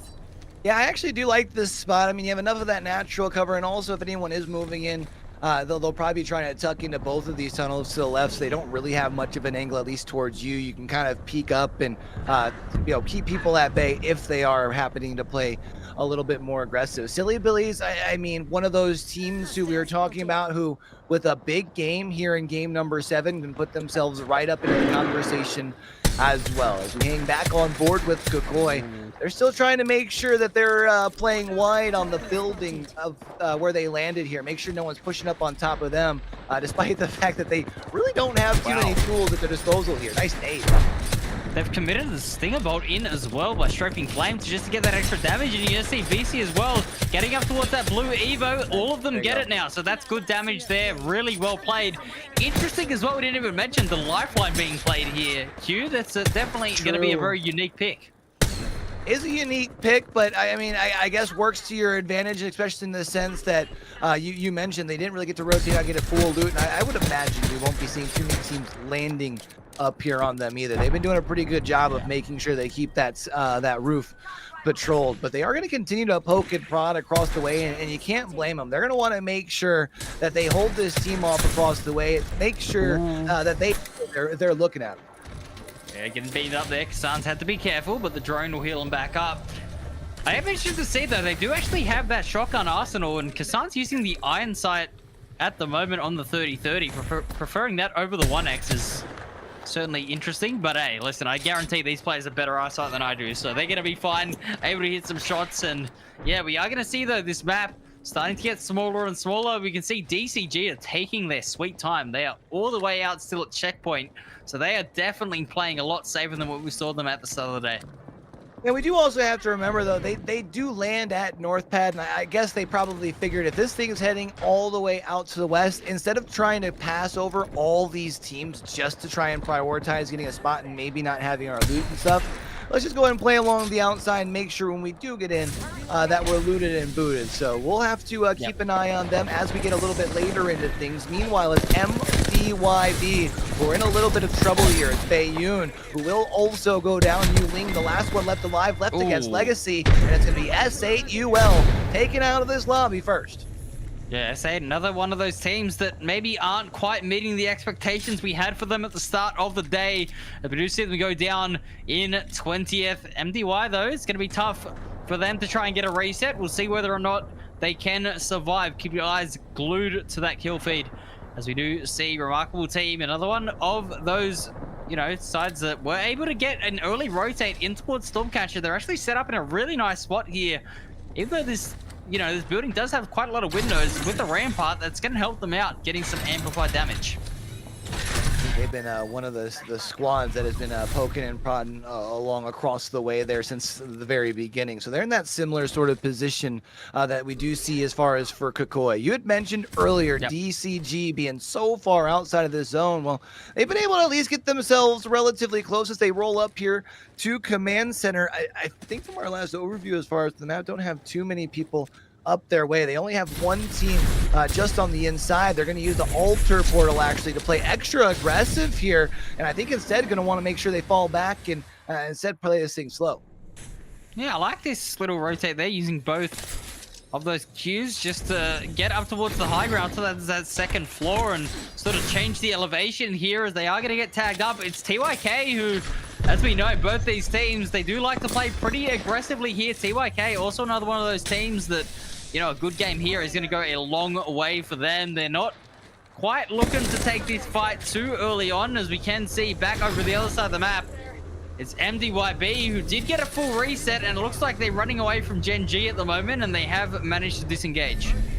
Gen G's trying to figure out if it's worth rotating around and taking that damage from the zone on the rotate. Does look like they're committed to it here, however. Meanwhile, DCG in a little bit of trouble as they will fall back. Roy will close the door, and they'll at least be able to get those shields back up to full. On the other side here, though, you had mentioned TYK is a squad that does like to play extra aggressive. Nades are going to be getting thrown up the way towards DCG here. Doing a great job of making sure that they continue to at least make sure they hold them at bay on this corner. I really like the aggression here.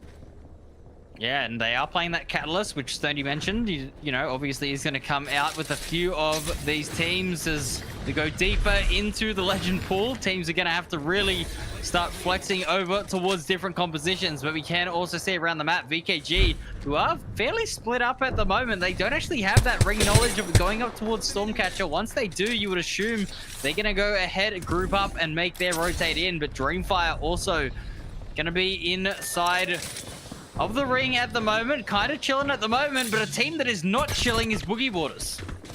And a yield, last one up at the moment, and question becomes, do you worry about getting a banner, or you just simply try and play to safety? You at least have your Q available to be able to get away, but from everyone still looking towards where the shots are going. Last couple of HP, and well, Boogie Waters, they'll be out. They're going to have to wait until game 8 if they're going to win things here.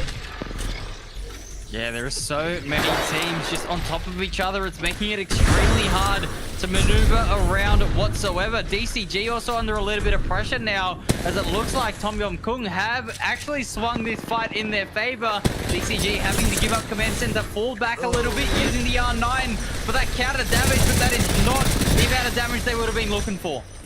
Gonna let Sheila sing to at least make sure that no one re-peeks that corner as Vatafan playing back. Big entry damage done, though, that will give them the green light. The Sheila will come back out. Vatafan eventually falls here. Kmannamk only have one last player standing in a 1v2, but it's big damage with the R9. Trying to finish up with the G7, and it's going to be DCG out. That is a huge team to take down. Gen G also going down. That means 2 of our match point teams have been eliminated. And I believe Boogie Waters, I don't know if they're still in this, but they were down to a solo at one point. And they are out as well. So that is it. Our match point teams are out of it. And that is VK Gaming also trying to get a rotate on away from JD Gaming, who look like they are down to a duo at the moment. And they also are in this safe zone, so they've managed to force VK Gaming away, but they're not in the safest position here, with a lot of people being able to look at them. Yes, standing in the open. They will get knocked, but I don't know if they're going to be aggressed on here. They should be able to get their reset. Yeah, the problem with this end zone here at Stormcatcher is there's a couple of buildings, but other than that, you don't really have much cover that you can work around. You mentioned getting caught out in the open on the rotation. So for teams like Five Fears, who have to kind of worry about a little bit of entryways in their in that little tunnel, they got to make sure that they're really communicating and they're not all getting grouped up together. VK Gaming ends up going out into the 16 spot with those top 4 teams all getting taken out here. One other thing that does mean for game number 7 is there's a chance for not just 2 or 3 teams to be able to move themselves on a match point, but if a couple of these teams pop off, Vegas Inferno get themselves a couple more points, then fall, you can still get 3 more teams to join them on match point. Absolutely, we are going to be in for a treat here. APAC South delivering the hype as Silly Billy's down to a solo. As you like to say, Q, letting that Sheila sing, trying to keep themselves alive. Hagrid trying to put down those walls, maybe get a reset behind some of their own cover. Nice. And they will be able to try and do it, but Wolves are right here and the pack is swarming. Oh, in the 1v, now trying to stick the res. The only problem is now it's JD Gaming. Says ain't no party like a third party. Johnny R trying to find the last bit of damage. Peak God pushing in as well with the EVA 8. Silly Billies will officially be removed, and that does give JD Gaming the ability to sustain here as well. The only problem is they're going to have to rotate in here in the next couple of minutes. Another team that is also going to have to move is going to be Core Gaming. They've got themselves some good cover, but the problem is I think both the teams that are looking down from across them also will need to rotate in with them. So there are going to be a couple of teams that are vying for very little real estate. Yeah, Dreamfire, one of those teams that is at least having that Wraith, so the rotational legends coming out in clutch there at the moment. It looks like potentially Bolin has managed to get in with that portal, but whether or not Dreamfire want to take it now, in fact they do. So they're going to start their rotate, but Wolves Esports are going to get pushed, and JD Gaming, they tried to make a desperate push up into Stormcatcher and they get punished. Gaming will be removed here. Top 15 means everyone gets their first placement point, but this is going to be where the lobby will start to fall incredibly quickly as this ring number 4 finishes closing up. Bear Claw Gaming, you have a little bit of space in this ring. They also have these walls to work around, but they will have to find a little bit of safety. It's Team Mango trying to pull on up. Easy Flash needs to make sure they can keep themselves tucked away from cover as they are very low on their shields. They'll be able to get that. Peeks over for an 84, but at 3v1 just ain't gonna work for them. BCG take down Team Mango. Yeah, a lot of action happening on this rotate as we're down to 11 squads, 33 players, so everyone alive is a full squad for now, as we do see Wolves on the backside here, just trying to survive. There's a lot of utility coming through towards them on this low ground, but at least they have some space to work around as they are going to lose Jackie Chan. It's up to Crazy Kong to provide some cover along with Donut. be able to make this way on in. There's just too many people looking, but Dreamfire all left to 3MZ. His RE45 in hand, pushes around, gonna be able to find plenty of damage. One shot, I do believe, is the player they're looking at, but they've got a shield to be able to work around, and Dreamfire end up going down. Crazy Kong, last one left alive here for the Wolves, but will not have time to be able to get their teammates up. Meanwhile, Alcatia will be able to use the Alter TP to try and find their way into this last little bit of the zone, but it's Vegas Inferno right up on the other side looking at them. Yeah, there are so many teams still at Stormcatcher. I believe there's about 5 teams, high ground and low, so there is no room to be moving around here at the moment, as we do see Dreamfire getting another knock there. So Wolves and Dreamfire still having a conflict on that low ground, as Kakoi up on height, gonna be chilling for now. BCG also rotating in on this low ground. It's not even in the ring here, Q, but it's kind of the only safe spot they can sit at. It's kind of like the out of sight, out of mind, because a lot of teams are up above them. They do have the one player crossing away that they do have to worry about.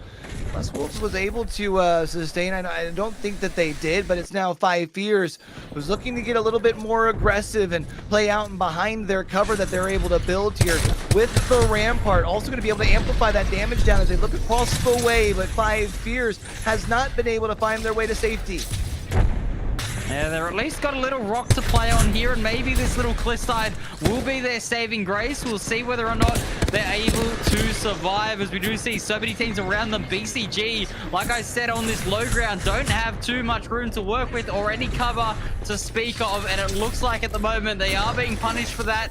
Down to a solo, we can see 5 Fears still up here looking to get into an engagement against a remarkable team, as MDYB are pinched between the two teams.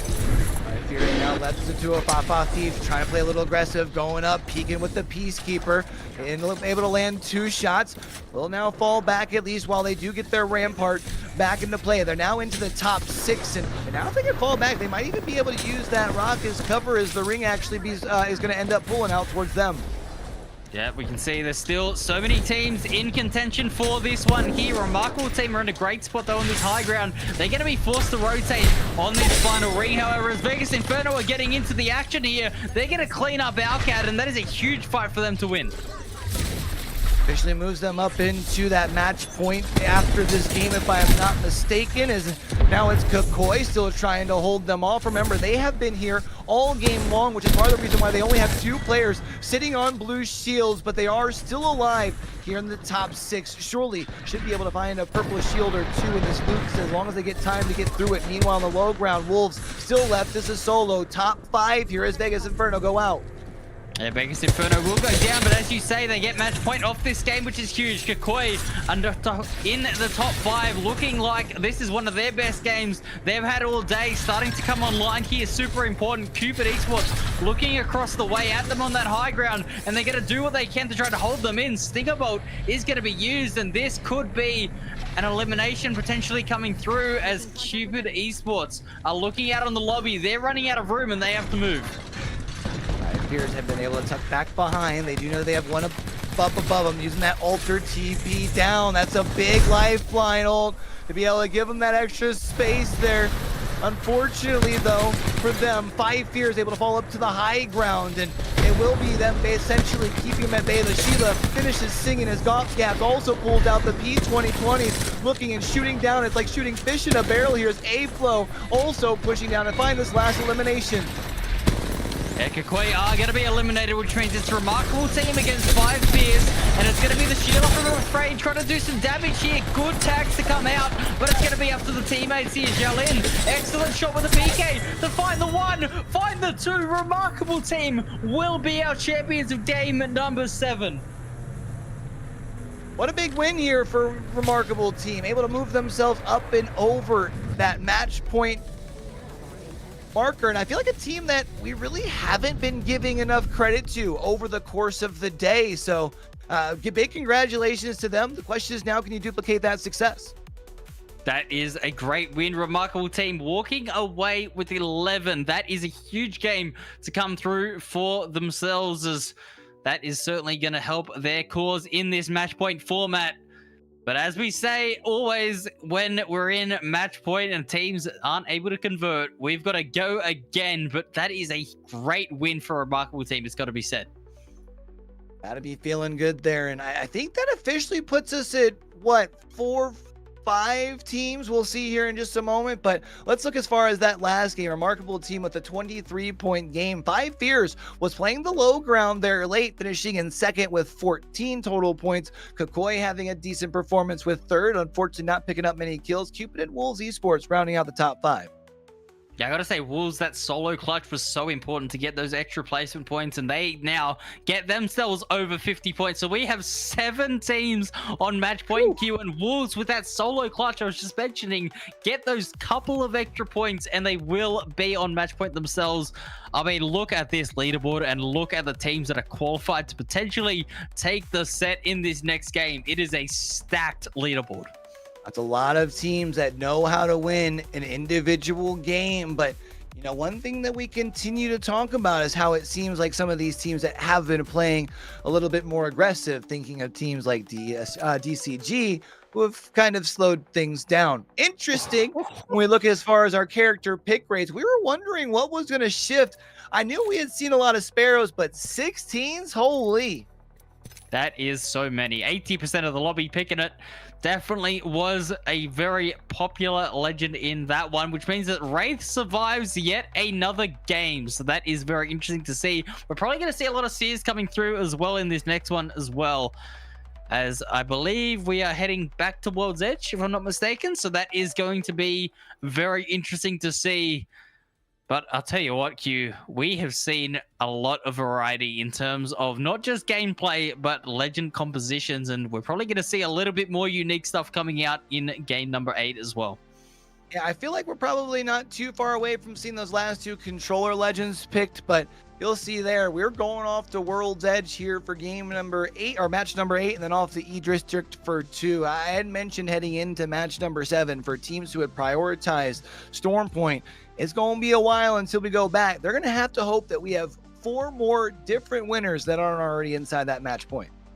Yeah, we'll see. It'll be interesting, but World's Edge we're going back to, and as I mentioned before, DCG, this is before today where they did get the win on Storm Point and World's Edge. Before that, World's Edge was their sole victory. So whether or not that's a bit of a sign for them to have a crack and try and take this regional finals in game 8, we will see as their kill leaders have been shaking up, with Sato shooting up to 20. Sato's really been helping lead the charge. I had mentioned in that last game, and we continue to see Las Vegas Inferno really putting their best foot forward. They've been doing a phenomenal job, it feels like, these last 3-4 games. So if they can maintain that heat, they're one of those teams that almost feels like they're due for a dub, you know? Absolutely, there are. And I mean, Asia's still just there in the top of the kills, and the damage is always in the top 5. Gen G players never far away, but we can see there the damage starting to creep up there. I've got to say that DCG are definitely still proving to be an impressive fighting team, putting out the pain. 2 of their members over 10k damage now, as you do see P-Dog almost at the 9k mark. Asia's and Donut rounding out the top 5. But man, 7 games down, heading into game 8, and we have now got just over a third of the lobby on match point. It's a lot of teams moving forward that have the potential to end things here, Stoney. You had mentioned how we had the potential for a long day. Are you still feeling that way now that a third of the lobby can potentially end things here? Nah, there's some teams in this lobby that are in the match point now. Out of the 7 that I think are very capable to win. You got Wolves Esports, I think, pretty sure that are in there now. Yep. Just scraped in. You have Vegas Inferno, 5 Fears as well.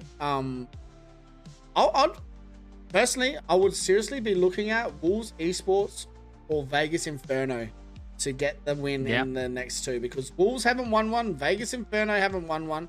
We're going back, I think, to World's Edge.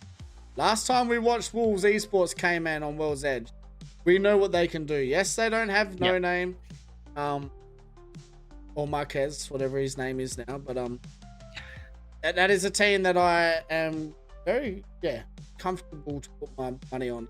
Okay, number 8. But I mean, there's still 13 other teams that are on match point. So there's a lot of teams that can make this keep on going.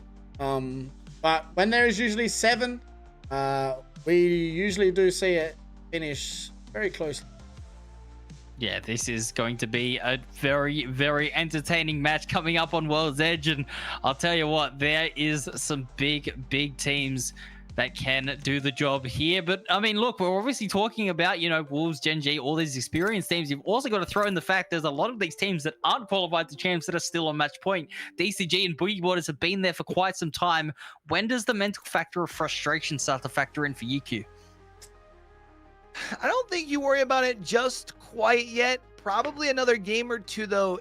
Maybe not so much frustration, but you do start to feel a little bit of anxiety of, I am only going to get so many more opportunities, right? For DCG, you got on the match point early. You probably felt like you were going to have a couple of opportunities, but now it's opportunity after opportunity that has kind of come across.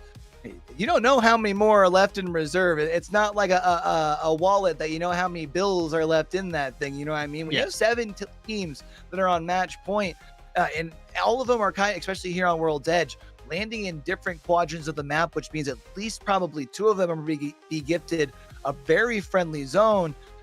You start to feel that anxiousness quite a bit, I'm sure. Yeah, absolutely you are. So yeah, it's going to be interesting here as we will hopefully soon be getting into the next game. But Stoney, obviously World's Edge, one of the more chaotic maps, a very, very open map out there on the battlefield. Are you expecting to see it end here today? Or in this game, sorry. I don't know what to expect anymore, and if I say it, it will be wrong. So I'm just going to wait and get into this action and try and hype it up as much as we can, because game number 8 is going to be cinema. I mean, we have seen nearly every fight today. I don't think I maybe have missed a couple, but I've tried to get to nearly every single fight out here today in these games. And I mean, we have seen so much action in front of us that I hope that we maybe see a game 10 and maybe give us 12, 13 teams on match point. Hopefully then JD Gaming are 13th and then win that, and then my pick's all good. But I thought we weren't mentioning the curse, Stoney. Yeah, I've just stuffed it up again, so that's good. But yeah, I mean, it is exciting. You're talking about mental just before. I do think that it is weighing heavy on Deep Cross and Boogie Boarders right now. Yeah. Boogie Boarders and Deep Cross had what, 2 chances each to win a game now? Well, sorry, Deep Cross had more. They've both come top 5 since, they've both had a chance to win and take it. Now they've let teams like Gen G, 5 Fears, Pulse Esports, that are already cemented a spot into champ, come and take their champ spot and chance away from. So mental is, you know, you got to reset, take your time to relax and get back into it. Yeah, there is a stat that I was actually DM'd earlier on, but you know, obviously I haven't been able to verify it, but apparently the first team that has hit match point in every match point finals lobby this year hasn't actually won. So DCG looks like they are getting that first match point curse, if you will. They used up all their wins. I was telling you early on, they won the 2 back-to-back to help get them there. And now it's about finding. I do got to say, though, while we had seen them be a team that still feels like they aren't quite playing as aggressive as before, it feels like a quite change in pace for them, because we've seen them far outside the ring often. And look, it's one thing to want to try and play safe and not take early game engagements, but at what cost? If you're not in a good situation in rings 3 and 4 and still having to fight your way against 4, 5, and 6 teams sometimes, where 3 of them are outside the ring slaying it out against one another, you know? Yeah, it'll be, it's interesting because, man, we just seen Sparrow get eliminated, right? Yeah, so just who would have thought? So I mean, now it opens up the whole World's Edge. So I'm looking forward to it because Kmannamk and Cube, we're very close right now to getting into game number 8 with 7 teams on match. Absolute Well, cinema. to think about. That's all I gotta say. Is there any team that you're really looking forward to pop off that maybe hasn't yet today? Oh man, I feel like I feel like our CAD are so They've close. been quiet, right? Real quiet, but also at the same time, top 5 consistent, right? They're very close to match point. Very, very close to match point, but they haven't shown yet exactly what they can. Definitely been the sneaky assassins, and they are in I would say, a decent landing spot, right? Where you're over at Big Mod, and we saw where they've at least been able to find themselves a decent position in some of those lower zones. I don't know if they're gonna be gifted another south one though. You had a thermal and then a dome. I feel like we're about due to be heading up. Okay, well I'm not gonna finish my statement. I'm gonna be long anyways. Unless I'm lucky, we're heading dead in the middle of the map towards Harvester. But there it is. You can see it on your screen. Let's get into game number 8. Game number 8 coming to you right now, and I'm hoping that we have a monument fragment zone here, and what's a fair bit of it in it, but I mean the harvester zones that we had throughout the split as well have been absolute cinema also. I mean we had some amazing games in the week 2 and week 3. I think we had a lot of harvester finishes, so we could see another harvester finish, which would be good for teams like Deep Cross Gaming, Boogie Borders, the teams that are very close towards these zones. So, game number 8. Don't know what exactly is in store for us yet, Q, but we do know that there's 7 teams on match point that can win it right now. You know who I'm looking at is Kukoi, because dog, you got gifted a zone on Storm Point. Now you got a pretty nice zone in your favor.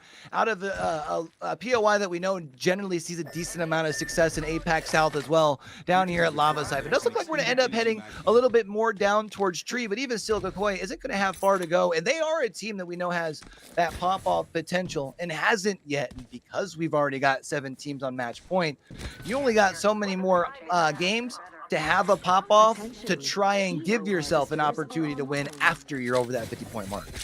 Yeah, as I'm scrolling in, I dead set think this zone may finish right on 5 fears, and that team has just hit match points, so they do not have to move a bit, right? So this is where it gets really interesting. 7 teams on match point. You don't know who you're fighting, Q. Yes, obviously teams know where teams are landing, etc., etc. But a lot of teams, they won't really know who they're fighting because the rotating purposes right now are going to be pretty quick as teams know that they need to prioritizing getting deep in zone now. Well, if anything we know about 5 Fears, they've had some high highs and some low lows, so we'll have to look back in with them later. Dreamfire will be trying to make their way down towards that southern zone as they did land at Monument, as they're going to have to potentially look towards Harvester and then south from there. As far as for now, though, it looks like they've got some space to themselves as teams still haven't quite started moving south from a lot of those more northern POIs, looking at teams like Wolves, who are actually starting to close in towards where Dreamfire are at, and I think are actually landing right by them. Dreamfire are going to have to watch their 6 here. I think that's why they're tucking and running. Yeah, and it looks like we have a lot of teams already prioritizing rotating in, and it looks like T-Cross Gaming are pretty keen to get aggressive here early on, Q, and it's something that they haven't done in the last 4 to 5 games, is be the team that they were at the start. That is aggressive, and as I say that, they get pushed by a remarkable team and lose one here early as well. Yeah, I mean, I like the idea because they landed right next door at Thermal, so they are right here at Thermal. You'd think that they'd want to be able to lock things down, but they're looking to be in trouble. Remarkable team who just had a big game in game number 8. Also trying to find themselves a little bit of a way towards safety as they had rotated all the way up from that northern side of the zone, or northern side of the map. DCG, unfortunately for now, is going to have to play this thing as a duo. It looks like they've separated out. They've got white shields. They're in a tough spot. Yep, 7 squads. 7 squads, and I mean, we nearly just lost one there, Q. They will get a chance to reset, but Big Cross Gaming, they've just really, I feel like it's a team now where teams aren't scared, right? They were scary in the first 3 games. They were running at teams. They had no, they weren't afraid to get in on the action. Now, all of a sudden, they're in some serious trouble. And I don't know, it feels like all of their momentum has really just gone out of the window. To see if they're able to pick their momentum back up. Boogie Borders is a team that is also been able to move themselves onto match point here recently as Rocky will get beamed. Will be able to find his way to safety to heal back up. Team Mango also trying to make sure they can find themselves somewhere safe to be able to camp on out at. They unfortunately sitting on 3 white shields as well, so they're not going to try and share any of these buildings. They're going to try and play wide and hold down this big building to themselves. I do like this spot where Team Mango are. I feel like it may pull towards this building. We've seen a fair few of these zones pull towards that northern side of the tree, so wait to see, as we do still have 60 players left in the game with 1 minute and 30 seconds left here of round 1 to close. We're going to see a lot of teams starting to make their way into where they want to call home. And I think they've actually just heard this team that's rotating, and that's Dreamfire, that they're taking pop shots across the way as the Catalyst Dark Veil goes up, and will help them a little bit more try and make their way down towards tree. Boogie Borders is also right next to Team Mango, but I think they're going to be just fine with sitting back and being patient. They realize that they don't have very much room for error here, as they are also sitting on 3 white shields, and you anticipate that you will probably start seeing more teams rotating in from the north, the teams of the like of Alcadzia and maybe even Las Vegas Inferno. So they're going to have to take a chance at some point, but I think for now you just want to make sure that you can play safe. Interesting to see exactly what they're trying to do here, Boogie Borders, if they're going to be aggressive to Team Mango, because I do feel like they are trying to get into a better spot for zone, and they do need to be careful. Hannah playing on that Wraith, and it is someone that I do trust on the Wraith, but you do get a lot of people that are very overconfident. That sometimes doesn't work in their favor, but a team that we've been talking about that we're hoping to turn things around is Team Kukui. Playing out of Lava Siphon here, as it does look like they're going to be one of the later teams as far as trying to make their way on in. Trying to make sure that they can stay alive for now. Working their way around as VC has that charge rifle in hand. 135, that's a big shot. Can you land the follow-up? It doesn't look like it. Trying to find an alternative angle, or maybe just potentially chuck down a nade or two. Trying to get the bounce. That'll get a little bit with the first one. Now going to play aggressive here with the Peacekeeper, because why not? You're at a point into this series where you've got to collect some KP, and it's going to be MDYB or eliminated. Yep, Kukui getting some early KP here, which is a good sign, right, Q? They're looking to play with a little bit more confidence, as we can see just there. So hopefully that is a sign to come, as it looks like Boogie Borders have decided to finally move in on Team Mango. It's a good choice. I was thinking earlier that if they had the, obviously we get gifted the extra information because we're just spectating. If they knew that they're pushing the 3 whites, I figured they would have probably done so sooner. And it's Kmannamk leading the charge, and instead Team Mango gets taken out by Dreamfire from across the way. It's actually Dreamfire that came a knocking. It's going to have to be an aggressive push into this room to try and get any last bit of the spoils that are left behind. Yeah, no Watson anymore, so no one can really stop the nades, and I don't think Mango had a catalyst either, so the catalyst here is going to come up really clutch for Boogie Borders in this situation. The pick as far as with the Pathfinder might allow you to get some availability to some spots that otherwise are a little bit more of a challenge. Meanwhile, Las Vegas Inferno, another one of those teams that has been able to put themselves on to match point, and feels like they're about due. There are some teams that come in and win a couple, and then it's all about when they win their next one. A team like Las Vegas Inferno, they have the capability of it. Feels like they're about due for one. Maybe game 8 is the one for them. Yeah, Vegas Inferno, it's a team that I said as well, right? That just made match point. Haven't really done much, but are very capable of getting a win. They may have put themselves in a real deep position into this zone, which may maybe come back to bite them a little bit, Q, because you can have teams that can easily climb up above them as well, so they kind of put themselves on that low ground, just giving teams that chance to have high ground above them. If I'm not mistaken, Las Vegas Inferno, while she has shown a decent sense of consistency of never finishing outside the top 10, I think they're still looking for their first top 4, so maybe can do so today with a big performance. Right now, Gen G in a fight, and their big dog, Aegis, is currently down, so Dexter and Ziki have to try to do the best that they can to be able to hold off the attack, and it looks like should be able to get Aegis right back up. Remarkable team also had to be able to find a way to get into this next ring, but they do have the high ground and seem to be looking to a squad off to their east. 18 squads left standing, 7 teams still on match point left alive, which means only 11 teams out here that can change the outcome of how many games we get to cast. And it does look like Remarkable Team have their hands full at the moment as well. Yeah, they were looking across the way at Gen G, and unfortunately the Wraith playing just a little bit too aggressive. I think that was something you had actually mentioned about earlier, Stoney. So Las Vegas Inferno, though, they're going to be able to get their player back up, and they're trying to just make sure that they can fortify down in these little crevice area as best as they can with those walls. Also have the ability to put down some big damage with the Sheila. Remarkable Team out here with 3 other squads trying to figure out who's going to be able to make their way into this next ring. Remarkable, it's Tom Young-Kung who's chasing down Remarkable Team, but they've got a team on their 6. This is a team we haven't talked much about either, Q. TYK, very capable to get 2 to 3 wins in a row.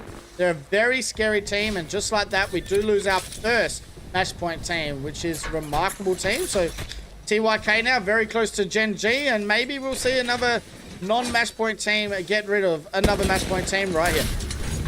What's going to be interesting is whoever is still left alive here has VKG right outside of, or right inside this next zone, looking in, and should be able to pick up the scraps. So this could be one of those fights where neither team truly, quote-unquote, wins. As far as for now, though, Tom Young-Kung still left as one last player as the Bangalore will officially be taken down, and Gen G now has to find a way to rotate in while working against this ring, and they've still got quite a bit of a way to go. It's Dreamfire, who has been able to establish a spot, though, for them right in the middle of this ring down here at Tree. It's a tough one, man. This zone is so tough, and I think I might be right with my pick. I don't know, but it does look like Vegas Inferno and Boogie Boarders have put themselves in the best position here, I feel, to get the victory. And I do really like where Boogie Boarders are. They have the chance now to lock this down as a catalyst. They don't have to worry too much about everything. They have a Pathfinder, so they can set a zip up on top of those bloody honey pile things that look like a rock. And yeah, 16 squads left standing, and we still have 6 teams left alive that are on match. Yeah, I mean, there's the math is telling me that there's still a really good chance that things end here in game number 8. Gen G ends up finding their way away from VKG, but right to the crosshairs of Al-Qadzia, who do now fall back because they want to make sure that they're still in a safe spot as far as for this next zone. And also, Pricey has that Kraber in hand. It's DCG, another one of our match point teams who find themselves in trouble. As Roy, the last one left alive, it's Gen G who is pushing in on them over here. And if there's anybody that I wouldn't want to be pushing out, be trying to hold off again, it's Gen G. And it looks like Gen G are going to force this fight, which they need to be careful with because Arcade are very close by as well. And that zone does pull way more towards the south side of Tree, which is going to be very interesting here, Q, as we get into these later stages of the game. But it doesn't look good for Gen G or either Deep Cross Game. DCG right now doesn't even have banners. Granted, I don't think Roy would be able to get them back in. Even if they did, has to worry about the fact that if they rotate behind them, we'll have plenty of space in the wide open with Gen G right behind him. You've got to turn around and hope for the best. Roy doing a great job of landing some shots, but this is where you run into some trouble because there's just too many players pushing forward. Gen G will be able to take DCG out of the lobby in 15th. That's one more match point team taken out. Yep, and that's not look like Arcade decided to move on in. So we're going to have a look at this map here, Q, and have a look if there is any match point teams in position. And I'll tell you right now, Soul and Kukoi have put themselves in a really good position here to go to a game number 9. Can't say that I'm too surprised. Here's Al-Qadzia trying to create an opening because there's a spot under that bridge they would like to get to, but we'll have to eventually end up falling back. That was BK Gaming who they are taking shots at, who have had a pretty quiet night. We had talked about earlier, working with a different third. Gen G now playing aggressive. Asia's peeking around the corner and able to absolutely put them down quick, fast, and in a hurry. Now looking to play aggressive, peeking in front to make sure no one's coming in for a third party. Yep, does look like Arcade have moved away from that area, which is very smart. And all of a sudden, Soul and Five Fears very close by to each other here as well. So you might see maybe another match point team get eliminated here. We did just see Bear Claw Gaming getting eliminated. Five Fears now need to hold off this push from Zowie Esports. They're building, they're coming and knocking. PK in hand of Jesco, pushes through, gets one, broke the shield on the second, but ends up falling, which means Sharky, the last one left alive, will be able to send the ult down tier, which will at least give them the wall hacks to be able to see no one pushing down. But the problem being, I don't know if they're going to have enough time to find this Rez. Alcadzia also in a tough spot. Wolves we had mentioned about earlier who had put themselves in prime position, but they've got Gen G rolling on up. It's Siki on the high ground here with the PK, pushing right up underneath with the rest of the squads as Gen G is locked in the top 10. Yep, Vegas Inferno getting eliminated. We're now down to our final 8 squads. Outcad getting eliminated as well, and I don't know how that works here for our match point teams. And there is only 4 left standing out of our 8 squads. So 4 match point teams, 4 non-match point teams here for game number 8. Still looking in a good spot here though as they're in this zone. They do also have BGB right by him and Gen G right around as well. The question is who's going to be comfortable sharing the little bit of space that's inside this next ring. Gen G looking pretty solid as far as now. Your kill leader on your screen, 5 Fears, getting absolutely pushed here as they do bring their one team back in as it's Cupid Esports trying to see if they can take them down. I don't like their chances. It does look like Silly Billies or Core have moved in on the action. I think it is Silly Billies, and they've kind of moved in and forced this fight as well, and they look good here, Q, to try and get rid of 5 Fears. Yeah, 5 Fears is now going to go down. Silly Billies, they're going to look to go inside this building, but they do have quite a bit of a rotate into this next ring here. So they're going to want to make sure that they can clean up this last fight as quick as possible. The Seer Q will at least stop for just a second, but Cupid Esports now out as well. We have 3 match point teams left, 3 non-match point teams left. We have Boogie Borders, Gen G, and Wolves still standing. JD Gaming, Kukoi, and Silly Billies very close by as well. This is coming down right now to our final 6 teams, and it is anyone's game in game number 8. Yeah, it feels like if Gen G can push forward inside this building and finish off this fight, they'll have the cover that's needed for them to be able to walk away with a dub. They're going to look to try and play this patient, be disciplined, because you don't want to get caught overextending here. But Silly Billies now going to be out. Pushing up is Dexter, big 105, but the Catalyst spikes will keep them from going up the steps. Yeah, we have only one team that is not on match point that can take this game. They're in a really good spot as well. Majority of these teams are inside this building here. So the non-match point team may be in God spot as we go and have a look at the zone, and they are in God spot right there.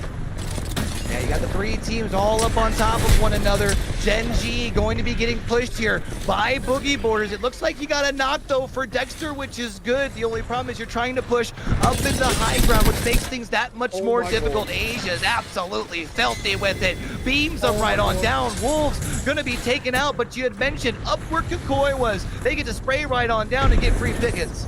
Talk about Kukoi right now. This is what they needed, a game to turn their shit around. They are seriously so close to match point, it is not funny. They were 19th 2 games ago. They're sitting with 38 points and in a top 3 situation right now to keep their dream alive.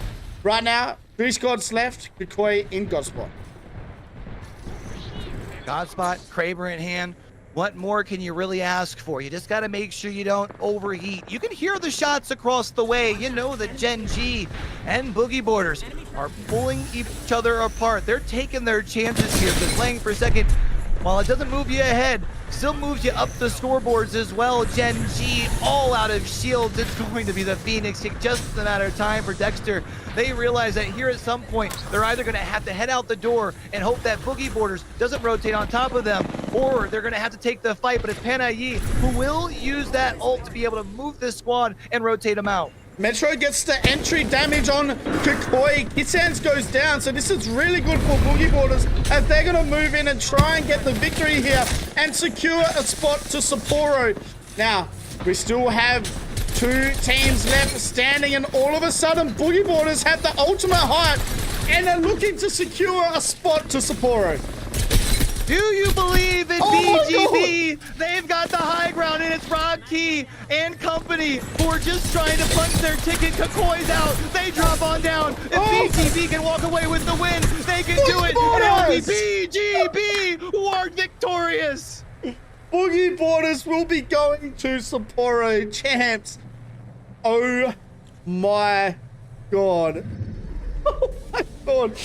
Boogie Boarders take game number 8, and they will be heading to Sapporo in Japan for champs in January. They take it out in game number 8 with the youngest Pro League player in all the regions, Metro the Little Goat. Unbelievable scenes here for game number 8, and your champions are Boogie Boarders.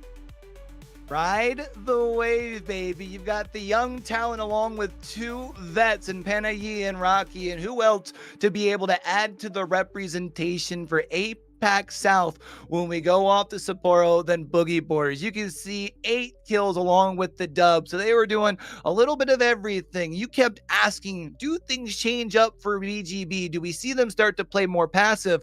Well, they cooked just as much as they did earlier on in the series to be able to cross the finish line there, Stoney.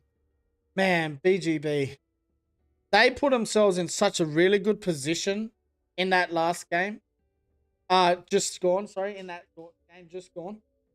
Very early on to move in to be able to get themselves that victory. Now, knowing that they landed at launch site, they didn't need to rotate very far at all, Q, but they did it well. They got their position. And I mean, that comes down to the Wraith pick. The Wraith Portal won them that game, and also Metro's entry. You also got to remember, Boogie Boarders played kind of aggressive, right? And ended up pushing over towards Kakoi, who we kind of called had that high ground and advantageous position. You play aggressive, you win that, and then you turn around and hold the team out. I mean, honestly, one heck of a play from BGB, who not only walk away victorious, but they're one of those teams who proved so while doing it at the top of the leaderboard pretty well all day long. Oh, I'm very happy for him. Very, very happy for Boogie Boarders. We'll bring you back in, Kman. I mean, you've been talking about Metro all split. He's one of your favorites. He's been helping you around in the game. You would have been very happy to watch that end game. Wow. Sorry, I was muted there. I'm back now. All right, that was a ridiculous clutch to come out from Boogie Boarders, who were sitting inside that building on the second level with Kakoi staring down at them.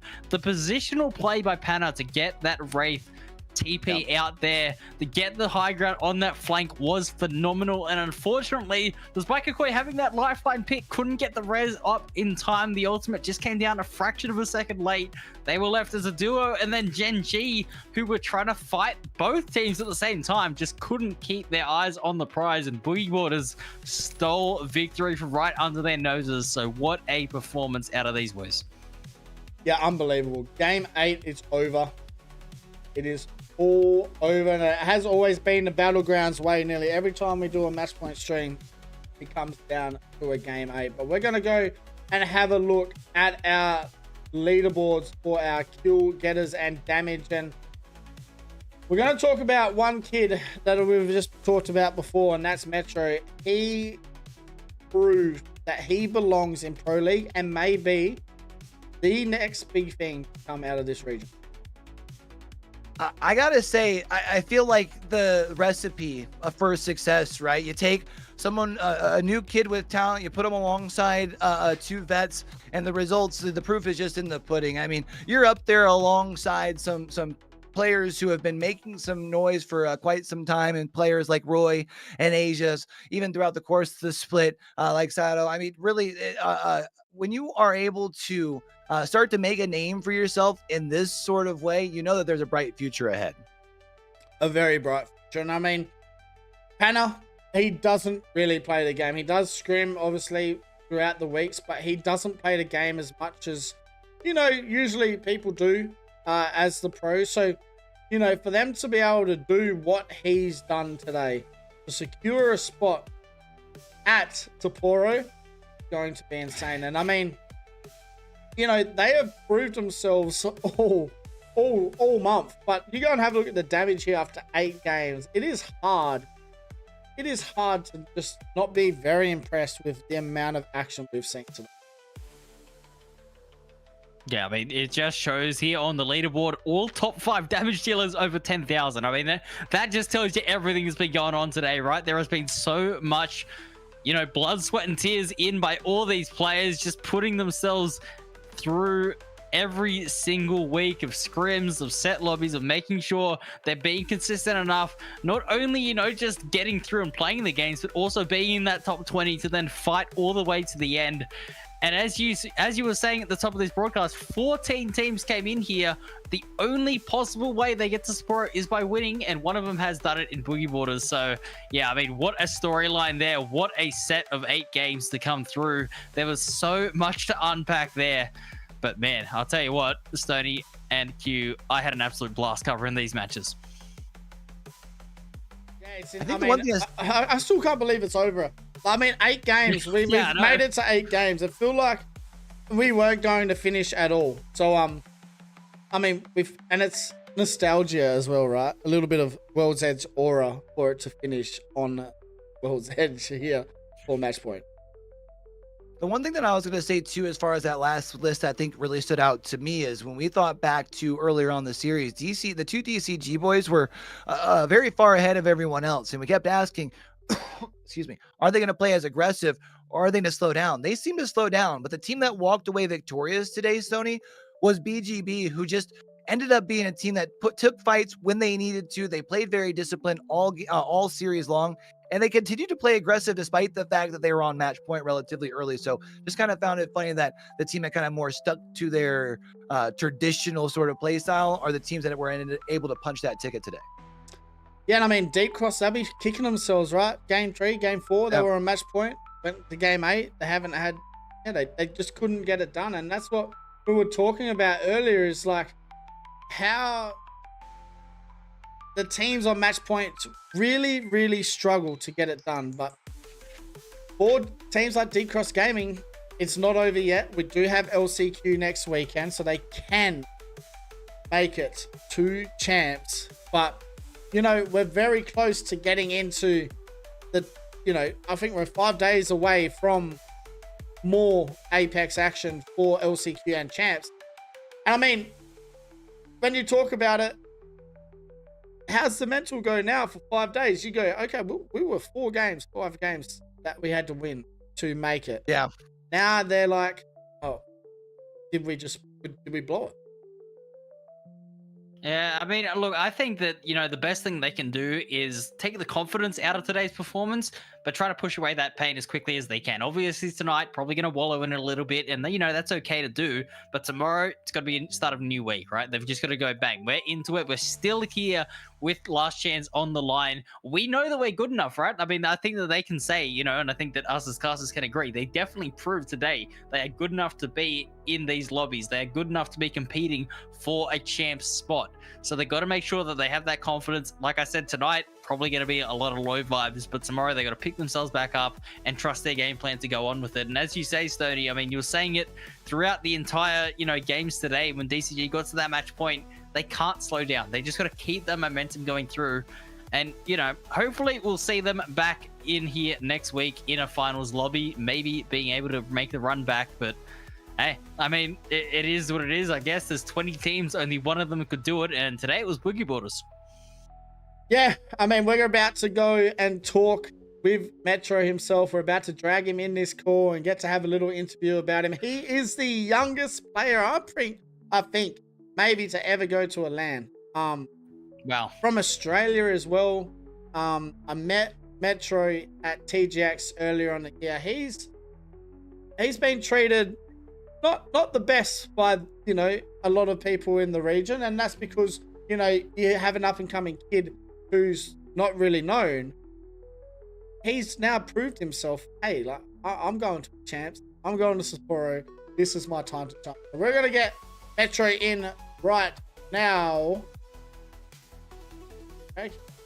So this call. Wow.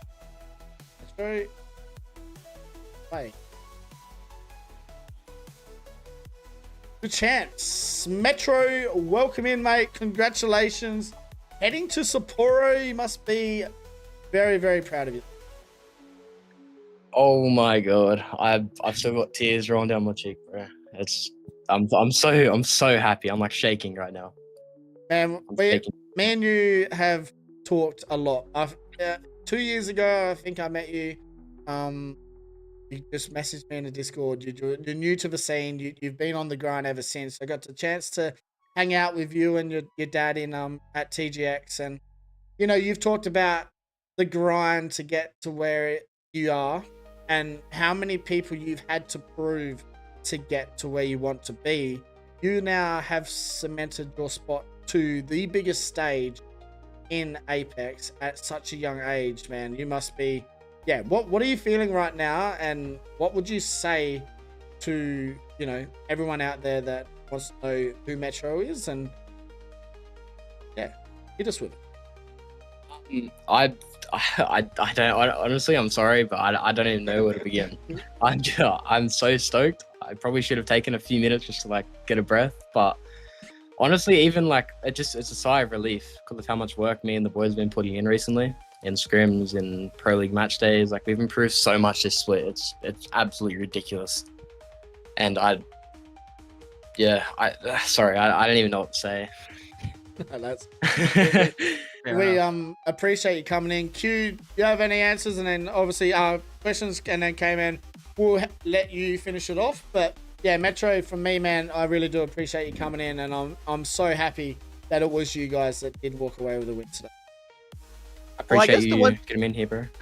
I guess the one thing that I did want to ask, you know, you guys have had, you know, one heck of a season or one heck of a split, right? You started off with a group stage win your very first day, but then you kind of had some ups and downs heading into this week. So, you know, you had talked about how much growth you guys have experienced throughout the course of split. What is there one thing in particular that you feel like has really helped in that matter, whether it's something you picked up from one of the two vets that are on your team, or is it just simply the product of hard work?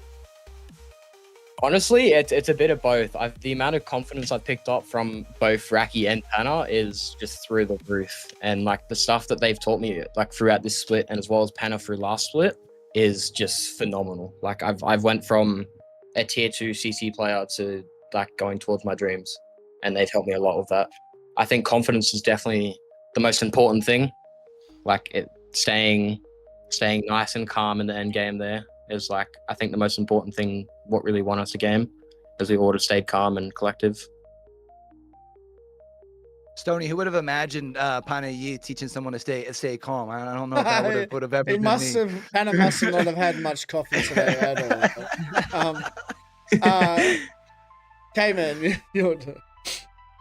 Yeah, Metro, mate, it's Kmannamk here. Listen, congratulations, obviously, on the win today. But, I mean, look, obviously, this is my first split. I came in here and, you know, we've had a few conversations back and forth. And I do remember that conversation we had, I think it was about 2 or 3 weeks ago, where I think you came 5th in a pro league game. And I was like, you know, you guys did well to recover and get yourself back into the top 5. You got to be feeling good.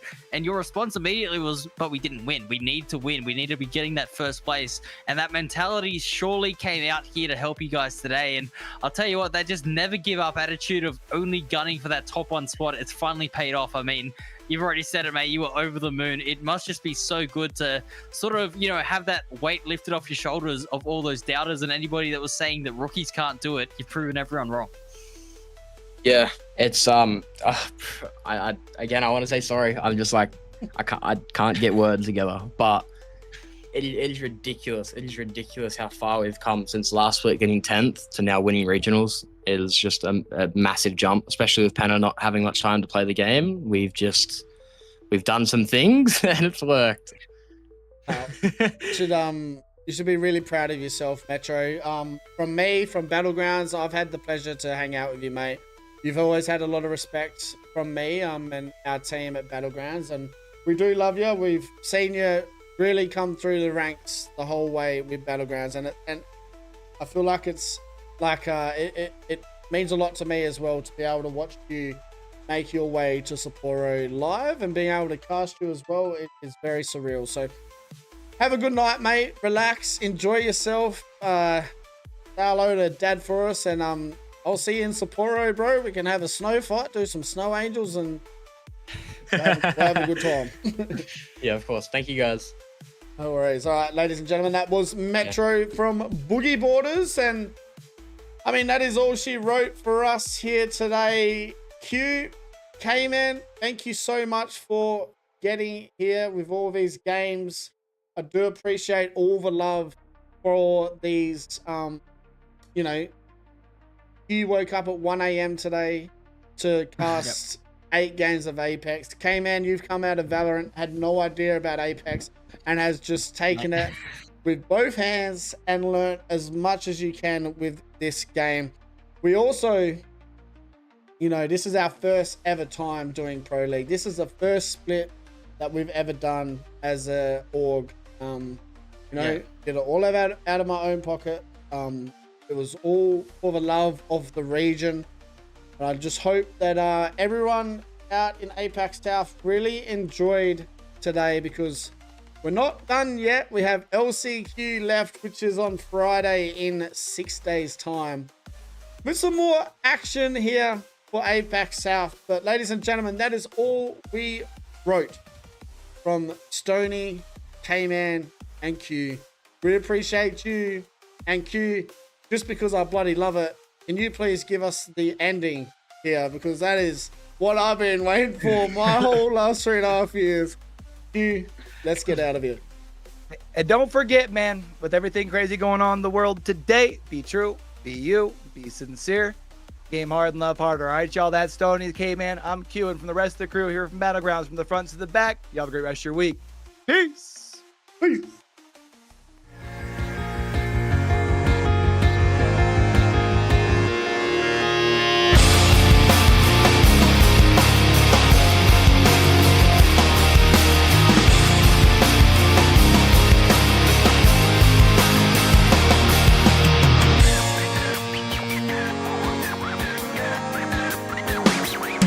When this began, I had nothing to say, and I'd get lost in the nothingness inside of me. I was confused, and I let it all out to find that I'm not the only